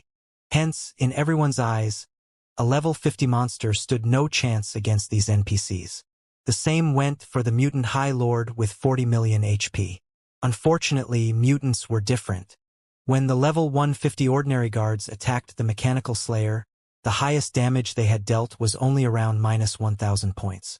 Even the level 150 Tier 1 guard captains only managed to deal around -3,000 damage to the mechanical slayer. As for the most powerful level 150 Tier 2 guard general, he could only deal around -10,000 damage. Such damages were barely a scratch to the mechanical slayer's 40 million HP. Indeed, just like Lone Tyrant had predicted, the mechanical slayer's attention immediately switched towards the Tier 2 guard general. Following which, the mechanical slayer swung its serrated greatsword at the guard general, while the guard general responded quickly by raising his spear to defend against the attack. Boom! The attack threw the level 150 guard general into a wall. The mechanical slayer then brandished its great sword repeatedly, creating a storm that engulfed the entire teleportation hall. In retaliation, the other guards began a frenzied assault on the mechanical slayer. After a short moment, the entire teleportation hall had changed beyond recognition. Under the barrage of the countless sword auras, none of the level 150 guards survived. Even the 10 Tier 1 guard captains and the Tier 2 guard general died under the mechanical slayer's sword. Meanwhile, the mechanical slayer still had 91% of its HP remaining. Just what kind of monster is this? Lone Tyrant could not believe his own eyes. Before today, players had believed that these NPC guards were invulnerable, yet they had all been annihilated while the mechanical slayer remained healthy. There had been over 100 level 150 guards. A Tier 2 NPC had even led the attack, but in the end they all died. At this point, Lone Tyrant began to wonder if anyone could defeat the mechanical slayer. Seated on top of a roof, Shifeng enjoyed a few refreshments while resting. Previously, to dodge the mechanical slayer's attacks, Shifeng had exhausted himself, both mentally and physically. Meanwhile, the arrival of the guards had been the perfect chance to break away from the battle and rest. Only, he had not imagined that his break would be so short-lived. A mutant mutated from a High Lord is scary indeed. With this, I can safely proceed with the next part of the plan. Shifeng smiled, shifting his gaze towards the tens of thousands of players in a distance who currently rushed towards the battle. Look, there's a monster over there. It's massive. Wait. Why does a level 50 High Lord possess 40 million HP? This is the most powerful High Lord I've ever seen. I wonder what items it will drop after it dies? At the very least, it should drop some fine gold items, right? Are all of you blind? That mutant High Lord is clearly stronger than ordinary High Lords. If a High Lord already drops fine gold items, then a mutant High Lord, which is a higher rank, should drop dark gold items. Dark gold items. There should only be a few items of such rank in Starmoon Kingdom, right? At this moment, the many players in White River City had started to gather at the teleportation hall. A sea of players covered the nearby streets, all of them watching the mechanical slayer with hungry gazes. These players considered the mechanical slayer to be a field boss that could be easily killed. Meanwhile, among this sea of players, there was actually not a single Zero Wing member to be found. Shifeng had long since informed his guild that they were not allowed to participate in this battle. Shifeng's reason was not due to lack of interest in the loot of the mechanical slayer. Instead, he understood that they would only throw away their lives by joining this battle. Guild Leader Tyrant, our men have arrived. Good. The mechanical slayer belongs to us. Tell everyone to spread out and take positions. None of the melees are allowed to approach the mechanical slayer. Ranged players should distance themselves from the mechanical slayer and attack from maximum range. Let the other players draw the aggro and die for us. As for the melee players, have them aim for Black Flame. We must not let him escape. Although Lone Tyrant was shocked by how powerful the mechanical slayer was, such a powerful monster also represented a ridiculous amount of valuable loot. Despite the fact that Dark Star only had several thousand members present, its main army was on its way. In addition to the other guilds and independent players of White River City, the final number of players they could gather would exceed 200,000. Currently, if the players present attacked the mechanical slayer, most of their attacks would either deal -1 damage or Mississippi. Even so, this mechanical slayer with 40 million HP would not survive for long under the continuous assault of 200,000 players. Moreover, there weren't just 100 or so guards in White River City. In time, the city would send more guards into the fray. In a way, the mechanical slayer's death was a guarantee. It was only a matter of who would obtain the loot of the mechanical slayer after it died. At the same time Dark Star took action, the other guilds also initiated their assault. After witnessing the power of the mechanical slayer, only ranged players dared to attack it. As for those remaining, they all swarmed after Shifeng. Only those who had just arrived and were unclear of the situation dared approach the frightening mechanical slayer. That lone tyrant sure is concerned about me. Even now, he still sends so many after me. Standing on top of a roof, Feng had obtained a clear view of the battle. Since they wish to come, let's increase the violence. Immediately, Feng dashed towards Dark Star's army. Although countless spells and arrows barraged the mechanical slayer, a majority of these attacks were a miss, and only a small number managed to deal a mandatory -1 damage. Hence, Feng was still the slayer's main target. Due to the large number of players standing in between it and Feng, the mechanical slayer wielded its sword, massacring everything in its path. Every time the mechanical slayer swung its serrated greatsword, swaths of players died. This scene caused the witnessing players to shiver in fear. However, it was precisely because of these players that the mechanical slayer's speed was greatly reduced, allowing Feng to have an easier time dodging. Meanwhile, when the members of Dark Star saw that Feng quickly approached them, ridiculing sneers started appearing on their faces. This black flame must have damaged his head. Instead of running away from us, he actually dares to run in our direction. Is he that eager to die? Isn't that better? He's saving us the time of chasing after him. However, just as the members of Dark Star mocked Feng for his stupidity, Lone Tyrant angrily bellowed in the guild channel. You bunch of trash, run. Get away from Black Flame. Don't let him come close to any of you. The command confused Lone Tyrant's subordinates. Initially, Lone Tyrant had commanded them to surround Feng, yet now he told them to run as soon as they saw Feng. However, Lone Tyrant's reminder was useless. Feng had already arrived before the members of Dark Star. Meanwhile, the mechanical slayer's greatsword descended towards Feng. Using silent steps, Feng reappeared beside a player 20 yards from his original position, deftly avoiding the mutant's fatal strike. After a series of dodges, almost 90% of the thousands of Dark Star members who had encircled Feng died, and only a few with dazed expressions remained. Lone Tyrant trembled in anger. Thousands of members had died, just like that. Lone Tyrant was greatly confused. He could not understand why the mechanical slayer so vehemently chased Feng. Just what had Feng done to it before this? Right now, with Feng's high-speed movements, it was simply impossible for any ranged players to land an attack on him. Yet, if the melee players approached Feng, the shockwaves of the slayer's attacks would slaughter them.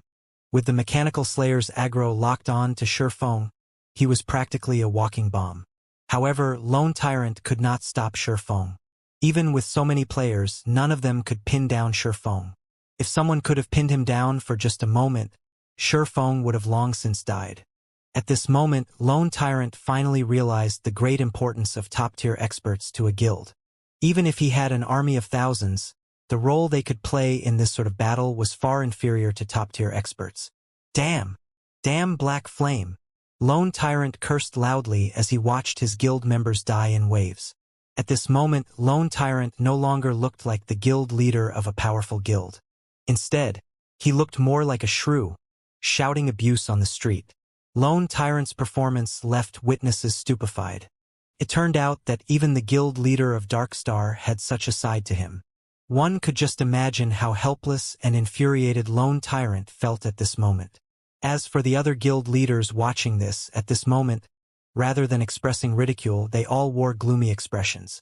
Their guilds were in the same boat as Dark Star. After Feng finished dealing with Dark Star, he would certainly turn his blade in their directions. So, how could they possibly feel happy over Lone Tyrant's miserable fortune? Why don't we admit our mistakes and apologize to guild leader Black Flame? Are you kidding me? If all of our guilds lower our heads to zero wing, how are we supposed to succeed in White River City in the future? But, if we don't apologize, what will we do if he retaliates against us? Wait! Look over there. More guards have shown up. While the guards deal with the mechanical slayer, we can work together to get rid of Black Flame. With so many on our side, Black Flame can't survive regardless of how powerful he may be. As long as he dies, Zero Wing will lose its momentum in becoming the overlord of White River City. At that time, we might still be able to thrive. Watching the hundreds of guards who had already surrounded the mechanical slayer, the guild leaders of the various large guilds agreed with the logic. Black Flame's death would be a huge blow to Zero Wing's prestige. If unrated guilds like them wished to thrive, they could not allow a single guild to obtain an absolute advantage in White River City. Currently, Zero Wing was like the sun at noon. If they allowed the guild to continue sooner or later, they would stand no chance against Zero Wing at all. Hence, the various guild leaders instructed their members to focus all of their strength on killing Shurfeng. Shurfeng wrinkled his sharp brows when he saw the NPC guards charge at the Mechanical Slayer and the various guilds who took action. Knowing that his situation had become unstable, Shurfeng spun around and started running towards the Mechanical Slayer, no longer charging towards the members of the various guilds. Within a moment, everyone from the various guilds had surrounded both Shurfeng and the Mechanical Slayer. However, these guild players had finally wisened up. Instead of recklessly rushing forward to attack Shurfeng, they allowed the ranged players to attack him as they slowly tightened their circle around him, forcing Shurfeng into a constant retreat. Just as Shurfeng was about to enter the Mechanical Slayer's attack range of 30 yards, the Mechanical Slayer's HP fell to 80%. Suddenly, its eyes shone a bright red, and clasping its greatsword with both hands, the mutant slammed the weapon into the ground. Naturally, Shurfeng understood what the Mechanical Slayer intended to do. This was none other than the Mechanical Slayer's ultimate move, Storm Domain. The skill had a radius of over 100 yards, and even his level 50 Tier 1 guards had died from a single hit. Back then, if Shurfeng had not used Wind Rider, his speed skyrocketing, the consequences would have been unimaginable. At this moment, Shurfeng immediately switched to the 7 Luminaries Ring's aura of illusion, activating Fantasy World. As Shurfeng activated Fantasy World, a faint barrier of light formed around his body. Fantasy World, immunity to all magic damage and 10% of magic damage received will be converted to healing to recover player's HP for 10 seconds. Cooldown, 3 minutes. At this moment, the players surrounding Shurfeng had not yet noticed the Mechanical Slayer preparing its attack. They still foolishly charged at Shurfeng. Before anyone could react, cracks started appearing on the stone-paved road as the land trembled. In the next moment, countless blades of air shot up from the cracks. Regardless of whether it was a player or an NPC, all those struck by the air blades died. After the turbulent storm ended, the street outside the teleportation hall was beyond recognition. At this moment, this small section of the city had become a ruin. The players observing the battle from a distance fell silent. This was the first time they had ever seen such frightening, destructive power. With a single attack, the Mechanical Slayer killed thousands of players. A large empty patch suddenly appeared on the previously crowded street. Even the level 150 guards had not survived the attack. How were they, players, supposed to deal with such a monster? Powerlessness bloomed in the hearts of the players who were originally intent on killing the Slayer. No! At this moment, the guild leaders of the various guilds who had ordered their members to encircle Shurfeng no longer possessed the calm they had before. Only regret and anger filled them right now. The Mechanical Slayer's storm domain had instantly obliterated thousands of their members. Moreover, a majority of these members were elite players. As unrated guilds, they did not possess many elites. At most, each guild would have 600 to 700 elite players. Hence, even the death of a few dozen elite players was a huge blow. Now, however, each of these unrated guilds had lost over 100 elites. That single attack had dealt a fatal blow. Guild leader Black Flame's tactic was awesome. Turtledove giggled as she observed the carnage from afar.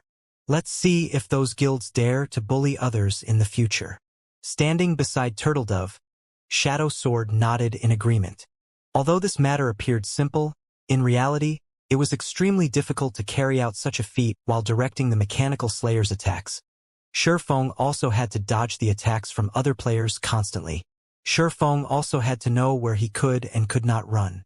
If Shurfeng did not have a perfect grasp of his surroundings, even the slightest mistake would result in his death.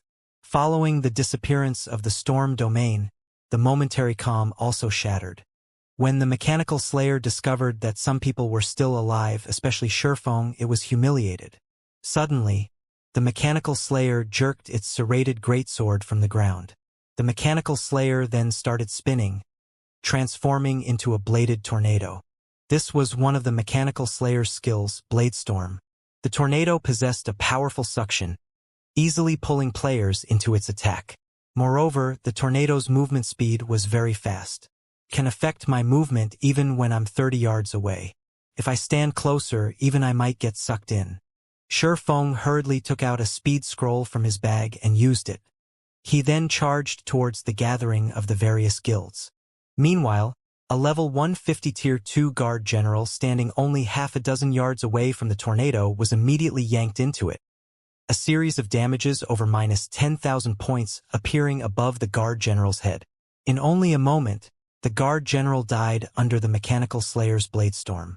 The frightening damage caused everyone to break out in cold sweat.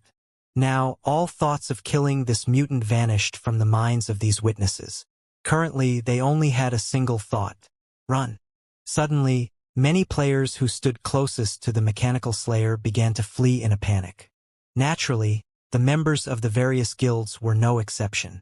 When these guild players saw Shifeng running towards them, each and every one of them immediately turned and fled, having completely forgotten about attacking Shifeng. There were no fools here. Nobody wanted to gift themselves to death. This chase scene occupied the streets of White River City. Many players who had just arrived were dumbfounded. They had often seen a group of players chasing another group of players. But now, tens of thousands of players were actually running from a single player. Moreover, these players looked as if they had just seen a ghost. This was truly the first time they had seen such a miracle. Aren't those guys members of the third-rate guild, Angel's Crown? Why are they running away? A ranger who had just arrived asked in wonder. You think Angel's Crown is the only guild running away? Don't you see that there are members belonging to dozens of guilds running with their tails between their legs? A druid who knew more about the situation commented from the side. Now that you've mentioned it, that really does seem to be the case. Just what is going on here? The ranger was confused further after he realized the scope of the situation. Normally, the members of these guilds were extremely arrogant and overbearing. These guilds dominated the densely populated monster areas, and if independent players like them had an opinion about it, these guild players would kill them without hesitation. For a time now, many independent players harbored a great hatred for these guild players, though none of them had actually dared to voice that hatred. Now, a miracle had actually occurred. It turned out that even the mighty and arrogant guild players had times where they were afraid. In particular, the members of Dark Star could also be seen among the crowd of fleeing players. Dark Star was one of the top 6 guilds of White River City. Why were its members running away as well? Don't you recognize the player chasing them? The druid pointed towards Shifeng, who was at the far end of the sea of fleeing players. That person looks somewhat familiar. Wait, isn't that Black Flame, the guild leader of Zero Wing? That's right. Black Flame is the one chasing these guilds. I heard that Dark Star allied itself with many other guilds and sent their members to blockade the teleportation hall in an attempt to prevent players of other cities from joining Zero Wing. After Black Flame discovered their plot, well, this is the result. Listening to the druid's explanation, shock filled the ranger's heart. A single player was actually capable of facing dozens of guilds. Was Black Flame even still considered a player? The other players standing near the druid and ranger pair, who had been clueless about the situation, were also stupefied by this revelation. Although they had long since knew that Black Flame was strong, they had not known exactly how strong. He was actually capable of forcing tens of thousands of players to run for their lives frantically. Were they even playing the same VR game? Guild leader Black Flame, why don't we talk out our differences peacefully? Dark Star forced us to join their scheme. We really have no intentions of becoming enemies with Zero Wing. That's right, Guild leader Black Flame. We have our own difficulties as well. If you stop chasing us, we are willing to offer you an apology and compensate you for all your losses. Please forgive us. We won't cause Zero Wing trouble ever again. The fleeing guild leaders started yelling their offers of reconciliation. At this moment, they were truly afraid. In order to deal with the mechanical slayer, They had ordered most of their guild members to rush to the battle. If they all died here, the damage it would cause their guilds would be unimaginable. It was highly possible that they would never recover from this loss and would be forced to dissolve their guilds. Since you all have spoken, I'll forgive you, Shifeng smiled. However, all of you need to die once first. Black Flame, we are sincerely trying to apologize. Judgment Hand, the guild leader of Angel's Crown, bellowed. Guild leader Judgment Hand must be joking. I, too, am sincere. I want you to die once. Shifeng smiled faintly as he increased his speed once more. Shifeng's speed was much faster than the elite members of the various guilds. In just a moment, he had caught up with the fleeing crowd. As Shifeng dove into the crowd, the mechanical slayer was like a meat grinder as it pulled one player after another with its powerful suction force, instantly turning these players into scattered light particles. In a short moment, the various guilds had already lost over 1,000 players. With the passage of time, the number of deaths soared. Even though there was a constant stream of NPC guards arriving at the scene of the battle, none of them could hinder the mechanical slayer. Instead, they all became a delicious meal for the mutant. Before a minute had passed since Shifeng caught up with the fleeing crowd, the death count had exceeded 10,000.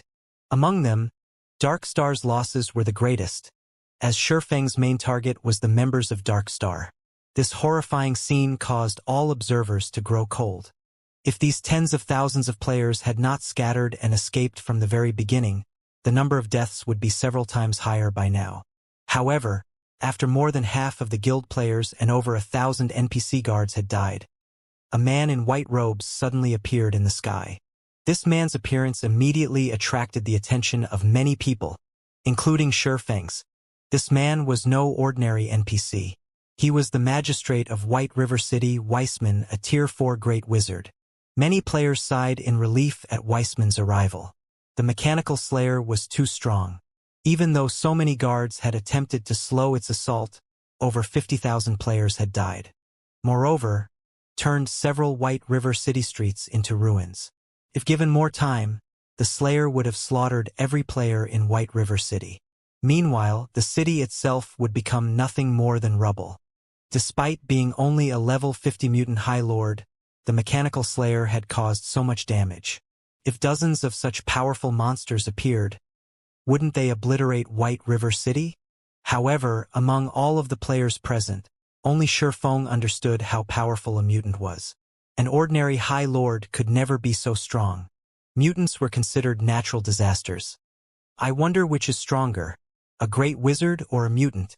At this moment, Shifeng stood far from the commotion, quietly observing Weissman and the Slayer's every action. Great Wizard was a Tier 4 class.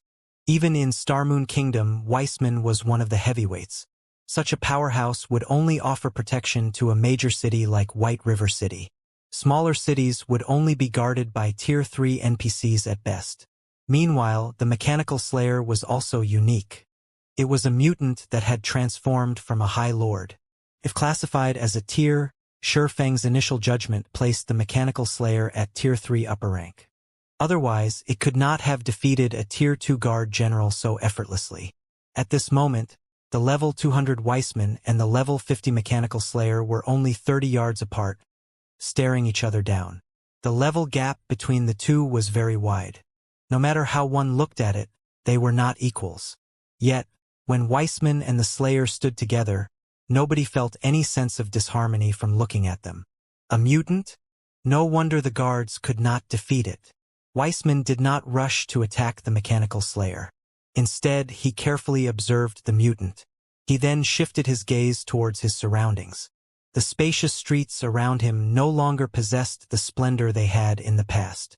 There were collapsed buildings everywhere, and this caused Weissman's gentle gaze to chill with anger. Suddenly, Weissman's body exuded an intimidating authority.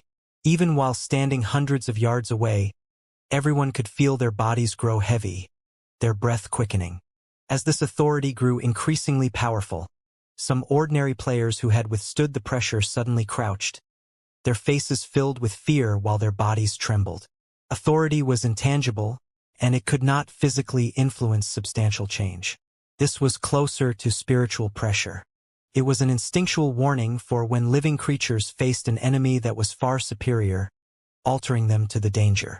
Humans had long since detached themselves from the various threats of Mother Nature, so their instincts were extremely weak.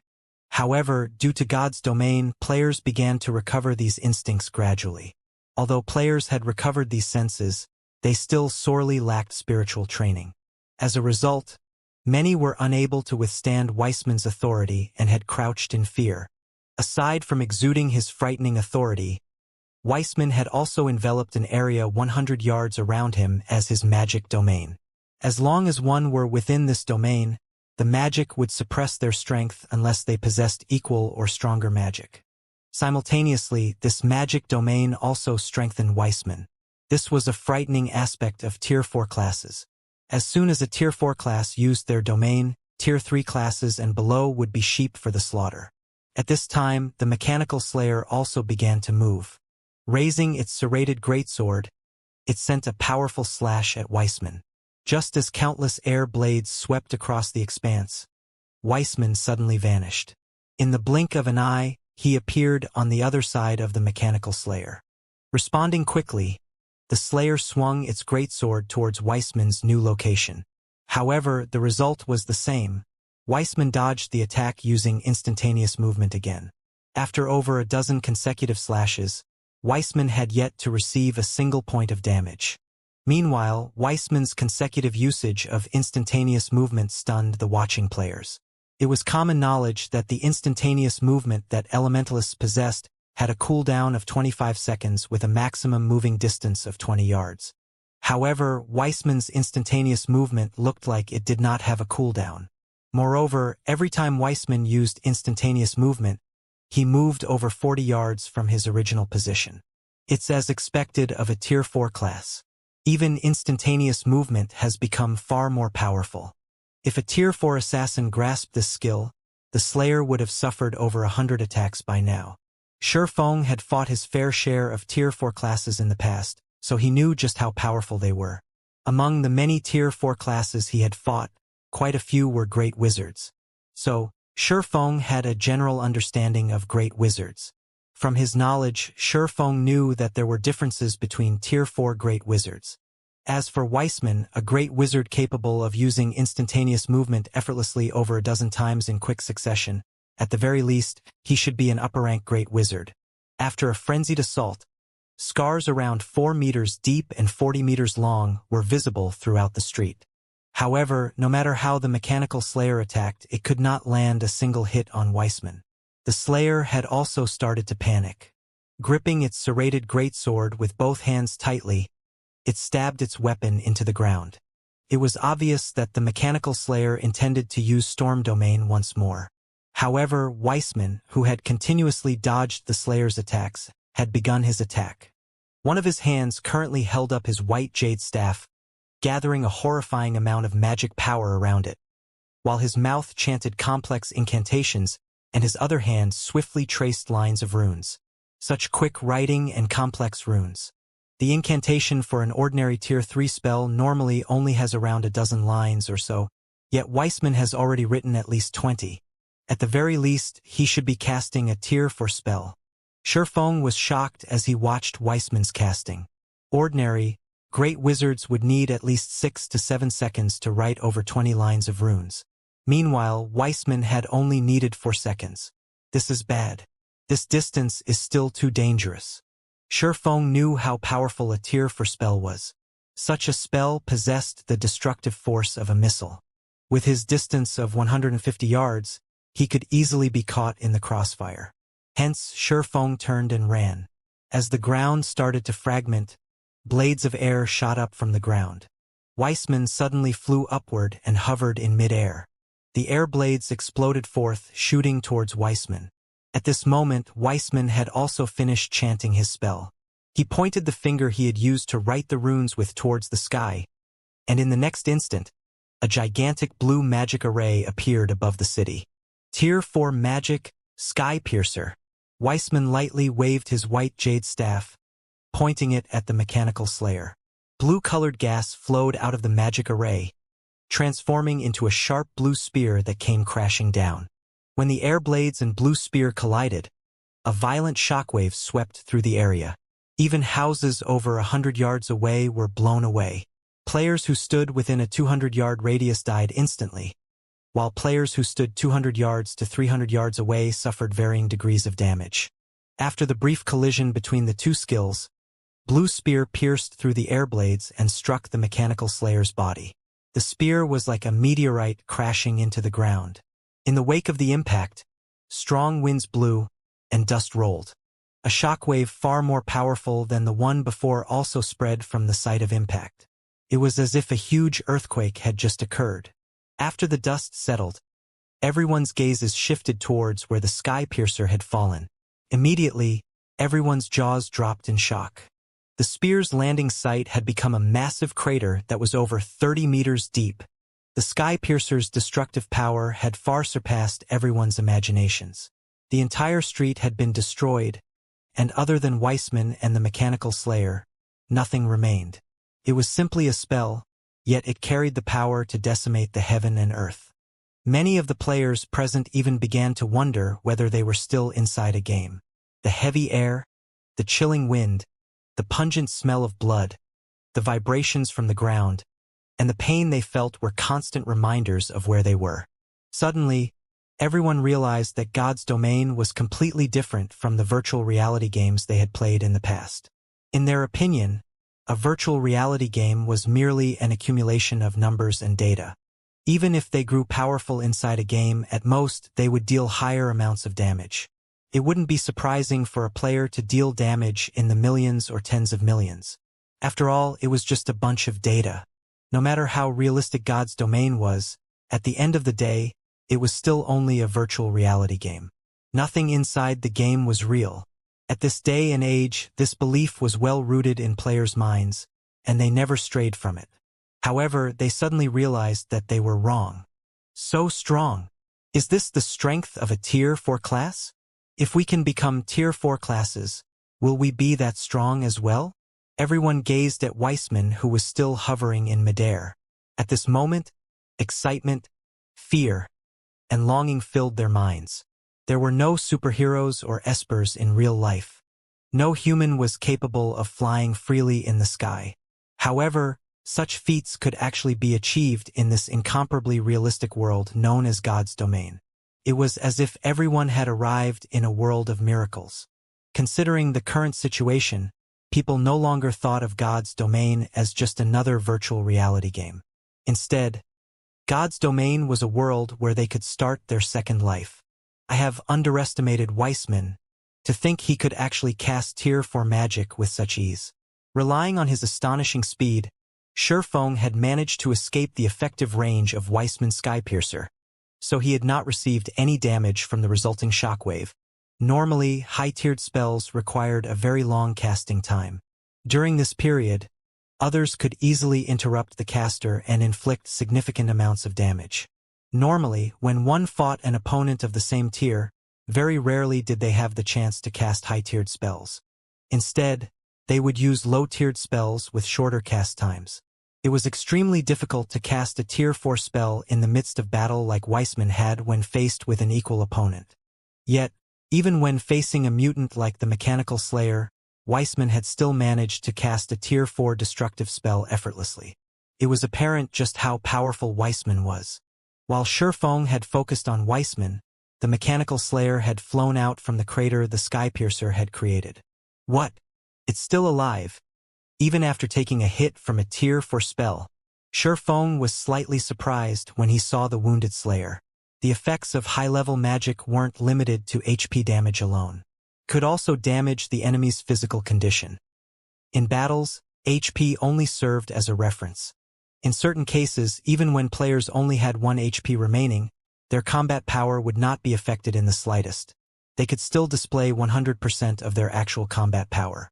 Yet, sometimes, despite losing only a thread of their HP, players' combat power might be greatly affected, leaving them capable of displaying only 10%. High-tiered skills were so powerful was because not only could they cause a frightening amount of damage, but they could also greatly affect the enemy's combat power.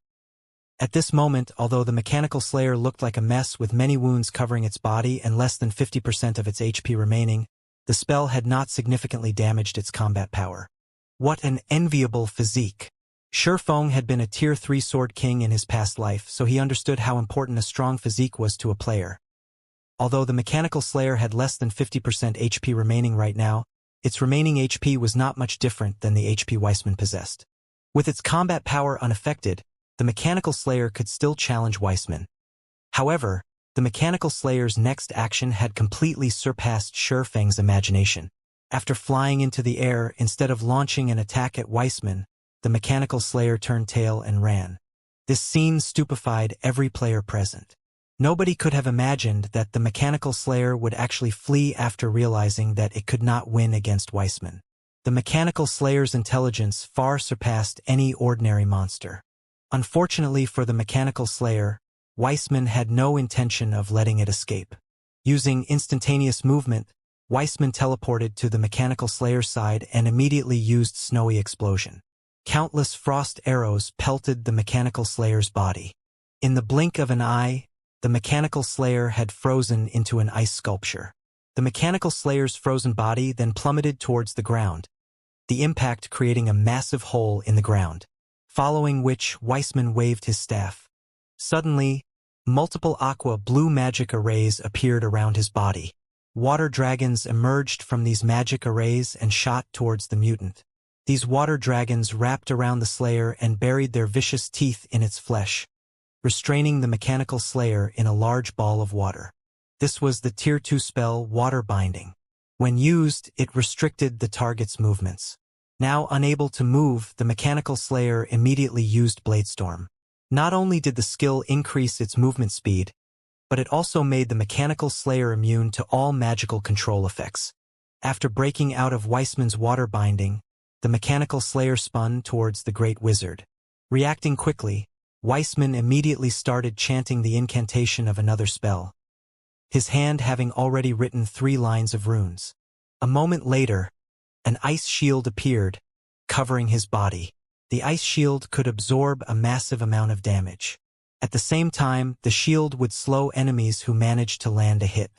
Even after the mechanical slayer's greatsword repeatedly struck Weissman's ice shield for 3 full seconds, the ice shield remained in one piece. At this moment, however, multiple scars had appeared on the ice shield, and from the looks of it, the layer of ice would not hold on for long. At this moment, Weissman had also readied the Tier 3 spell Earthen Spear. Suddenly, brownish-yellow spears protruded and shot out of the ground, bombarding the spinning mechanical slayer. Not only did these spears cause significant damage, but they had also forced the mechanical slayer into a constant retreat. After being struck by a total of 21 earthen spears, the mechanical slayer had been forced back over 30 yards. In a fit of rage, the mechanical slayer threw its serrated greatsword at Weissman. Unperturbed, Weissman used instantaneous movement to dodge the simple attack. Immediately after, Weissman bombarded the mechanical slayer with dozens of lightning snakes.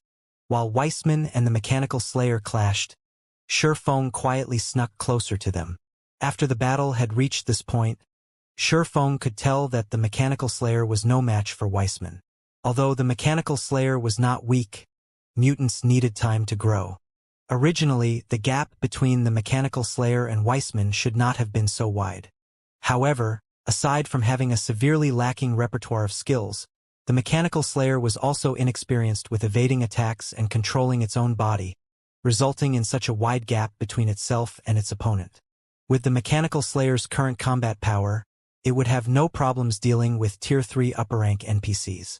If given more time to grow, even Weissman might not be a match for the slayer. After all, a mutant transformed from a High Lord-ranked monster possessed extremely frightening potential. Meanwhile, if such a powerful mutant were killed, whether it was the EXP or loot, the rewards would be astonishing. Now that everyone had witnessed how powerful both the mechanical slayer and Weissman were, unless they wished to die, nobody would be so stupid as to move closer as these powerhouses faced off. So, the players present quietly observed the battle from a distance. The moment Weissman killed the mechanical slayer, they would rush forward to fight for the mutant's loot. Hence, Shifeng intended to make his move first. If he waited until after the battle ended to make his move, he would not stand a chance against tens of thousands of players. Moreover, Shi Feng was not interested in the Mechanical Slayer's loot alone. He also desired the EXP the Mechanical Slayer would provide. Both the 7 Luminaries Ring and the Skill Flame Burst were of great use to Shi Feng. However, if he wanted to upgrade and increase their might, he needed a large amount of EXP. If he could steal the last hit of the Mechanical Slayer, he could obtain 60% of the Slayer's EXP for himself. This would not be a small number. While Shi Feng slowly approached the battlefield, the other players stared intently at the Mechanical Slayer's HP. As the battle grew more intense, the Mechanical Slayer's HP fell at an increasing rate. If they were a step ahead of others, they would have a higher chance of obtaining some of the Slayer's loot for themselves. Naturally, they all watched the mutant's HP intently, prepared to dash forward when it dropped to 0.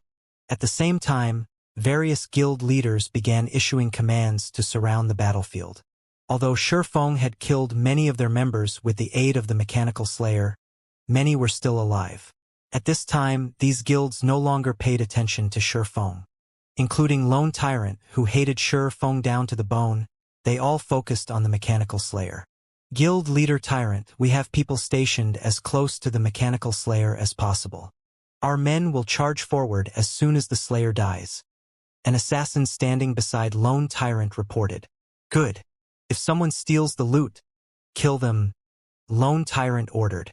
According to his estimation, the loot of such a powerful monster like the Mechanical Slayer, at the very least, would be dark gold items. It might even drop epic items. As long as they could obtain these items, they could make up for some of the losses they had previously suffered. Right? Have there been any movements from Zero Wing and Ouroboros? Lone Tyrant asked. None at the moment. I don't know what happened with Zero Wing, but none of their members have arrived. It seems they're not interested in this situation. As for Ouroboros, they are still focused on raiding the 3 great dungeons. They only sent a small contingent. On the other hand, Emperor's Light and Assassin's Alliance have sent quite a few members, the assassin reported. He then added, if we had not lost so many members because of Black Flame, we could have contended with these guilds evenly. Ha ha ha. Gentle Snow, in your eagerness to conquer the 3 great dungeons, you have missed out on the chance to conquer the 3 great dungeons. Pass down my command. Have everyone focus on grabbing the most valuable items. Don't let any dark gold items or epic items fall into other guilds' hands. Lone Tyrant's excitement grew as he thought about the bountiful loot of the Mechanical Slayer. Before, Dark Star had lost many of their members and suffered massive losses due to Black Flame. It would take a long time for the guild to recover. Lone Tyrant swore that he would personally avenge his guild sooner or later. However, if they could obtain some dark gold and possibly epic items, it would massively assist the guild's recovery. It was especially true for dungeon raiding. If they could use dark gold and epic ranked weapons and equipment to fight the bosses in the 3 great dungeons, they would have a much easier time conquering these dungeons. By the time they obtained the first clear of the 3 great dungeons, Dark Star would take its place in the public eye once more, restoring its past glory. Time passed gradually. While everyone focused on the Mechanical Slayer's HP, the number of players in White River City who had gathered continuously increased. After all, it was the first time a monster attack had occurred in Starmoon Kingdom. Shortly after the White River City system announcement appeared, a report appeared on the God's Domain official forums. Even players from other cities rushed over to experience this rare event. However, the teleportation fee between cities was very expensive. So, there weren't a lot of players from other cities. Meanwhile, the players from other cities were those who were well off in God's Domain. A majority of these players were the elite members of guilds. At one point, over 500,000 players had gathered around the battlefield between Weissman and the Mechanical Slayer. That was practically a third of the total population of White River City. I'm relieved. To see such a powerful monster, we have not wasted the trip. Only a few of us teleported here, and we haven't occupied any strategic locations. In a moment, if any of you manage to snatch some loot, escape immediately, understood?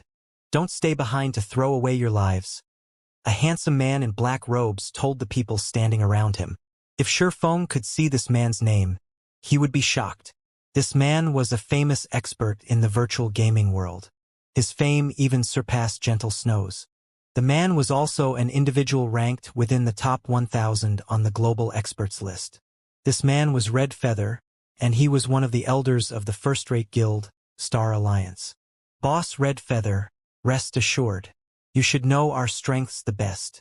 Not in another 100 years could these noobs of White River City compete with us. A level 20 assassin with tan skin said disdainfully as he observed the various guilds members of White River City. Big Brother Red, you're being overly cautious.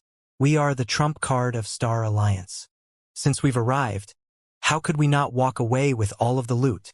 Flourishing Willow, a female ranger with an enchanting body, chuckled. You guys? Red Feather helplessly shook his head his companion's confident words. There are still plenty of experts in White River City. Although Gentle Snow is not participating, don't forget that there are still the branch leader of World Dominators, Blood Halberd, the guild leader of the Assassin's Alliance, Cruel Sword, and the branch leader of Emperor's Light, 13th Swallow. There is also the expert that has recently appeared, Black Flame. In addition, experts from other cities have also come to take part in this event. No matter what, we have to act prudently. Unfortunately, Red Feather's reminder fell on deaf ears. None of his companions took his words to heart. After all, every one of them was above level 20, and a majority of the equipment they wore was Secret Silver rank. One of them even wore nothing but Secret Silver equipment. In addition, they were all veteran gamers who had fought in the virtual gaming industry for many years now. They were all top-tier experts. Their levels, techniques, and equipment were all first-rate. So, how could they possibly lose to any other guild? Big Brother Red, that Mechanical Slayer's HP is about to bottom out. Should we rush over there? Flourishing Willow asked. In a moment. The more powerful a monster is, the more powerful its counterattack will be before it dies. You have all personally witnessed how powerful the Mechanical Slayer is for yourselves. Anywhere within a 200 yards is a danger zone. If we don't have any invulnerability skills, the splash damage will kill us before we get close. Red Feather stopped his companions. However, we can approach the 200-yard range. Just as Red Feather finished speaking, suddenly, a black figure charged towards the Mechanical Slayer so fast that it left observers tongue-tied. Ha ha ha! What a fool! The Mechanical Slayer still has 2% of its HP left, yet he dares to rush ahead. Based on his speed, that person should be an expert. Unfortunately, his greed has overpowered his judgment. If he waited until the Mechanical Slayer died with his speed, he could have snatched 1 or 2 items. Many onlookers ridiculed the figure that had boldly charged into the fray. Nobody believed that the figure would survive to reach the Slayer. However, there was also a small number of players who rushed after him. Meanwhile, the black figure leading the charge was none other than Shurfeng. At this moment, the Mechanical Slayer was already on the verge of death. Weissman only needed 2 or 3 more skills to finish it off. Naturally, Shurfeng would not wait any longer. However, when Shurfeng was 100 yards from the battlefield, the Mechanical Slayer erupted. The Mechanical Slayer's body suddenly turned crimson, shrinking by half. The serrated greatsword also transformed into a blood-red scythe. A pitch-black aura of death surrounded the blade. Tightly gripping the scythe with both hands, the Slayer swung it at its surroundings. Suddenly, black streaks of light shot out in all directions. Why does it have the Tier 4 skill, Death Sigh? Shurfeng panicked at the sight of this skill. Hurriedly, he activated Fantasy World. The instant the black lights collided with the barrier of light formed by the fantasy world. Although Shurfeng had not lost any HP, he felt as if he had been struck by a sledgehammer. Shurfeng had even wondered if Fantasy World could hold up against this Tier 4 skill. The black lights illuminated the surroundings for 6 full seconds, covering a range 200 yards in all directions. The area looked like it had been enclosed by a black dome. Everything within this dome was pitch black, and nobody outside the dome could see anything within it. After Death's Sigh ended, everything in the space was dead. Aside from Feng, who was safe inside his light barrier, every player who charged forward had died. Meanwhile, the ice guard Weissman had summoned also shattered. At this moment, Weissman had lost a significant amount of his HP. He even spat a mouthful of fresh blood. Evidently, the Slayer's attack had severely injured him. However, this could not be helped. Nobody would have thought the mechanical Slayer would use such a frightening skill as its dying counterattack. When caught unaware, even a Tier 4 Great Wizard would receive heavy damage from such an attack. However, after using Death's Sigh, the mechanical Slayer was like an oil lamp exhausted of fuel. It only had a final thread of HP remaining. Weissman then used Ice Descent, a Tier 3 spell. Suddenly, ice and snow fell from the sky, landing on the mechanical Slayer. Wave after wave of icy air enveloped on the Slayer, devouring the last of its HP.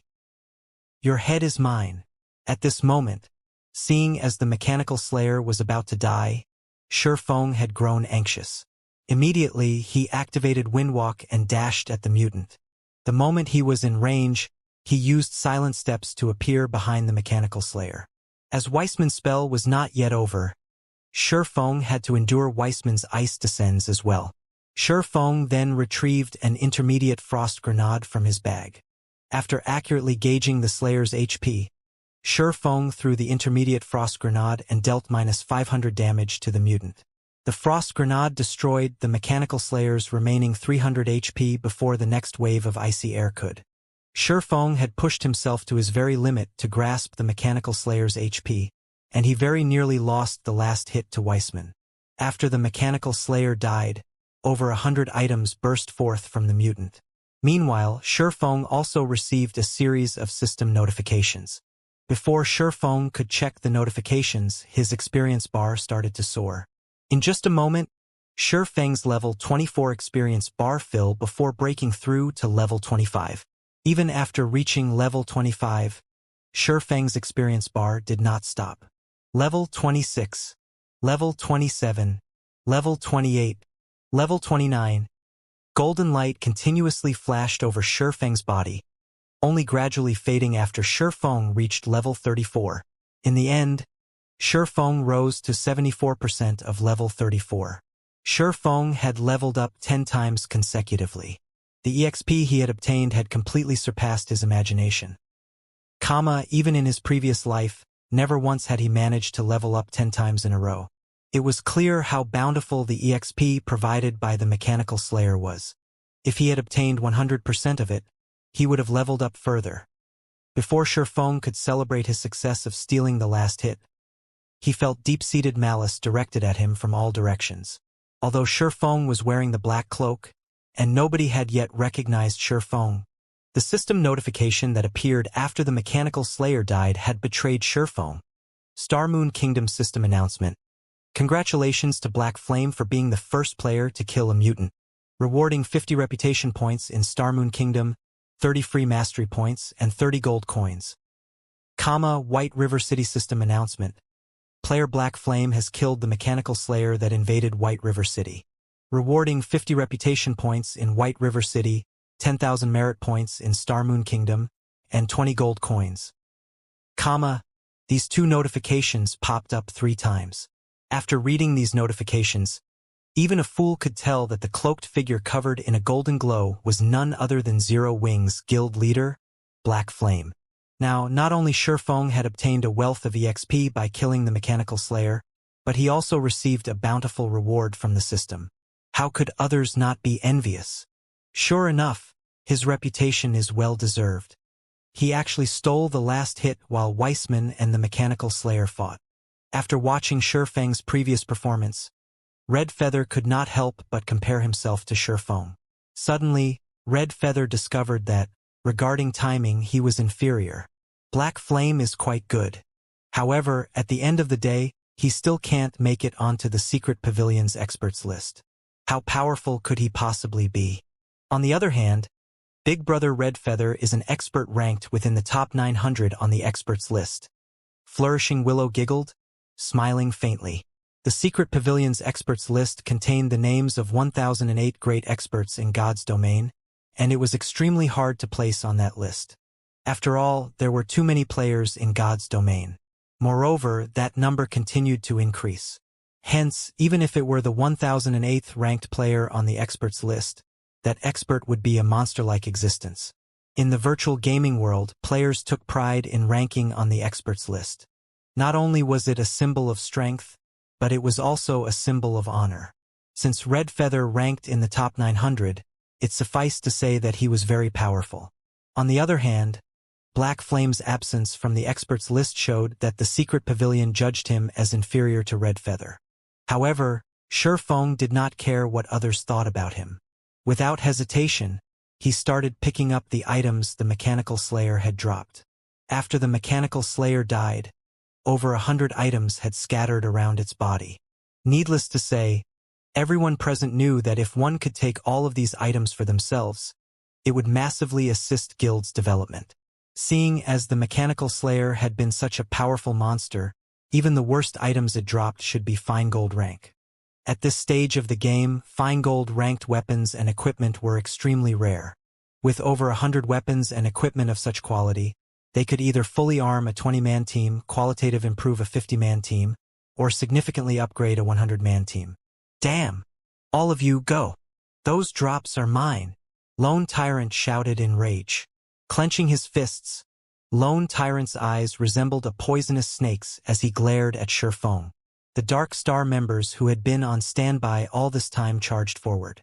Naturally, the players from other guilds did not lag behind. They all simultaneously dashed towards the dropped items. Of course, Shi Feng would not let anyone have any of the drops. However, due to time constraints, he could only take a limited number before the tide of players crashed down on him. 1, 2, 5 pieces. The moment Shi Feng's hands reached an item, he would immediately throw the item into his bag, not even bothering to look at what he had picked up. No! Get rid of him! All mages! Bombard him with AoE spells. Lone Tyrant's heart bled as he watched Shi Feng claim items, one after another. This was his biggest chance to recuperate Dark Star's losses. At this moment, however, Shi Feng was destroying that chance right before his very eyes. As for the others, they, too, realized that they could not leave Shi Feng alone. They needed to kill him immediately, otherwise there wouldn't even be scraps left. They sure are fast. Shi Feng wrinkled his brows, his hands moving even faster than before. Unlike the items dropped by dungeon bosses, there was an additional rule for the loot from field bosses. Even if a player obtained an item from field boss, if someone killed them within 2 hours, that item would drop from their dead body with 100% certainty. It was the same for players who picked up the item later on. Only after 2 hours would this item not fall from the player's bag. Due to this reason, even if it was at the cost of their lives, the players charging forward wanted to destroy Shi Feng. After all, Shi Feng had already picked up over 30 items. The Mechanical Slayer had dropped over 100 items. Shi Feng's anxiety grew at the sight of the approaching crowd. Suddenly, however, he noticed an inconspicuous-looking item among the many drops. To be precise, this item was a sword fully encased in a crystal. Although this sword appeared ordinary, Shi Feng could not help his attention shifting towards this ordinary-looking sword.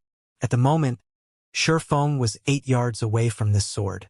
If he used the time to run there instead of picking up the items around him, he could still claim at least 2 or 3 items. Moreover, the approaching players were only 40 yards away right now. Some rangers had even begun to aim and fire at Shi Feng. Should I go for it or not? Shi Feng hesitated. If he went for the sword, he would definitely lose the other items. Moreover, before the item was firmly in his hands, he could not confirm the quality of the sword. If he darted for it only to find out that he had picked up a common item, he would have missed out on obtaining items of better quality. As Shi Feng hesitated, an arrow flew towards his head. Shi Feng responded quickly. With the wave of the abyssal blade, he slashed this arrow in half. In the next moment, however, dozens more flew at him.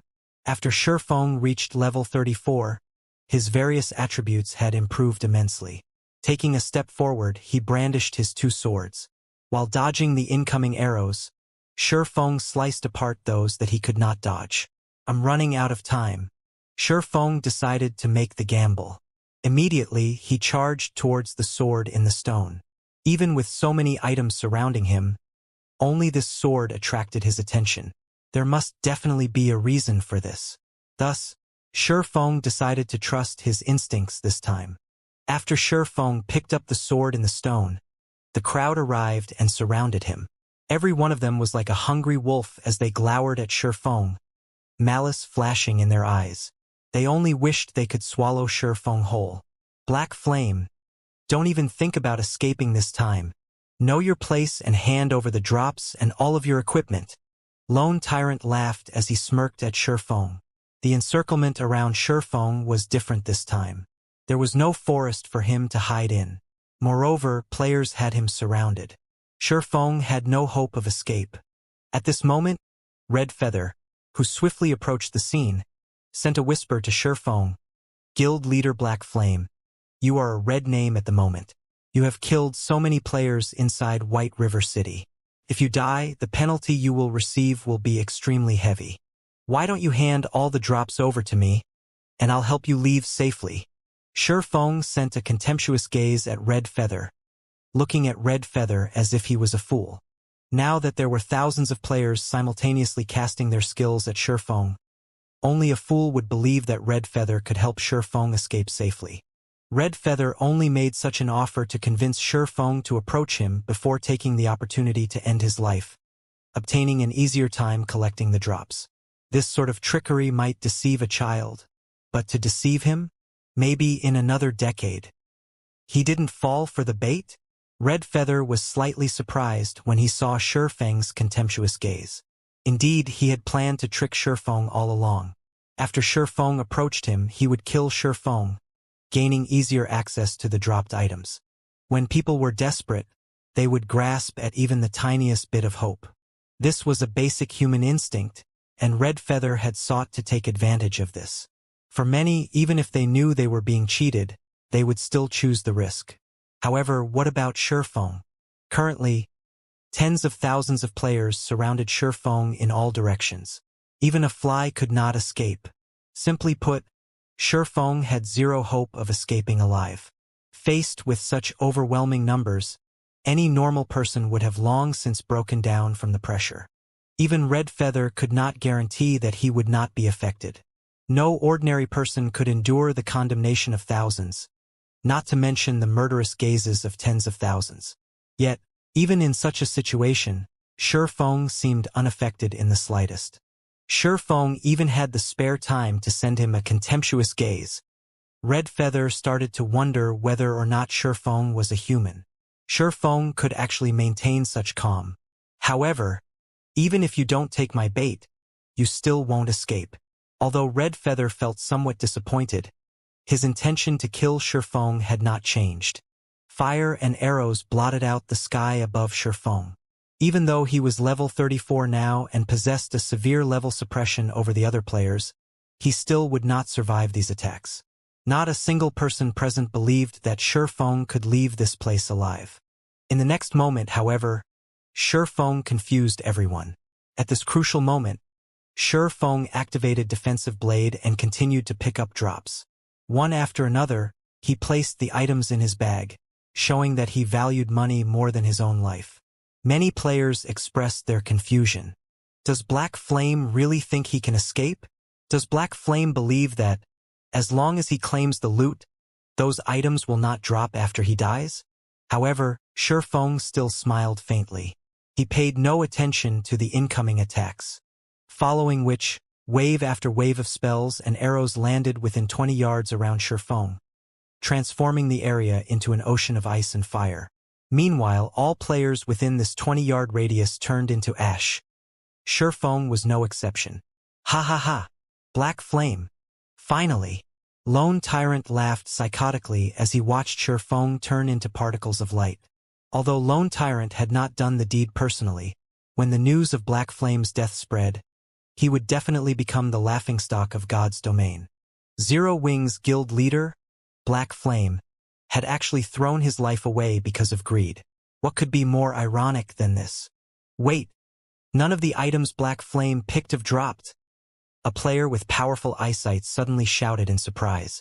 Hearing this, a realization struck the crowd. Indeed, just as the player had said, although Black Flame had died, the number of items on the ground had not increased. Rather, there even seemed to be a few more pieces missing. What was happening? Did this mean that there was no 2-hour wait to claim the loot from the mechanical slayer? At this moment, Lone Tyrant was stunned as well. His eyes were glued to the location where Shurfeng had died. However, no matter how hard he racked his mind, he could not figure out what had happened. Even if there really was no 2-hour waiting time for the dropped items, as a red name, Black Flame should have at least dropped a few pieces of the equipment he wore upon death. Yet, he had not dropped a single item after he died. Big Brother Red. This is bad. If the items don't drop from a player's inventory, it will be far more difficult to steal them. Flourishing Willow panicked. Since that is the case, we'll grab as many as we can. Let's go. Originally, they had prepared their path of retreat. However, he never would have expected that the drops from the mechanical slayer would play such a trick on them, destroying his plans. As for whether Shurfeng had actually died or not, Red Feather had no doubts. Thousands of attacks had bombarded the area, and any stealth effects would have been useless. Moreover, even in the very end, he had not seen Shurfeng activate any skills. Brothers, attack. Don't let the powerful guilds take the drops. As long as we put the drops into our bags, the items will be ours. Originally, the independent players had only intended to observe. They had no plans to compete for the loot. After all, without a guild protecting them, the moment they picked up an item would be the moment they lost their lives. At that time, not only would they lose the items they picked up, but they would also lose their own equipment and levels. Only a lunatic would try their luck. However, the situation had changed. Black Flame had picked up so many items as everyone watched, yet, after he died, not a single item that he had picked up had dropped. This showed that the Slayer's loot would belong to whoever picked them up. Previously, none of the independent players saw any chances or hope of obtaining an item for themselves. Now that there was a glimmer of hope of obtaining a fine gold or even dark gold item, why wouldn't they be excited? Suddenly, the tens of thousands of players went into a frenzy. They frantically launched spells and attacks towards the dropped items, barring anyone from claiming the loot. Unknowingly, the largest war in the entire Starmoon Kingdom, in the entire God's domain, had begun in White River City. The battle was a complete mess. Even great experts could not play much of a role in a war involving tens of thousands of players. They might even find it difficult to survive. Big Brother Shadow Sword, should we try for some of the drops as well? We might grab ourselves a dark gold item. If we're lucky, we might even get an epic item. If we do, we won't have to worry about futures anymore, Turtledove said in excitement. Currently, she stood on a rooftop far from the battlefield. A war of this magnitude would shock anyone. They would find themselves wanting to join the battle and display their skills and obtain some treasures while they're at it. All right, we'll try out luck. As a person who pursued combat techniques, Shadow Sword would certainly not miss out on this golden opportunity. Although Shurfeng had warned them not to involve themselves, Shadow Sword had to agree with Turtledove's suggestion. If they could be like Shurfeng, grabbing 30 to 40 items for themselves, even if they died, it would be an admirable death. After all, facing the attacks of tens of thousands of players, even the top-ranking expert on the Secret Pavilion's experts list, the undefeated god, could not possibly survive. For your own good, I advise you two not to go. Even if you snatch an item, you won't get anything after you die.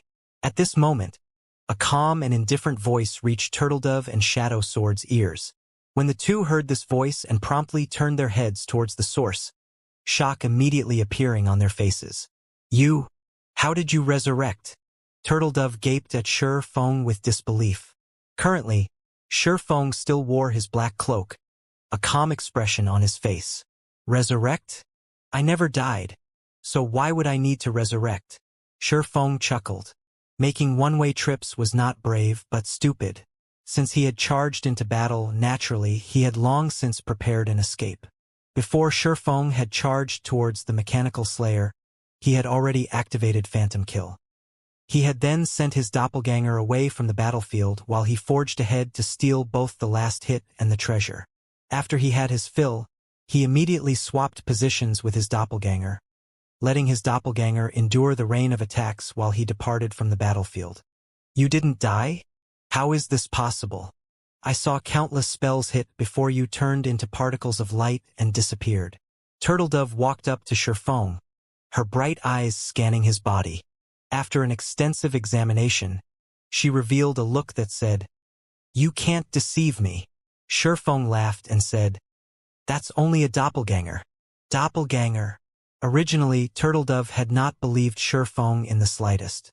However, at the mention of the word doppelganger, she suddenly understood the gist of the situation, feeling slightly shocked. She never expected that Shurfeng would have planned an escape. However, Shadow Sword was far more shocked by this revelation. With only the use of a doppelganger, Shurfeng had managed to toy with the tens of thousands of players present, causing them to start a massacre. If Shadow Sword and Turtledove knew that Shurfeng had come to this tall building to look for an opportunity to re-enter the battlefield. At this moment, Shurfeng sat quietly before calling up the system interface for the 7 Luminaries ring. Finally, I can level these skills. Shurfeng looked at the 7 great skills displayed on the 7 Luminaries ring interface, growing excited. Even at level 1, these 7 skills were immensely beneficial. If he could level these skills several times, his combat power would definitely reach the next level. It would also significantly assist with his class change quest.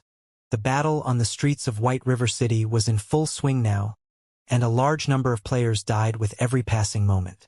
Surprisingly, however, even with such a massive war going on in the middle of White River City, none of the city guards had come forth to stop the players from killing each other.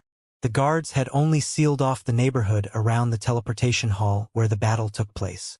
As long as a battle between players remained in this area, the guards would not pay it any mind. They would silently stand aside with spears in hand. Meanwhile, the players in question had already gone completely crazy over the loot of the Mechanical Slayer. None of them even noticed Shurfeng, who currently sat on top of a building at a distance. All of their attention was directed towards the items scattered across the ground. However, when the female guardian knight, Turtledove, who stood beside Shurfeng, used an identification skill on him, she abruptly jumped in shock. Level 34? How is his level so high?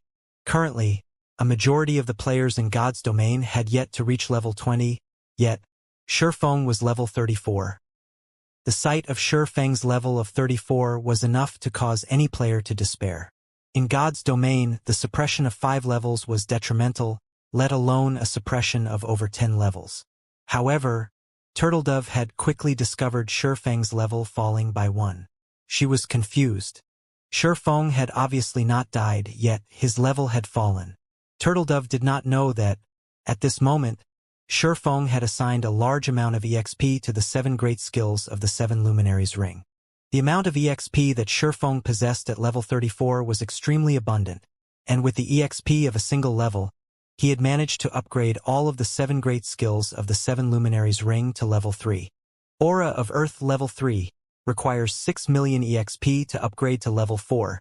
Defense increased by 40%, damage taken reduced by 25%. Activatable skill dash, absolute defense. Provides immunity to 12 attacks. Cooldown, 1 minute 20 seconds. Aura of Water level 3 requires 6 million EXP to upgrade to level 4. Received healing increased by 40%, cast consumption reduced by 20%. Activatable skill dash, Life Bloom. Heal selected target for 15% HP every second for 30 seconds. Cooldown, 1 minute 30 seconds. Aura of Wind level 3 requires 6 million EXP to upgrade to level 4. Movement speed increased by 30%, attack speed increased by 30%, agility increased by 20%. Activatable skill dash, Wind Rider.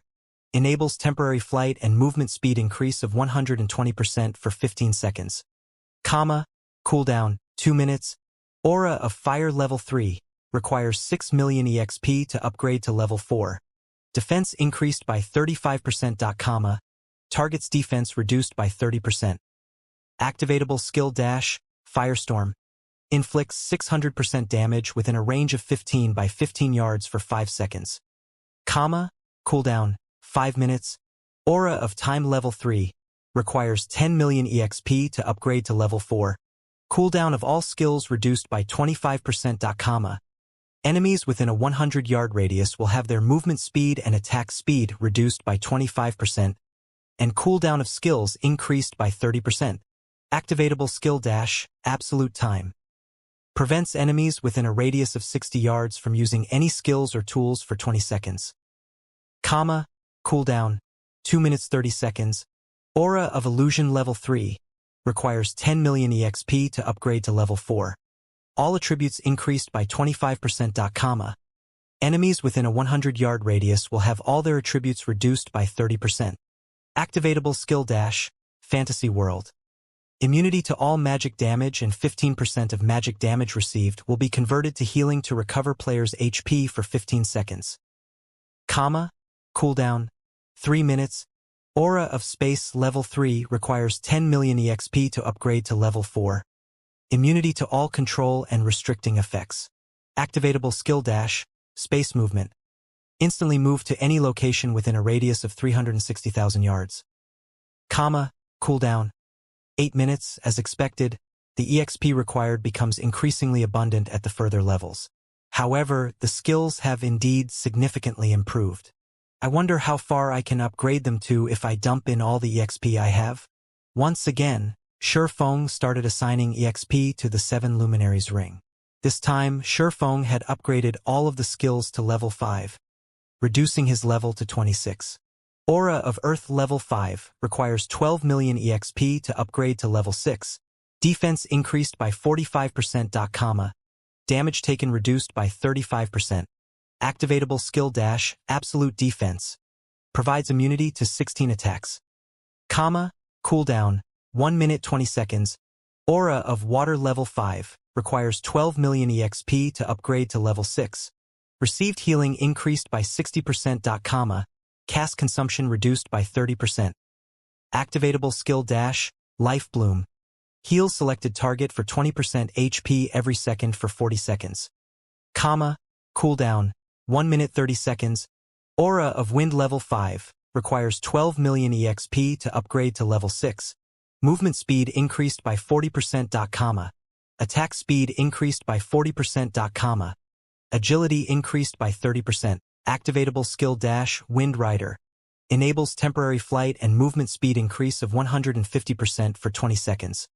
Cooldown, 2 minutes. Aura of Fire level 5 requires 12 million EXP to upgrade to level 6. Defense increased by 40%. Target's defense reduced by 40%. Activatable skill dash, Firestorm. Inflicts 800% damage within a range of 25 by 25 yards for 5 seconds. Cooldown, 5 minutes. Aura of Time level 5 requires 20 million EXP to upgrade to level 6. Cooldown of all skills reduced by 30%. Enemies within a 150-yard radius will have their movement speed and attack speed reduced by 30%, and cooldown of skills increased by 40%. Activatable skill dash, Absolute Time. Prevents enemies within a radius of 75 yards from using any skills or tools for 24 seconds. Cooldown, 2 minutes 30 seconds. Aura of Illusion level 5 requires 20 million EXP to upgrade to level 6. All attributes increased by 30%. Enemies within a 150-yard radius will have all their attributes reduced by 30%. Activatable skill dash, Fantasy World. Immunity to all magic damage and 15% of magic damage received will be converted to healing to recover players' HP for 20 seconds. Cooldown, 3 minutes. Aura of Space level 5 requires 20 million EXP to upgrade to level 6. Immunity to all control and restricting effects. Activatable skill dash, Space Movement. Instantly move to any location within a radius of 400,000 yards. Cooldown, 6 minutes. After Shifeng examined the attributes of the level 5-7 Luminaries ring, his calm heart inadvertently grew excited. In the legends, the 7 Luminaries ring was said to be a godly relic. Even if it were just an epic ranked replica of the item, its strength far surpassed any player's imagination. Currently, the 7 Luminaries ring replica Shifeng possessed was only level 5.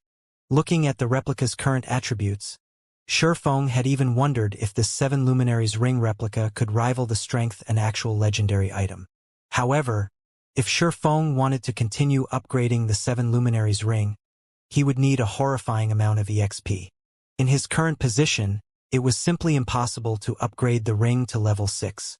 Next, I need to work on the Surekill skill Flame Burst. Shifeng called up the skill interface and began to upgrade Flame Burst. Back in the Flame God's Cave, Shifeng had upgraded the skill to level 5. Flame Burst level 5 requires 4 million EXP to upgrade to level 6. Channeling time, 2 seconds. Gathers the power of flames to a single point and causes 420% damage to the target. Attack count, 6 times. Cooldown, 3 minutes 30 seconds. In a single breath, Shifeng upgraded Flame Burst 4 times, the skill reaching level 9. Meanwhile, Shifeng's level had fallen from 26 to 21. Flame Burst level 9 requires 60 million EXP to upgrade to Tier 1 skill. Channeling time, 1 seconds. Gathers the power of flames to a single point and causes 750% damage to the target. Attack count, 12 times. Cooldown, 3 minutes. I never really have enough EXP. However, I can only leave it for now. Even if I fall back to level 0, I won't have enough EXP to upgrade the skill. Shifeng laughed bitterly as he looked at his own level. Level 21. His current level was even lower than before he had returned to White River City. However, his combat power was much higher than any ordinary level 34 player. Meanwhile, Turtledove and Shadow Sword were completely stupefied right now. Within minutes, a level 34 player had fallen to level 21. Turtledove and Shadow Sword had even wondered if their eyes were playing tricks on them. How could a player's level decrease by itself? Although they both eagerly wanted to ask Shifeng about his level, they felt embarrassed to do so. After all, they had yet to join Zero Wing officially. As the leader of a guild, how could they presume to ask for Shifeng's secrets? Although Shifeng could discern the doubts filling the minds of the 2 minds beside him, he did not bother to explain himself. This was his secret. If the matter of the 7 Luminaries ring were revealed, a calamity would definitely befall him in the future. At this moment, Shifeng received another system notification. System: Guild Crusade quest completed. Zero Wing's popularity increased by 30,000 points. System: Congratulations player for completing a Guild Crusade quest. Rewarding 70 White River City reputation points and 5 million EXP. Suddenly, Shifeng's level recovered to level 22. Guild leader, we've secured all of the treasure in Creek Town. Everyone's reputation had increased beyond 100 points, and we've become nobles. We won't suffer any consequences if we enter the city as red names now. Fire Dance and the others have returned to the city to accept their class change quests.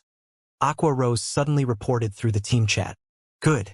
The rest of you should return as well. While you're at it, summon all members of Zero Wing to the teleportation hall. Shifeng said, smiling faintly as he watched the current stalemate on the battlefield. Today was destined to be an extraordinary night. It was also the night when Zero Wing would fully emerge from the shadows. I understand. We'll hurry over immediately. Aqua Rose answered without hesitation before disconnecting the call. At this point, Aqua Rose no longer doubted Shifeng's decisions. After the call ended, Shifeng remained sitting on the rooftop, quietly observing the intense battle below. After another hour had passed, the number of players still alive on the battlefield had dwindled down from the initial 500,000 to less than 100,000. The brutality of the war far exceeded everyone's imaginations. Throughout this period, other players would slaughter anyone who dared approach the loot from the Mechanical Slayer regardless of who they were.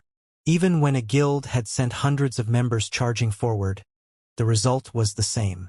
In the end, the situation had devolved into one where it became impossible for one side to steal any of the drops without annihilating everyone else. However, along with the decrease of players, guilds' advantages began to reveal themselves. Among the tens of thousands of players remaining, a large majority of them were guild players. Meanwhile, the number of independent players decreased as some independent players had opted to give up and retreat from the battlefield. Without the interruption from independent players, the various guilds had also started to make their moves. Gradually, one guild after another charged towards the unclaimed loot. However, how could the other guilds willingly sit by and watch as other guilds obtained the drops of the mechanical slayer? Hence, the guilds present split their members into two groups, one to hinder the other guilds and one to seize the items. As a result, the various guilds initiated another intense battle with each other. These items all belong to Dark Star. Do you think small guilds like you are worthy of fighting us? Lone Tyrant swung his shield, slamming it into a swordsman from a small guild and sending him flying. He then bellowed, "Assassins, go for the items. Everyone else, protect them." Immediately, dozens of assassins from Dark Star sped forward, while the other members of Dark Star opened a path for these assassins. "You wish to take those items? Have you sought my permission to do so yet?" Red Feather led his subordinates forward, gradually approaching the drops while hindering Dark Star. Simultaneously, Emperor's Light, the Assassins' Alliance, and World Dominators also began to fight their way forward. Although these powerful guilds were very strong, the small guilds were no fools. These powerful guilds' main target would be the highest concentration of loot. Hence, as unrated guilds, rather than competing over these locations, it would be far wiser for them to compete over locations with fewer items. That way, they would have fewer challengers. Meanwhile, seeing the various guilds picking up drops one after another, the independent players watching from the outskirts of the battlefield could not help but grow envious. At this moment, however, the guilds that had managed to secure some drops for themselves also displayed grim expressions. Originally, they had been fighting vigorously while ignoring all costs in order to secure the loot. After all, as long as they put these items into their bag, even if they died, these items would not drop. However, now that they had gotten their hands on these items, the result was completely different from what they expected. Any players holding the dropped items had to stay alive and hold said items for 2 hours. If killed during this time, the dropped items would automatically fall from the player's bag. What the hell is going on here? Lone Tyrant looked at the dropped item inside his bag, his brows wrinkled. To secure the dropped items, they had not held anything back while slaughtering their way forward, even at the expense of sacrificing their own companions. Meanwhile, the only reason Lone Tyrant Willing made such a huge sacrifice was because he knew that they could take ownership of the dropped items the moment they got their hands on them. At this moment, out of the 10,000 plus Dark Star members who had arrived, less than 1,000 remained. Yet, Lone Tyrant had made all those sacrifices only to find out that the battle was not over yet. The dropped items they had obtained could switch ownership at any given moment. At this moment, all those who managed to obtain a dropped item felt their blood rush to their heads. Due to this sudden change, another change also swept through the battlefield. The various guilds immediately started relocating their members who had managed to obtain a drop. Simultaneously, they had also sent more people to kill the members of other guilds who held items. Suddenly, the battlefield became even more fierce than before. At this point, the more members a guild possessed, the greater the advantage it had. Meanwhile, as the guild with the most members remaining at this moment, Dark Star was also the guild that had looted the most items. Very quickly, Dark Star looted another dozen or so items. In addition to the ones they had previously obtained, the number of dropped items now in Dark Star's possession totaled 24. At this moment, aside from Sherfong, Dark Star had the largest harvest. Just as the escort Lone Tyrant personally led was about enter White River City's safe zone, suddenly, a black figure appeared before Lone Tyrant. Black Flame, should I commend you for your bravery or stupidity? Despite managing to escape, rather than going into hiding with the items you obtained, you actually dare appear before me once again. Very well. Today I will finish you off.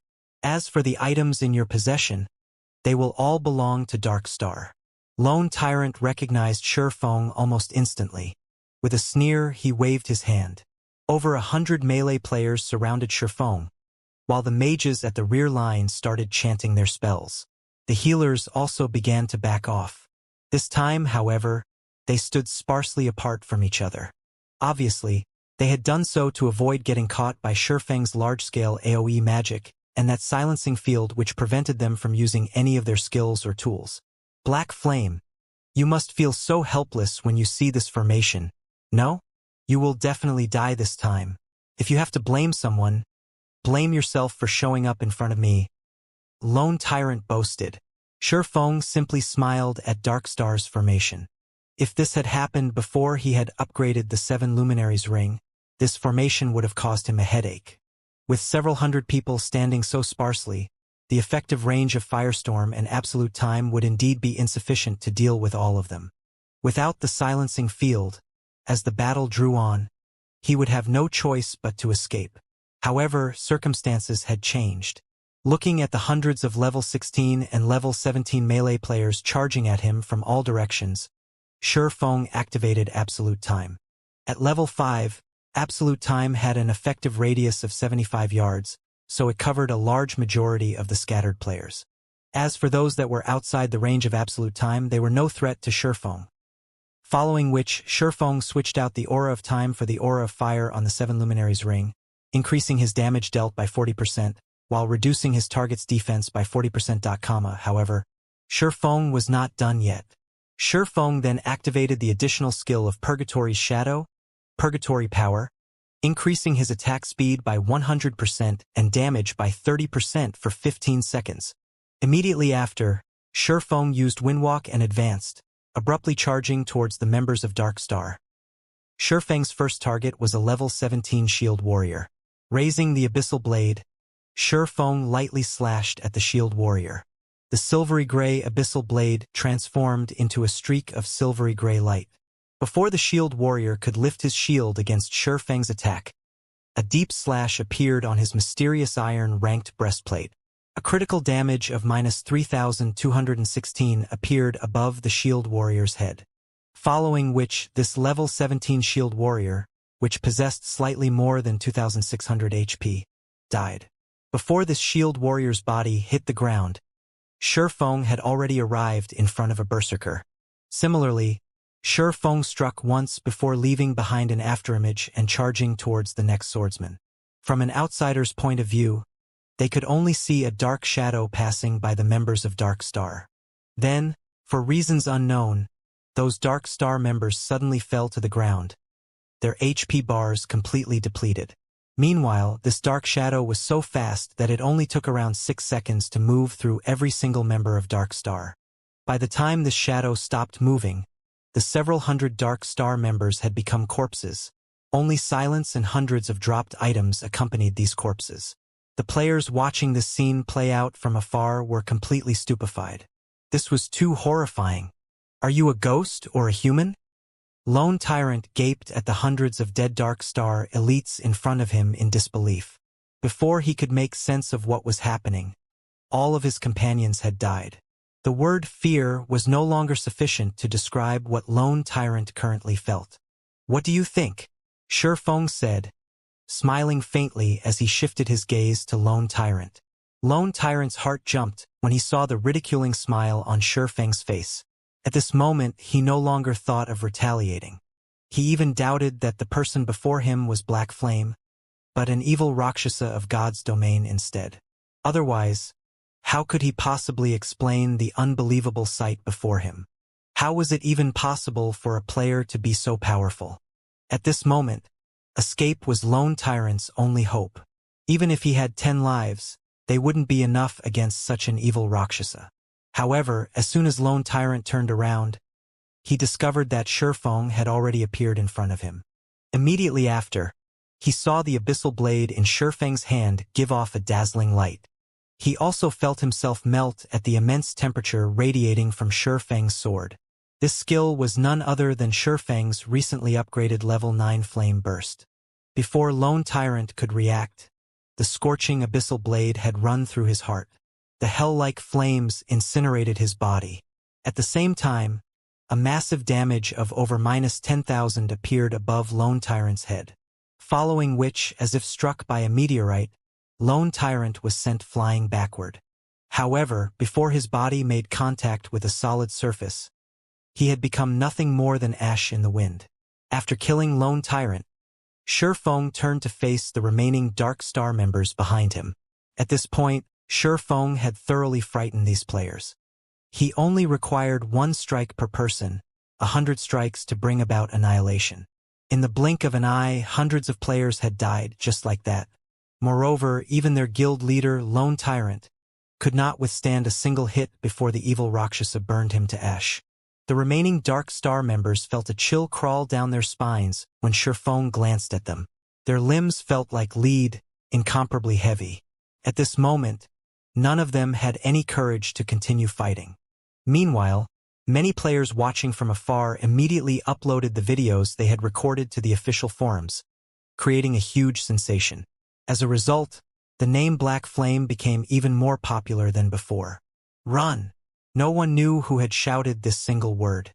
However, all of the remaining Dark Star members expressed their unanimous agreement as they scattered and ran in all directions.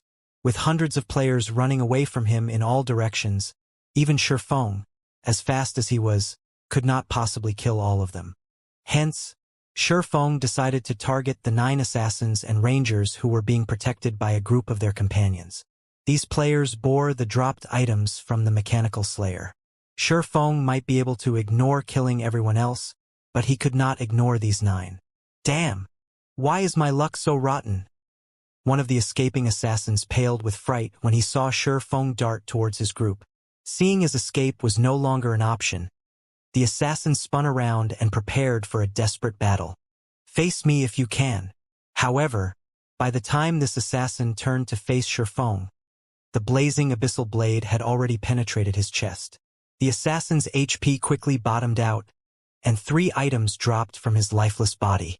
Among them, 2 were items dropped by the Mechanical Slayer. Shifeng immediately grabbed the loot from the Mechanical Slayer and tossed them into his bag.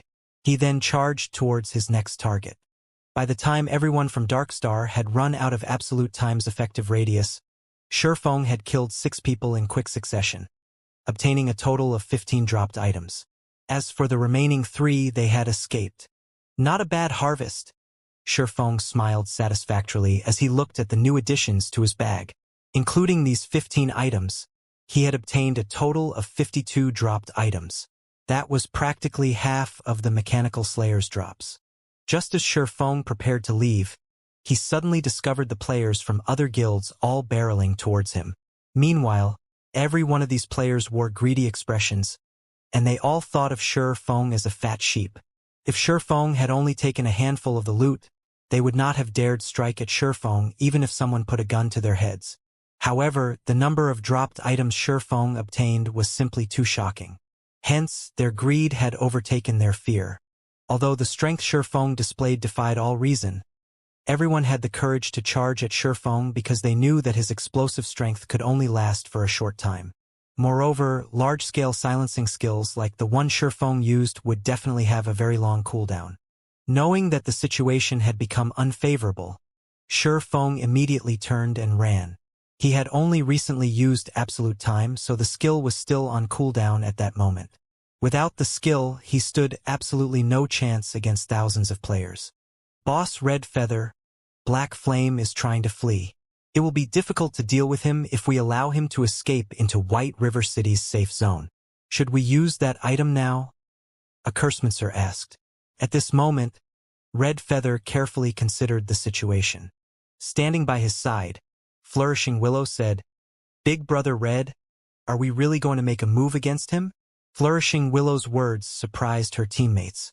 Normally, Flourishing Willow was the most bloodthirsty out of any of them. How could her change of heart not surprise them? "Willow, I thought you said that you wanted to teach Black Flame a lesson? What's changed? Don't tell me you're afraid."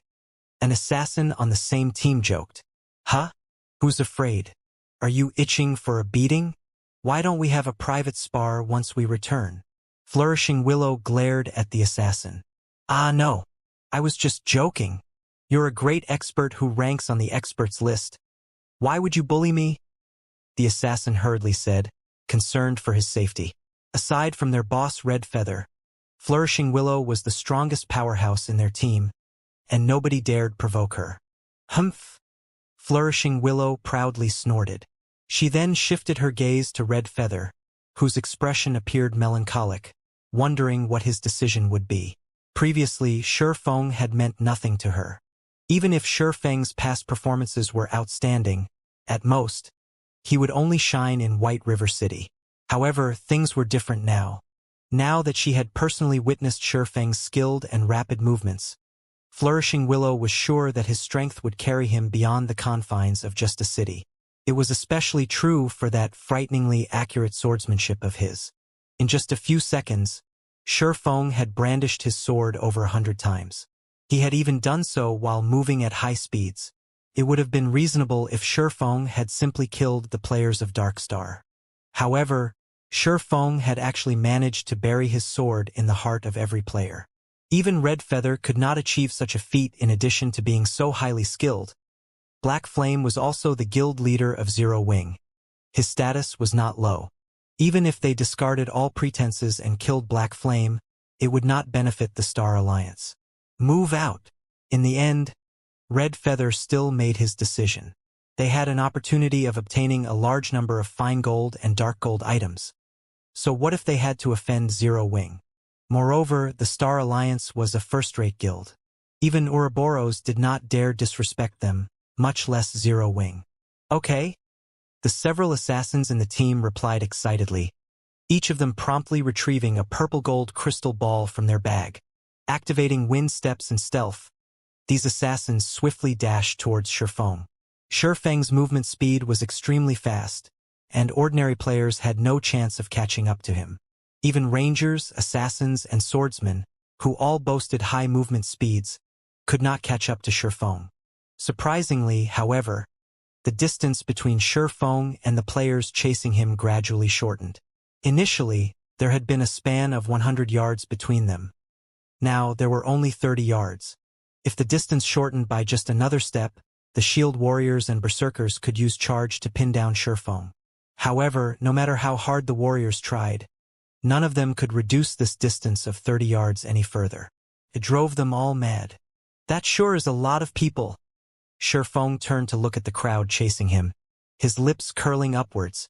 At this moment, none of the players pursuing Shifeng had discovered that, instead of moving closer to White River City's safe zone, they were actually moving farther from it. Soon, Shifeng would reach the entrance of the teleportation hall. Crap! He's trying to escape through the teleportation array. The crowd started growing anxious. If they allowed Shifeng to teleport from White River City, it would be extremely difficult for them to catch him. Look! There seems to be a group of people coming out from the teleportation hall. Hey! Help us stop that person. That person has dark gold ranked treasures on him. Those treasures will fall off his body as long as we kill him. Seeing that the group walking out of the teleportation hall consisted of over 100 players, the crowd's hopes rekindled. They tried thinking of how they could convince that group of players to hinder Shifeng's escape. As long as those players could pin him down for a moment, they could surround him once more. When the players emerging from the teleportation hall heard these words, they immediately took action. Without hesitation, they blocked off the entrance of the teleportation hall. Seeing this, the crowd celebrated. Wait, why do those people look somewhat familiar? Aren't the two great beauties standing at the front Zero Wings Fire Dance and Aqua Rose? Why would they be here? As the distance between them and the teleportation hall shortened, the crowd could gradually see more details of those hundreds of players. Suddenly, they realized that something was wrong. The gaze Aqua Rose and the others shot them was the same gazes that they had used to look at Shifeng. It was neither a gaze of ridicule or laughter. Rather, it was the predatory gaze a hunter used while watching prey. We've been had. This Black Flame is too cunning. He wasn't trying to run away at all. Instead, he was luring us over here. Everyone, be careful. What's there to be afraid of? They only have over 100 people. We have over 10,000 on our side. Do they think they can really turn the tide? Although the crowd had discovered that something was wrong, they couldn't care less.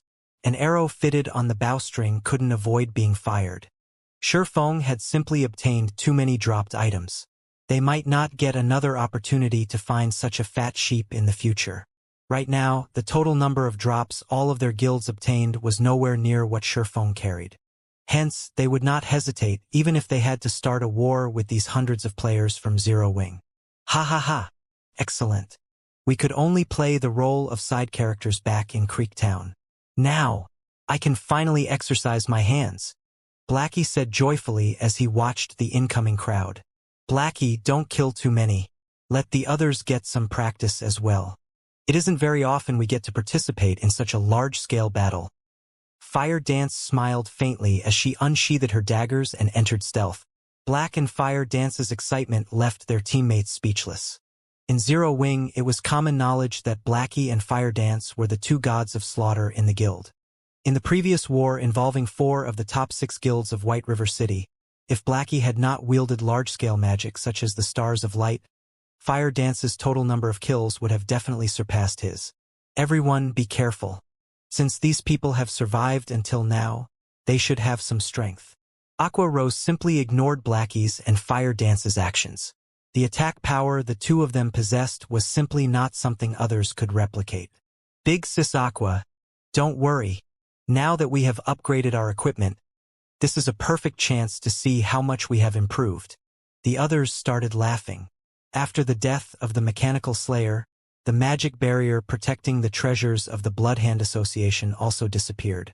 The Blood Hand Association's treasures were a great eye-opener for everyone. In total, they claimed several hundred mysterious iron items. There were also plenty of secret silver and fine gold ranked weapons and equipment. After distributing and equipping these items, everyone's equipment standard had significantly improved. Now, although their opponents numbered over 10,000, they possessed the advantage of levels and equipment. They also occupied a strategic location. After all, the teleportation hall could only hold so many people at a single time.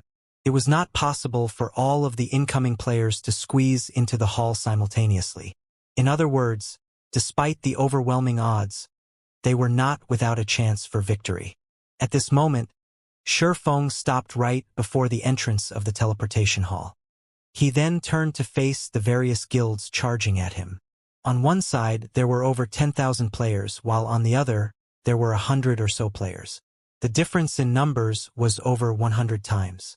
However, the various guilds abruptly stopped when the distance between them and Shurfeng shortened to 50 yards. Black Flame, don't think that you are invincible just because you now have backup. If you hand over the loot, we will consider sparing your life. Otherwise, today will be the day that your legend comes to an end.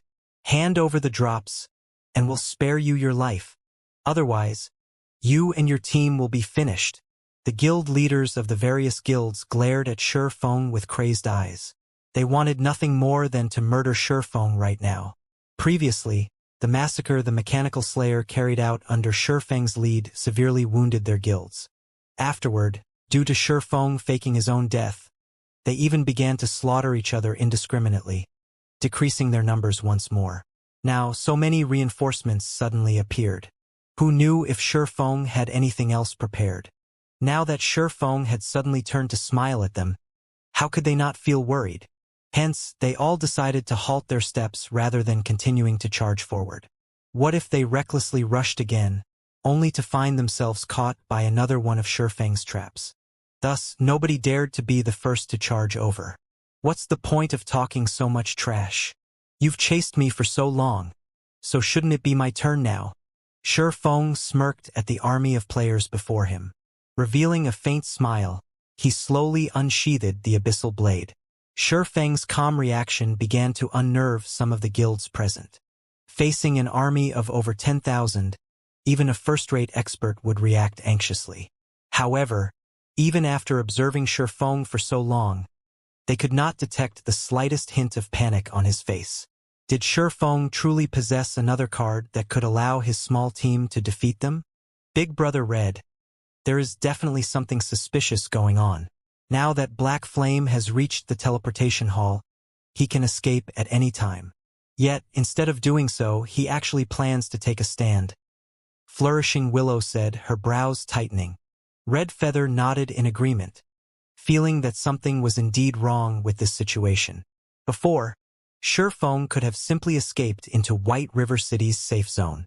At that time, with the protection of the city guards, it would not be so easy to steal the Mechanical Slayer's loot from him anymore.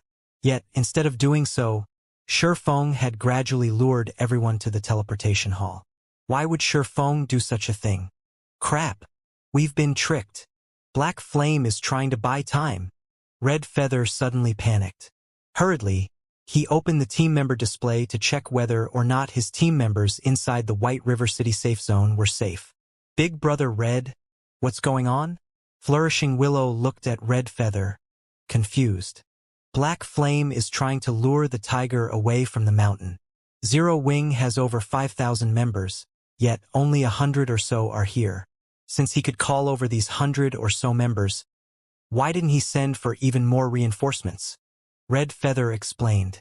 The only reason he did not send for more reinforcements was that he had sent the rest to hunt the transport teams who are safeguarding the loot. Moreover, by blocking the teleportation hall, he can choose to attack or retreat anytime he wants. As soon as the other members of Zero Wing obtain the drops, they can leave immediately. Red Feather had not used the team chat when he spoke. Moreover, he had not kept his voice down, so the other guilds had heard his words very clearly. Suddenly, the guild leaders of the various guilds turned pale.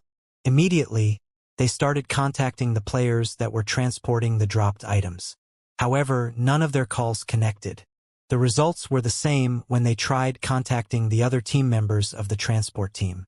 You've only realized it now? Unfortunately, it's too late. Feng laughed, shaking his head as he watched the various guilds' actions. Indeed, just as Red Feather had guessed, even before he had slaughtered the members of Darkstar, he had arranged for Zero Wing's army to keep an eye on the transport teams of the other guilds. When Feng started his battle with Darkstar, Zero Wing's army took action. As the various guilds had lusted after the items on Feng, they had not allocated many members to escort the transport team. Some guilds only allocated a few dozen members, while some had only allocated a dozen or so. Meanwhile, each of Zero Wing's groups consisted of at least more than 100. Some even possessed up to 400 members. There was no way they would fail. Moreover, in order to prevent these transport teams from reporting back to their respective guilds about the ambush, Feng had purchased a large number of information sealing scrolls from the magic shop. The information sealing scroll was extremely expensive, with each one costing 50 silver coins. This scroll could neither attack nor defend. It was also not a support item. In addition, the scroll could only target players. This scroll's only function was to prevent players from using the game's communication system for a certain amount of time. During this period, players could not receive or send any messages. The only form of communication they could use was ordinary speech. Hence, all this time, the information sealing scroll was an item that the player populace of God's domain had ignored. During the ambush, although these transport teams were just a short distance away from the battlefield, they could not contact their respective guilds to request reinforcements. Faced with troops several times their number, these transport teams had no chance of protecting the loot they carried. Also, even though these transport teams were inside the city's safe zone, the city guards needed time to come to their rescue. During this time, unless the transport team of a guild possessed only top-tier experts, their deaths were all but certain. Even if the city guards arrived later, the dropped items of the Mechanical Slayer could simply be passed on and claimed by the Zero Wing members who had not participated in the battle. At this moment, Red Feather was livid. Although he did not know how Feng had sealed off their communication, when he saw the HP bars of his team members decreasing, he could guess what had happened. Without a doubt, his team members were definitely caught in an intense battle. At this moment, Red Feather finally realized that he had massively underestimated Feng. He had been thoroughly fooled by Feng's facade of a first-rate expert. Compared to Feng's combat techniques, his cunning was far more terrifying. Despite the price so many players and guilds had paid, in the end Zero Wing became the biggest, no, the only winner of this war. Rather than calling Feng a fledgling fox, it would be more appropriate to consider him an old demon fox that has lived for countless years. Big Brother Red, their HPs aren't declining that rapidly. They should have started fighting not that long ago.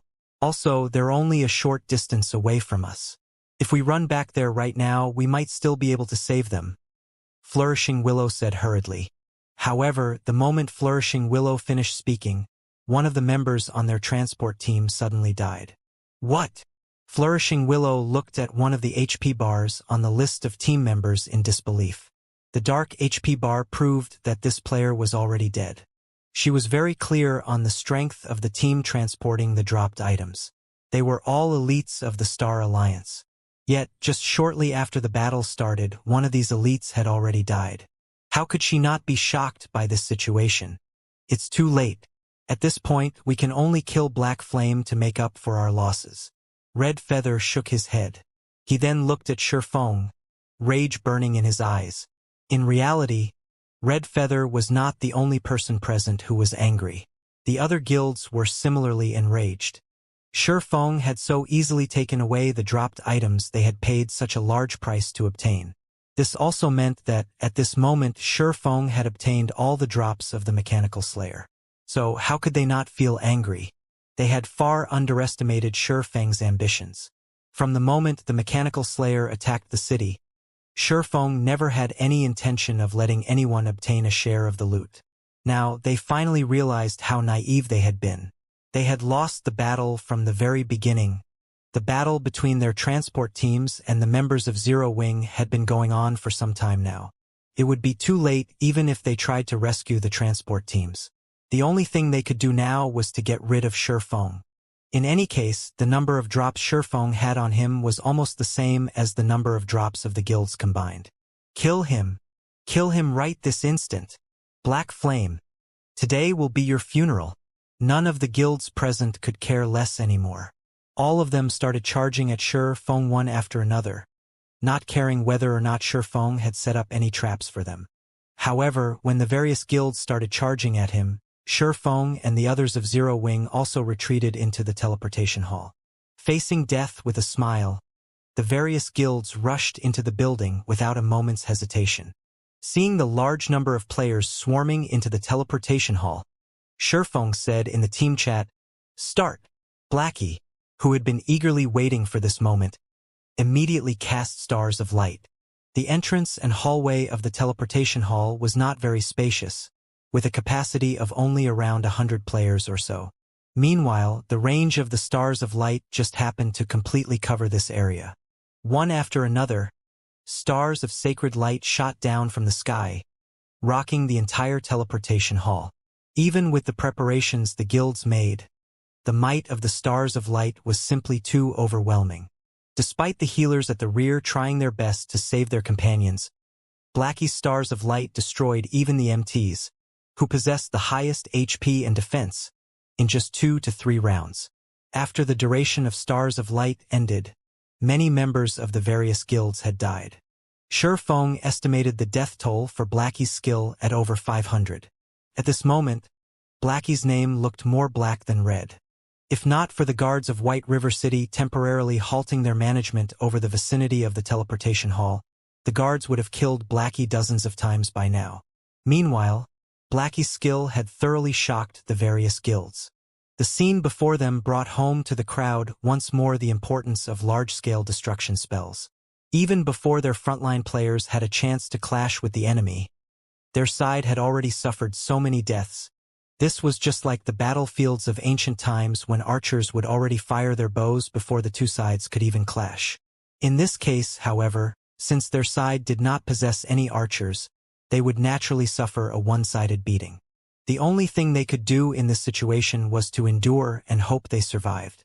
Fortunately, large-scale destruction spells like this definitely had a very long cooldown time. After all, if such powerful skills could be used constantly, would there even be a need for them to fight? They might as well stand still and await their deaths. Don't be afraid. Charge. They should have used up their skills already. Red Feather calmly shouted a reminder to everyone, following which the members of the various guilds charged at Shifeng once more. In addition, the number of players that charged into the teleportation hall this time was even greater than before. At this moment, the members of Zero Wing were also ready for battle. Just in time. Let's see how powerful my newly improved skill is. Then, At this moment, Shi Feng finally utilized the 7 Luminaries ring and activated Firestorm. The level 5 Firestorm was even more powerful than Blackie's stars of light. Towering flames brightly illuminated the entire teleportation hall. The temperature inside the building rose by tens of degrees as well. Numerous butterflies formed by flames fluttered gracefully around the teleportation hall, creating a beautiful scene to behold.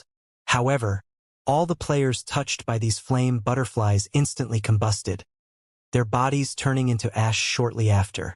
Before the healers standing at the back could react, countless players had already died. The number of deaths caused by Shi Feng's firestorm far surpassed Blackie's stars of light. Why do they still possess large-scale destruction spells?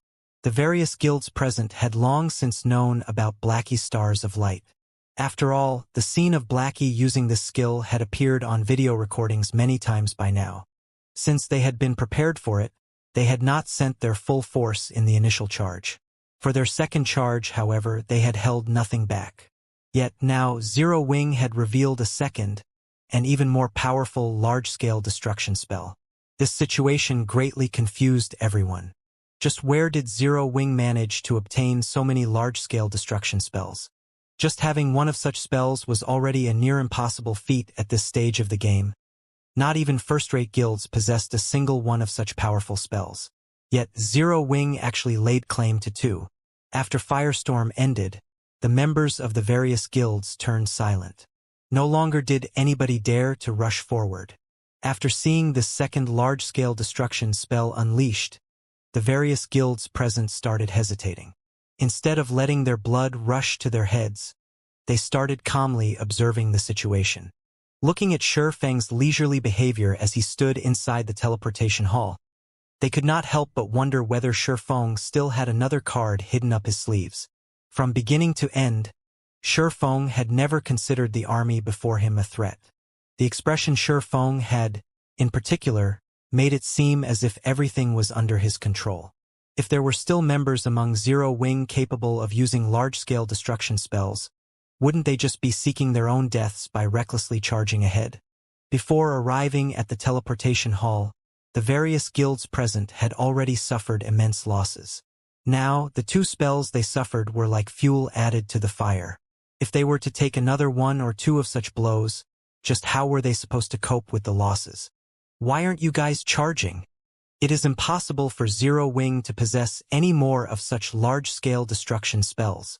Red Feather shouted anxiously as he looked at the various guilds. Brother Red Feather, it's not that we are unwilling to charge. However, our manpower is limited. What if they reveal another large-scale destruction spell? My guild can't hope to endure another blow like that. Brother Red Feather, why don't you lead the charge for us? If Zero Wing has indeed run out of large-scale destruction spells, we'll then follow you in your charge. Red Feather nearly spat out a mouthful of blood at these guild leaders when he heard their words. He had brought only a small number of members with him on this expedition to White River City. After going through the 2 great wars earlier, he had lost over half the members he had brought. Just moments ago, Zero Wing had also killed his transport team. In the end, the only thing he gained from this trip was losses. If he were to send his few remaining members at Zero Wing right now, wouldn't he just be seeking his own death? At this time, the various guild leaders present were also unwilling to let their own subordinates act as cannon fodder. Every death was a loss of money to them. As of this moment, they had yet to gain a single thing, so how would they be willing to continue throwing lives away? Previously, they had gotten caught in Shi Feng's plots one after another. Now, Zero Wing's performance had even surpassed their expectations. After suffering successive blows, they were truly afraid now. What? Not gonna charge at us anymore? If you guys aren't coming, then we'll be leaving. Shi Feng stood at the stairs of the teleportation hall, looking at the various guilds that did not dare to enter the building.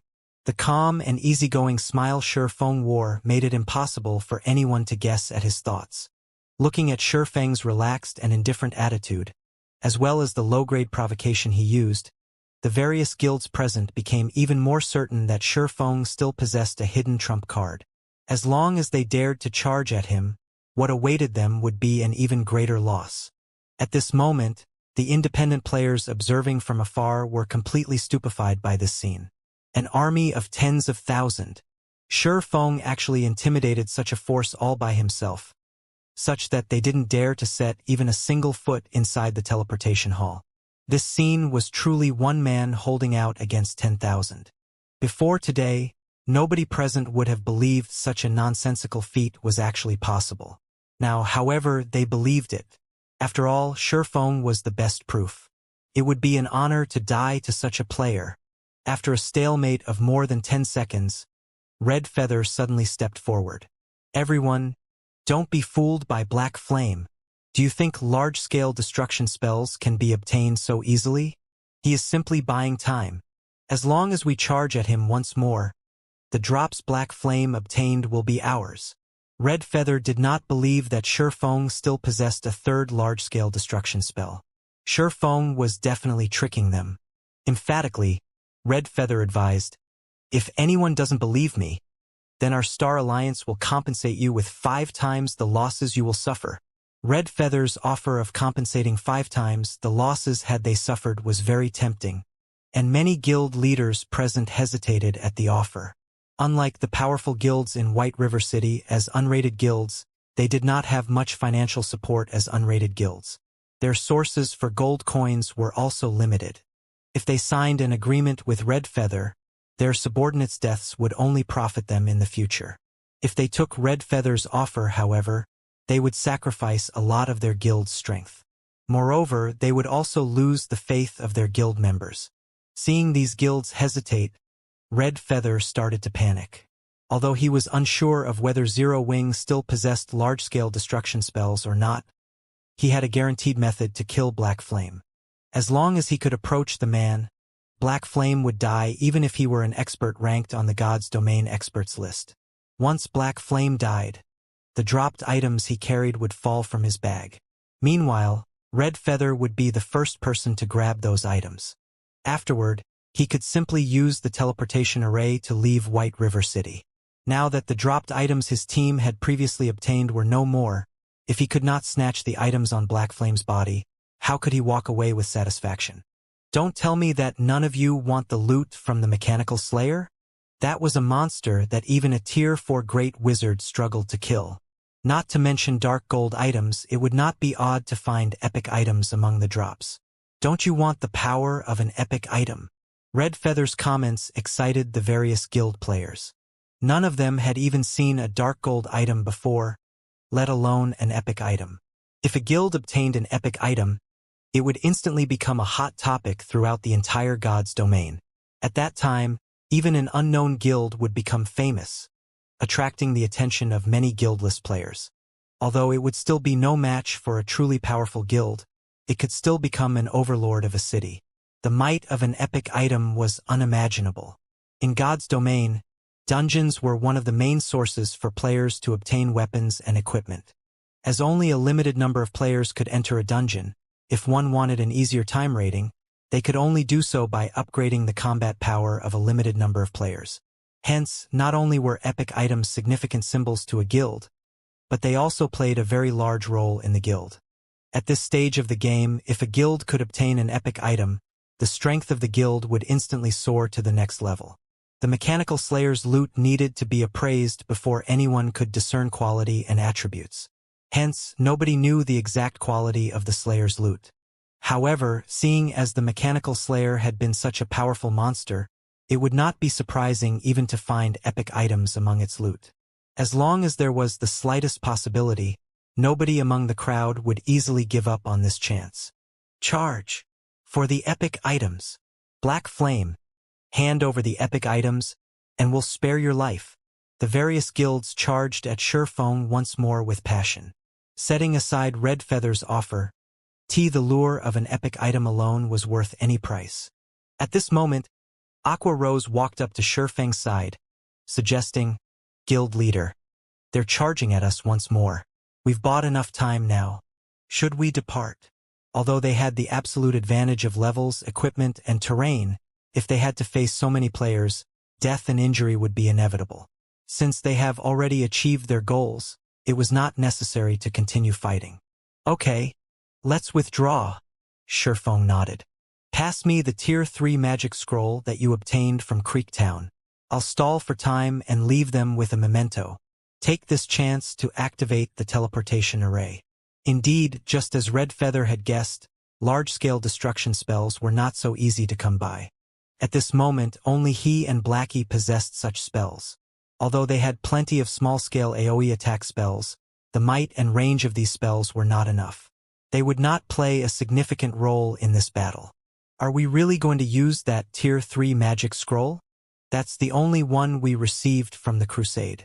Why don't we just have everyone hold those players off for a bit? In any case, we only need to stall for a moment. If we don't have to fight for that long, we should not incur any casualties. Aqua Rose's heart ached when she heard Shifeng's intentions.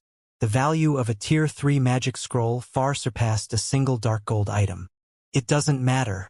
Now is the best time to use it. Shifeng waved his hand.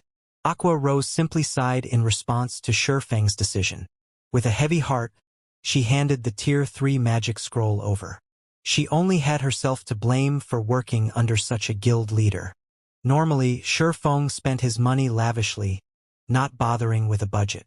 However, it was also a fact that the results of his spendthrift actions would always pay off. Go. Leave this to me. The Tier 3 magic scroll Aqua Rose had handed Shifeng was deep blue with gold inlaid around its edges. Upon receiving the scroll, Shifeng unrolled it and clicked Use. The Tier 3 magic scroll they had obtained from the Bloodhand Association's hidden warehouse was entitled Water Dragon's Flurry. This magic scroll contained a very rare large-scale destruction spell with a 2-second cast time. As water-type mana began to gather around Shifeng, a large-scale, deep blue magic array formed beneath his feet. Crap! It's another large-scale destruction spell. The Tier 3 spell's generated momentum was so immense that the incoming tide of players quickly discovered its appearance. The crowd immediately panicked and tried to withdraw. At this moment, Red Feather's face turned ashen. He would never have thought that Shifeng still possessed another large-scale destruction spell.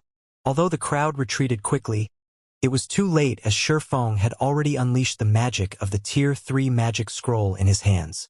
Water gushed down from the sky like a massive waterfall, rolling into a tidal wave that was over a dozen meters high. The wave smashed across all of the guild players within the teleportation hall, and in the blink of an eye, the violent tidal wave devoured hundreds of players, following which the turbulent water flooded from the building's entrance. It was like a tsunami. The massive wave devoured many of the players outside the hall, and every victim of the spell became nothing more than an icy corpse. As to how many players had died, even Shifeng himself was not sure. However, what Shifeng did know was that the Water Dragon's Flurry had killed more players than both Stars of Light and Firestorm combined. It's about time for me to leave as well. Shifeng examined his surroundings, satisfied. The teleportation hall was void of any members of the various guilds. Oh, that's not right. Someone's still here. Shifeng suddenly sensed danger. Shifeng was very familiar with this feeling, so he knew to keep his guard up. Such a feeling only occurred when he encountered life-threatening danger.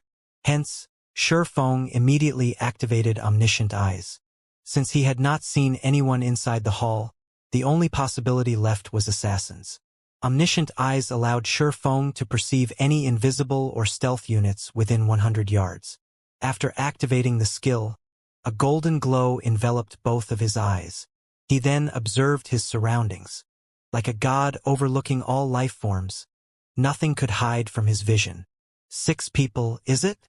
Shifeng quickly discovered 6 obscure figures slowly approaching him from 30 yards away. These 6 assassins felt a chill down their backs the moment Shifeng's gaze landed on them. Damn it! We've been discovered. Forget about it. This distances should be enough. We can't disappoint Boss Red Feather. The 6 assassins were all experts. Hence, they immediately decided to reveal themselves and take out the purple gold crystal balls. That's the 6-star extermination magic array. How could they have it?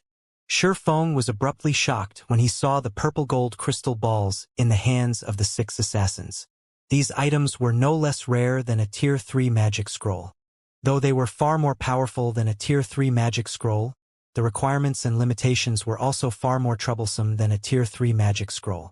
Although Shifeng knew that these assassins intended to use the 6-star extermination magic array, it was too late for him to stop them.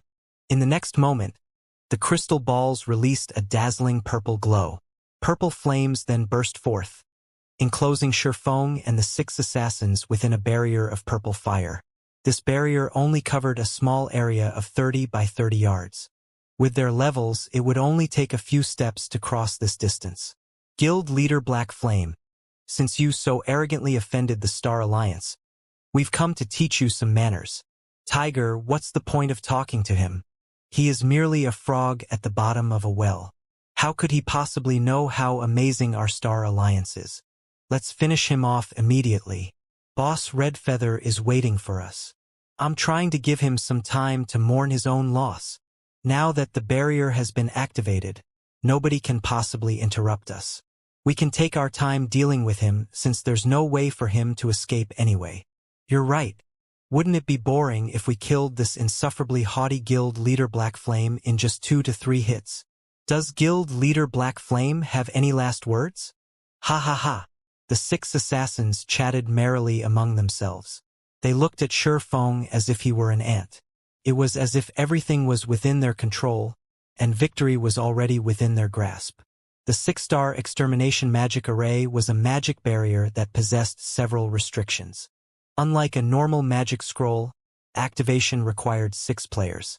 Moreover, once the barrier was cast in a specific location, excluding the 6 wielding the crystal balls, it would randomly choose 1 player within range and trap them within. As for everyone else who was within the magic barrier's range at the time of activation, all would be sent out of the magic barrier, including players, NPCs, and monsters. After erecting the magic barrier, not even an army of tens of thousands could penetrate it. The same went for those inside the magic barrier. They could not leave. The magic barrier would only dissolve itself when the targeted player died, or the 6 activators were annihilated.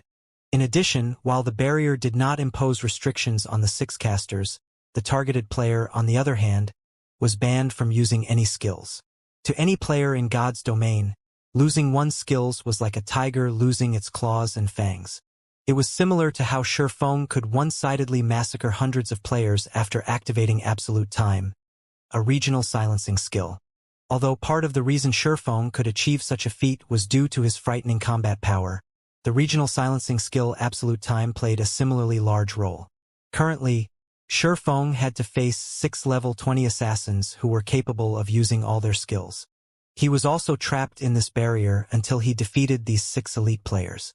One could just imagine how dire the situation was. What a pity! Shifeng sighed as he looked at the purple flames surrounding him before shifting his gaze towards the 6 assassins. Normally, the 6-star extermination magic array was used to deal with high-tiered mage-type bosses. Compared to a high-tiered magic scroll, although barrier crystals possessed many restrictions, players could use it within a dungeon. On the other hand, Tier 3 magic scrolls like the Water Dragon's Flurry were useless inside a dungeon. At this moment, however, these 6 assassins had used such a precious barrier crystal to deal with a single swordsman like Shifeng. The word waste could not even begin to describe their actions. Guild Leader Black Flame. So even you know the word pity? It would indeed be a pity if we were the only ones to witness your death.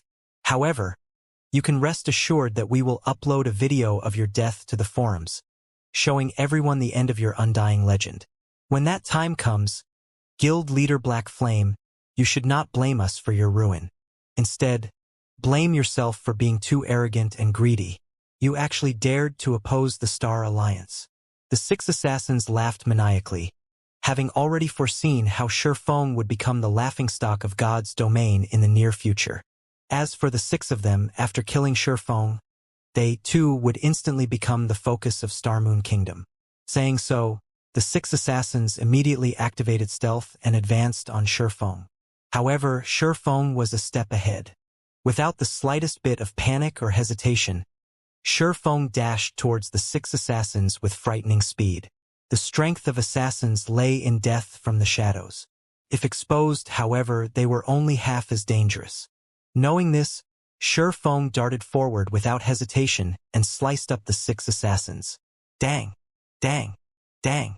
6 clangs of metal clashing resounded inside the magic barrier, and the assassins who had just entered stealth were immediately exposed. Enraged, they glared at Feng. Black flame. No matter how much you struggle, the result will be the same. Since you want to die in early, let me fulfill your wish. A tanned and short assassin named Gray Squirrel tightened his grip around one of his daggers and jabbed it at Feng's abdomen. With even greater speed than before, Gray Squirrel drew a strange arc with his other dagger, sliding it smoothly towards Feng's side. Under normal circumstances, players would instinctively try to defend against the first attack and neglect the dagger from the side. Even if they managed to discover the second dagger, their instincts would still focus on the first. This deliberate misdirection clearly displayed how skilled this assassin named Gray Squirrel was. He was not an ordinary player but an expert. As long as the assassin's blade found its mark, Feng would enter a fainted state. At that time, he would be at the assassin's mercy. They could simply incapacitate him indefinitely until he died. Moreover, while Gray Squirrel attacked Feng, the other 2 assassins beside him had also aimed their daggers at the swordsman. The 3 remaining assassins standing at a distance, however, had not taken action. On the contrary, they simply stood there, watching with ridiculing smiles. In their opinion, Feng was just a cornered beast struggling to stay alive. His initial charge was simply his last-ditch effort at survival. Just when the 2 daggers from Gray Squirrel were about to penetrate into Feng's body, Feng shifted his footsteps slightly and retreated half a step, effortlessly evading the 2 daggers. Immediately, he spun sideways, escaping the pincer attack of the 2 assassins behind him. The entire process was as smooth as flowing water without any excess movement. The assassins were inwardly startled. Feng had actually evaded their perfect joint attack with such simple motions. Feng's quick-witted response left the 6 assassins shivering slightly. However, he couldn't care less about his enemy's thoughts. Without a pause, Feng brandished the abyssal blade and the purgatory's shadow, sending over a dozen afterimages slashing at the 3 assassins. Feng's swords moved with lightning speed, the 3 assassins emitting ear-piercing screeches as the blades found their vital points. The 3 attacking assassins were greatly shocked by this counterattack. In a panic, they hurriedly used their daggers to defend themselves, even going as far as using block. Although all 3 of them managed to defend against the afterimages sent at them, Feng's superhuman strength forced them into a retreat, the clash leaving their hands numb. Such speed and strength. At this moment, these 3 no longer dared to underestimate Feng. During their brief exchange, they could tell how powerful Feng was. Normally, when the 3 of them attacked together, even Red Feather would temporarily retreat rather than face them directly. However, Feng had done the exact opposite and fought them head-on. Surprisingly, he even forced them into a retreat. If they had not combined their strengths to block Feng's attacks just now, they might have joined the many souls who had died under Feng's swords. All 6 of the assassins instantly came to a conclusion. Although the Feng before them had lost his fangs and claws, he was no tiger. He was a monstrous beast clad in human skin. He could easily suppress them by only relying on his strength. Faced with Feng, only death awaited them. Suddenly, the assassins realized that they had made a massive mistake. They had actually chosen to lock themselves up with such a monstrous beast. As expected, it isn't possible to get rid of them quickly without the 100% speed boost from purgatory power. Feng's onslaught had failed to achieve its intended purpose, though it did allow him to gain a general understanding of his attacker's strengths. In conclusion, these assassins were definitely experts. The 3 assassins had exposed many holes in their defenses after Feng shook them off. Hence, he brandished his blades once more, intending to strike the iron while it was hot and finish them off before they could reunite with their other companions. At this time, however, the other 3 assassins had already circled and arrived behind Feng. They immediately launched a flurry of attacks, giving Shifeng no choice but to stop his attacks and deal with the immediate threat first. Shifeng abruptly spun around, swinging his swords with all his might at the three new arrivals. Like before, his attack sent all three assassins flying. Shifeng then charged at the assassin in front of him, brandishing his swords multiple times. The assassin receiving Shifeng's attacks was greatly frightened. Immediately, the assassin used silent steps, hoping to take advantage of the short period of invulnerability the skill provided to defend against all these sword flashes. By doing so, he could also gain some precious time to allow his companions to come to his rescue. Otherwise, only death awaited him. The assassin's decision to use silent steps had undeniably given his 5 other companions plenty of time to react. After regaining their composure, the 5 assassins immediately dashed at Shifeng, forcing him into a momentary retreat. "We can't let this continue. We can't hold back any longer. All of you, use the Berserk Potion," Gray Squirrel commanded. The other 5 looked at one another and nodded silently. At the same time, they all took out blood-red potions. This potion was none other than the extremely precious Berserk Potion. Originally, this potion was a last resort. They never thought that they would have to use it so quickly. First, they used the 6-star extermination magic array. Now, there are even Berserk potions. Red Feather really is wealthy. Shifeng immediately recognized the blood-red potions in the 6 assassins' hands. At this stage of the game, there were no players capable producing a Berserk potion. Moreover, the recipe was not easily obtainable. The only way to obtain these potions was through killing the bosses of a team dungeon. However, the drop rate was very low. Statistically, it was only 0.2%. In other words, one could only obtain 2 bottles after killing 1,000 team dungeon bosses. Hence, without sufficient strength, it was impossible for a guild to obtain 6 Berserk potions. When consumed, the Berserk potion would stimulate a player's physical potential, increasing their strength and agility. The player's physique would also exceed its limits, allowing the player to carry out actions that they normally couldn't do. To put it simply, the Berserk potion was a very overbearing potion. Black Flame, we admit that you are impressive. However, playtime is over. After the assassin named Gray Squirrel drank the Berserk potion, his skin began to turn red. The blood vessels all over his body bulged, and his body started emitting waves of heat. His aura had also completely changed. The moment Gray Squirrel finished speaking, his body flickered, and the ground under his feet cracked. Leaving behind an afterimage, Gray Squirrel instantly appeared behind Shifeng. His bright snowy dagger transformed into a white flash that flew towards Shifeng's back, his speed reaching far beyond that of his previous attacks. Startled, Shifeng hurriedly spun and used the abyssal blade to meet Gray Squirrel's dagger. Pong! Sparks flew in all directions as metal clashed. The collision forced Shifeng back by half a step. Gray Squirrel, on the other hand, was forced to take a full step backward. In terms of strength, Shifeng was still obviously superior. However, this single exchange forced Shifeng to take things seriously. From this single exchange, Shifeng could feel that the assassin's attributes were not far below his own. Facing Gray Squirrel and his team, Shifeng's small advantage of attributes was almost non-existent without the use of his skills. Even in a one-on-one battle, it would be very difficult to achieve victory, let alone a 1-on-6 battle. Compared to Shifeng's astonishment, Gray Squirrel and the others were even more shocked by their brief confrontation. After drinking the Berserk potion, they understood just how amazing the potion's effects were. Yet, even with the effects of the Berserk potion, their attributes were still inferior to Shifeng's. Shifeng's strength completely surpassed their imaginations. This revelation was astonishing. Just how excellent is Black Flame's equipment?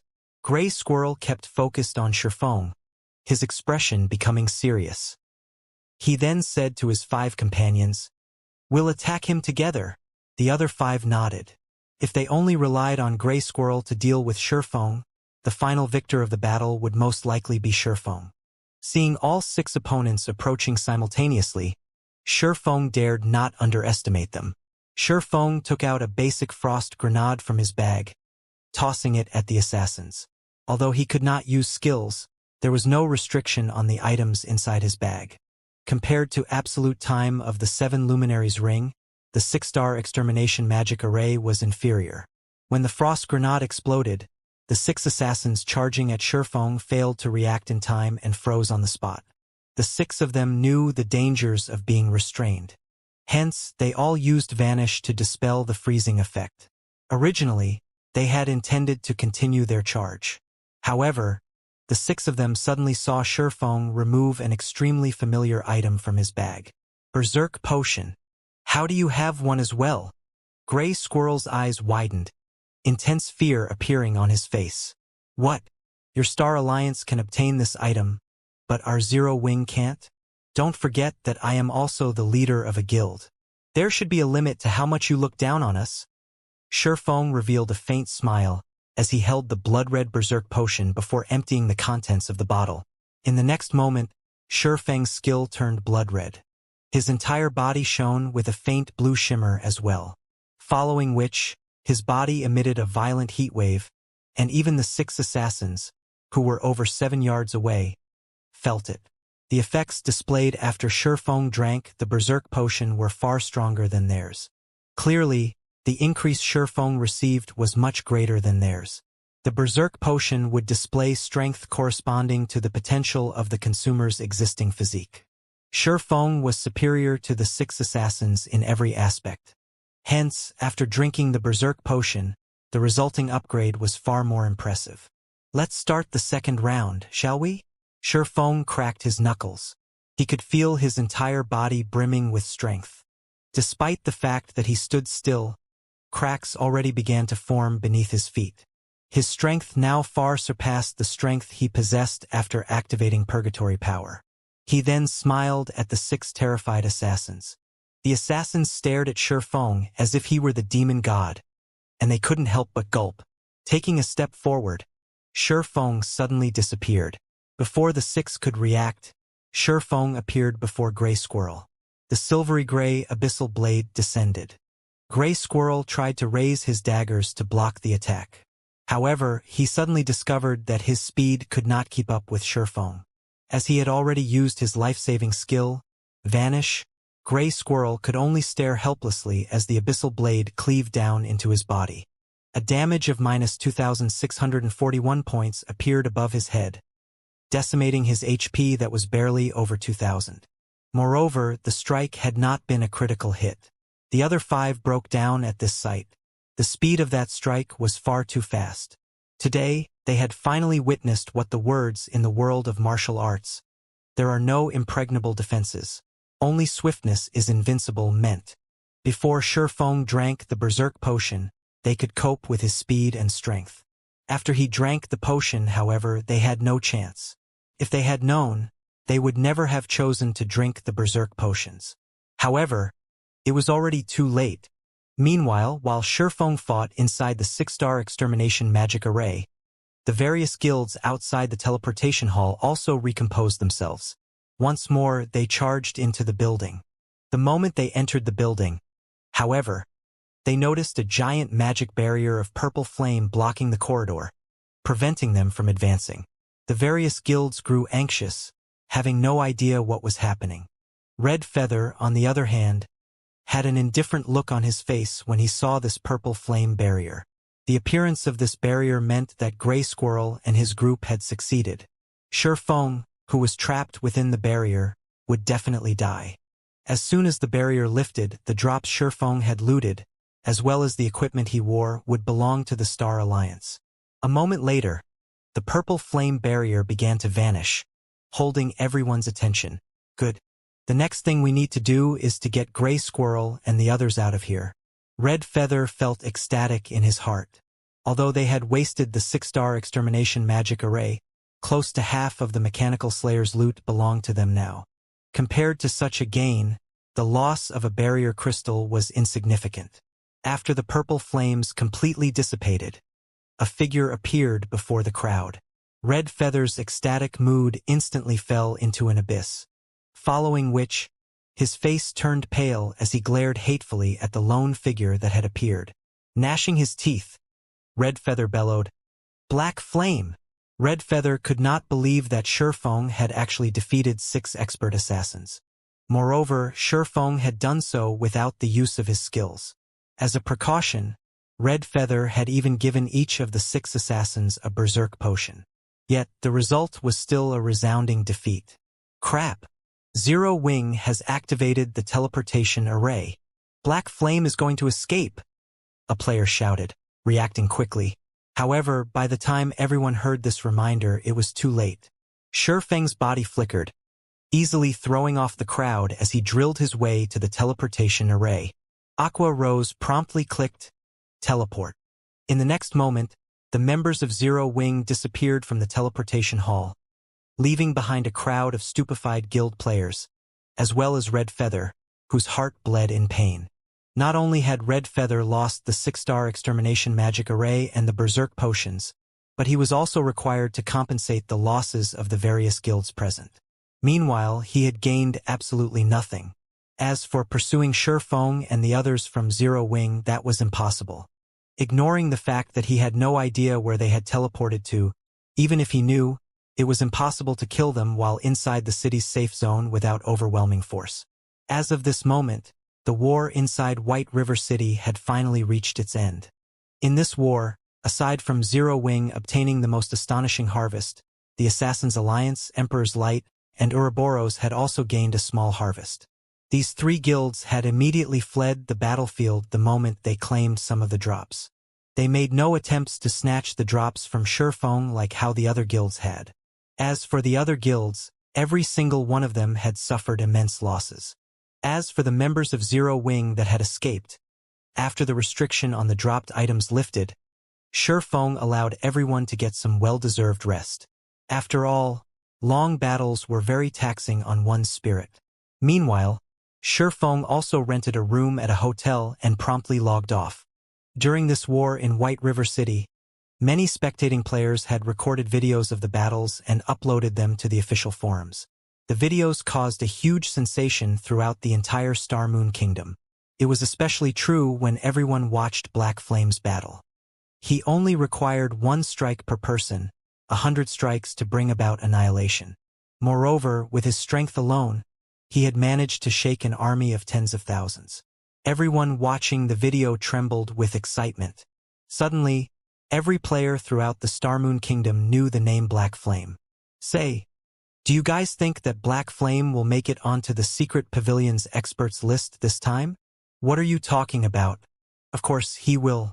If he doesn't make it, then the Secret Pavilion is blind. I'm just wondering what rank Black Flame will get. Won't we know once the Secret Pavilion publishes the new experts list tomorrow? After the war in White River City ended, the Star Moon Kingdom official forums exploded with activity. Many people discussed Black Flame and the Secret Pavilion's experts list. Meanwhile, Shifeng simply chuckled as he read through these forum discussions. After drinking a bottle of nutrient fluids, he began his physical training. The Secret Pavilion was indeed a well-known existence in the virtual gaming world. Countless players dreamed of ranking on the Secret Pavilion's experts list. In the past, Shifeng had dreamed of the same thing. However, there were simply too many players in God's domain. Star Moon Kingdom was only one of the hundreds of countries within God's domain. If the positions on the experts list were averagely allocated, each kingdom and empire in God's domain would only receive several spots. In other words, among the hundreds of millions of players residing in Star Moon Kingdom, only a few would have the privilege of ranking on the Secret Pavilion's experts list. However, through the experts list, Shifeng had also discovered information relating to the experts of God's domain. For example, he had learned of the cleric god Violet Cloud, the mage god Aqua Rose, and many other god-ranked experts. What's going on today? Why have I suddenly become stronger? Shifeng, who was currently working out in his room, felt something amiss. In the past, after completing a set of exercises, he would lay paralyzed on the floor for quite some time. Today, however, he could stand and move with ease. He could feel that his body was still far from reaching its limit. Normally, physical improvement occurred gradually. It was impossible to significantly improve within a short time. Yet, such a situation had actually occurred. So, how could Shifeng not be surprised? It seems that I'll have to head to the Big Dipper Training Center to take a test. Unable to figure out the reason for his sudden improvement, Shifeng had no choice but to have himself examined. He might even learn some secrets to improving his physical fitness. When Shifeng thought of his sudden change, he lost his enthusiasm to train. He then threw on a blue tracksuit and left his new apartment. He hailed for a cab and headed towards the Big Dipper Training Center. As the most famous training center in the city, the Big Dipper Training Center was located in the center of Jinhai. The training center was about the size of 3 stadiums. The training facilities were all top class within the country. Moreover, they also employed many top-class doctors and dietitians, as well as first-rate instructors. After arriving at the Big Dipper Training Center, Shifeng immediately noticed multiple large luxurious buses parked in front of the building. Handsome young men and beautiful young women alighted from the buses, one after another. They were all high school students, and at this moment, they all had excited expressions plastered on their faces. These high school students then orderly entered the building under the lead of a Big Dipper receptionist. Is Big Dipper holding a tour for students? Shifeng was slightly surprised. It was the first time he had seen such an occurrence. Even in the past, he had never heard of Big Dipper allowing students to tour its facilities. Ordinary people could not gain easy access to the Big Dipper Training Center. Only members were allowed entry into the building. If one were not a member, they were not even allowed through the entrance of the training center itself. Meanwhile, becoming a member of Big Dipper was no easy task. Without having a certain status in society or obtaining a referral from someone influential, it was impossible to become a member.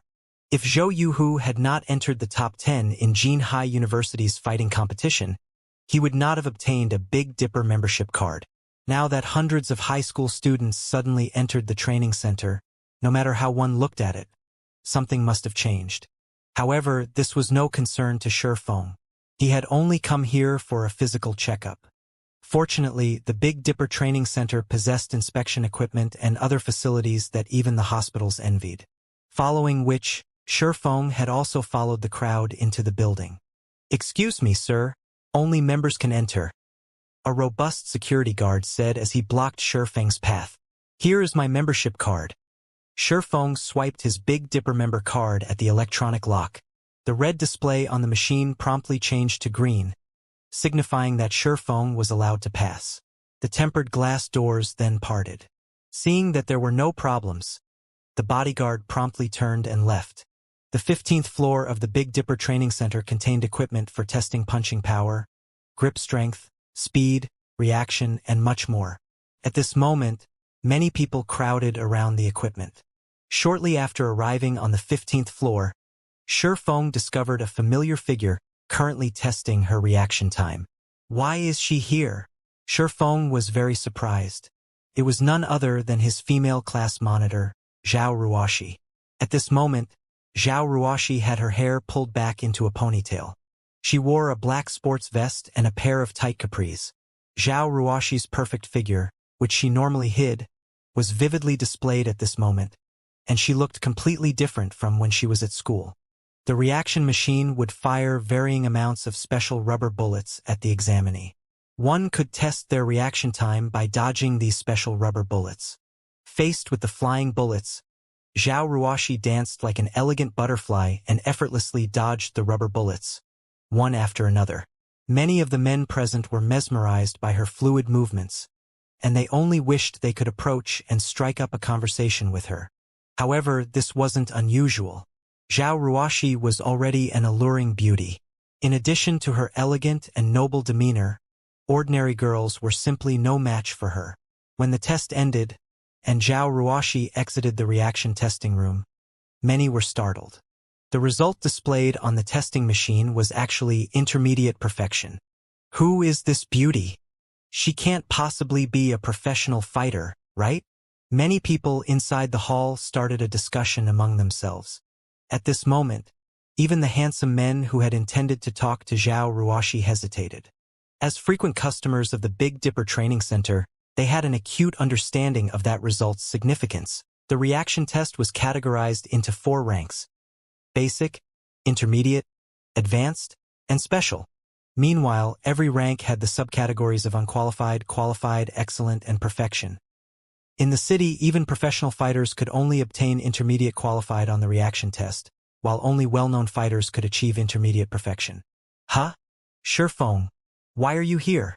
Zhao Ruoshi immediately discovered Shi Feng a short distance away and walked over to him quickly. I just came here to test myself. What about you? Why are you here? If the others in the class to find out about this, they will be shocked to think that the normally gentle and elegant class monitor actually has such a side to her.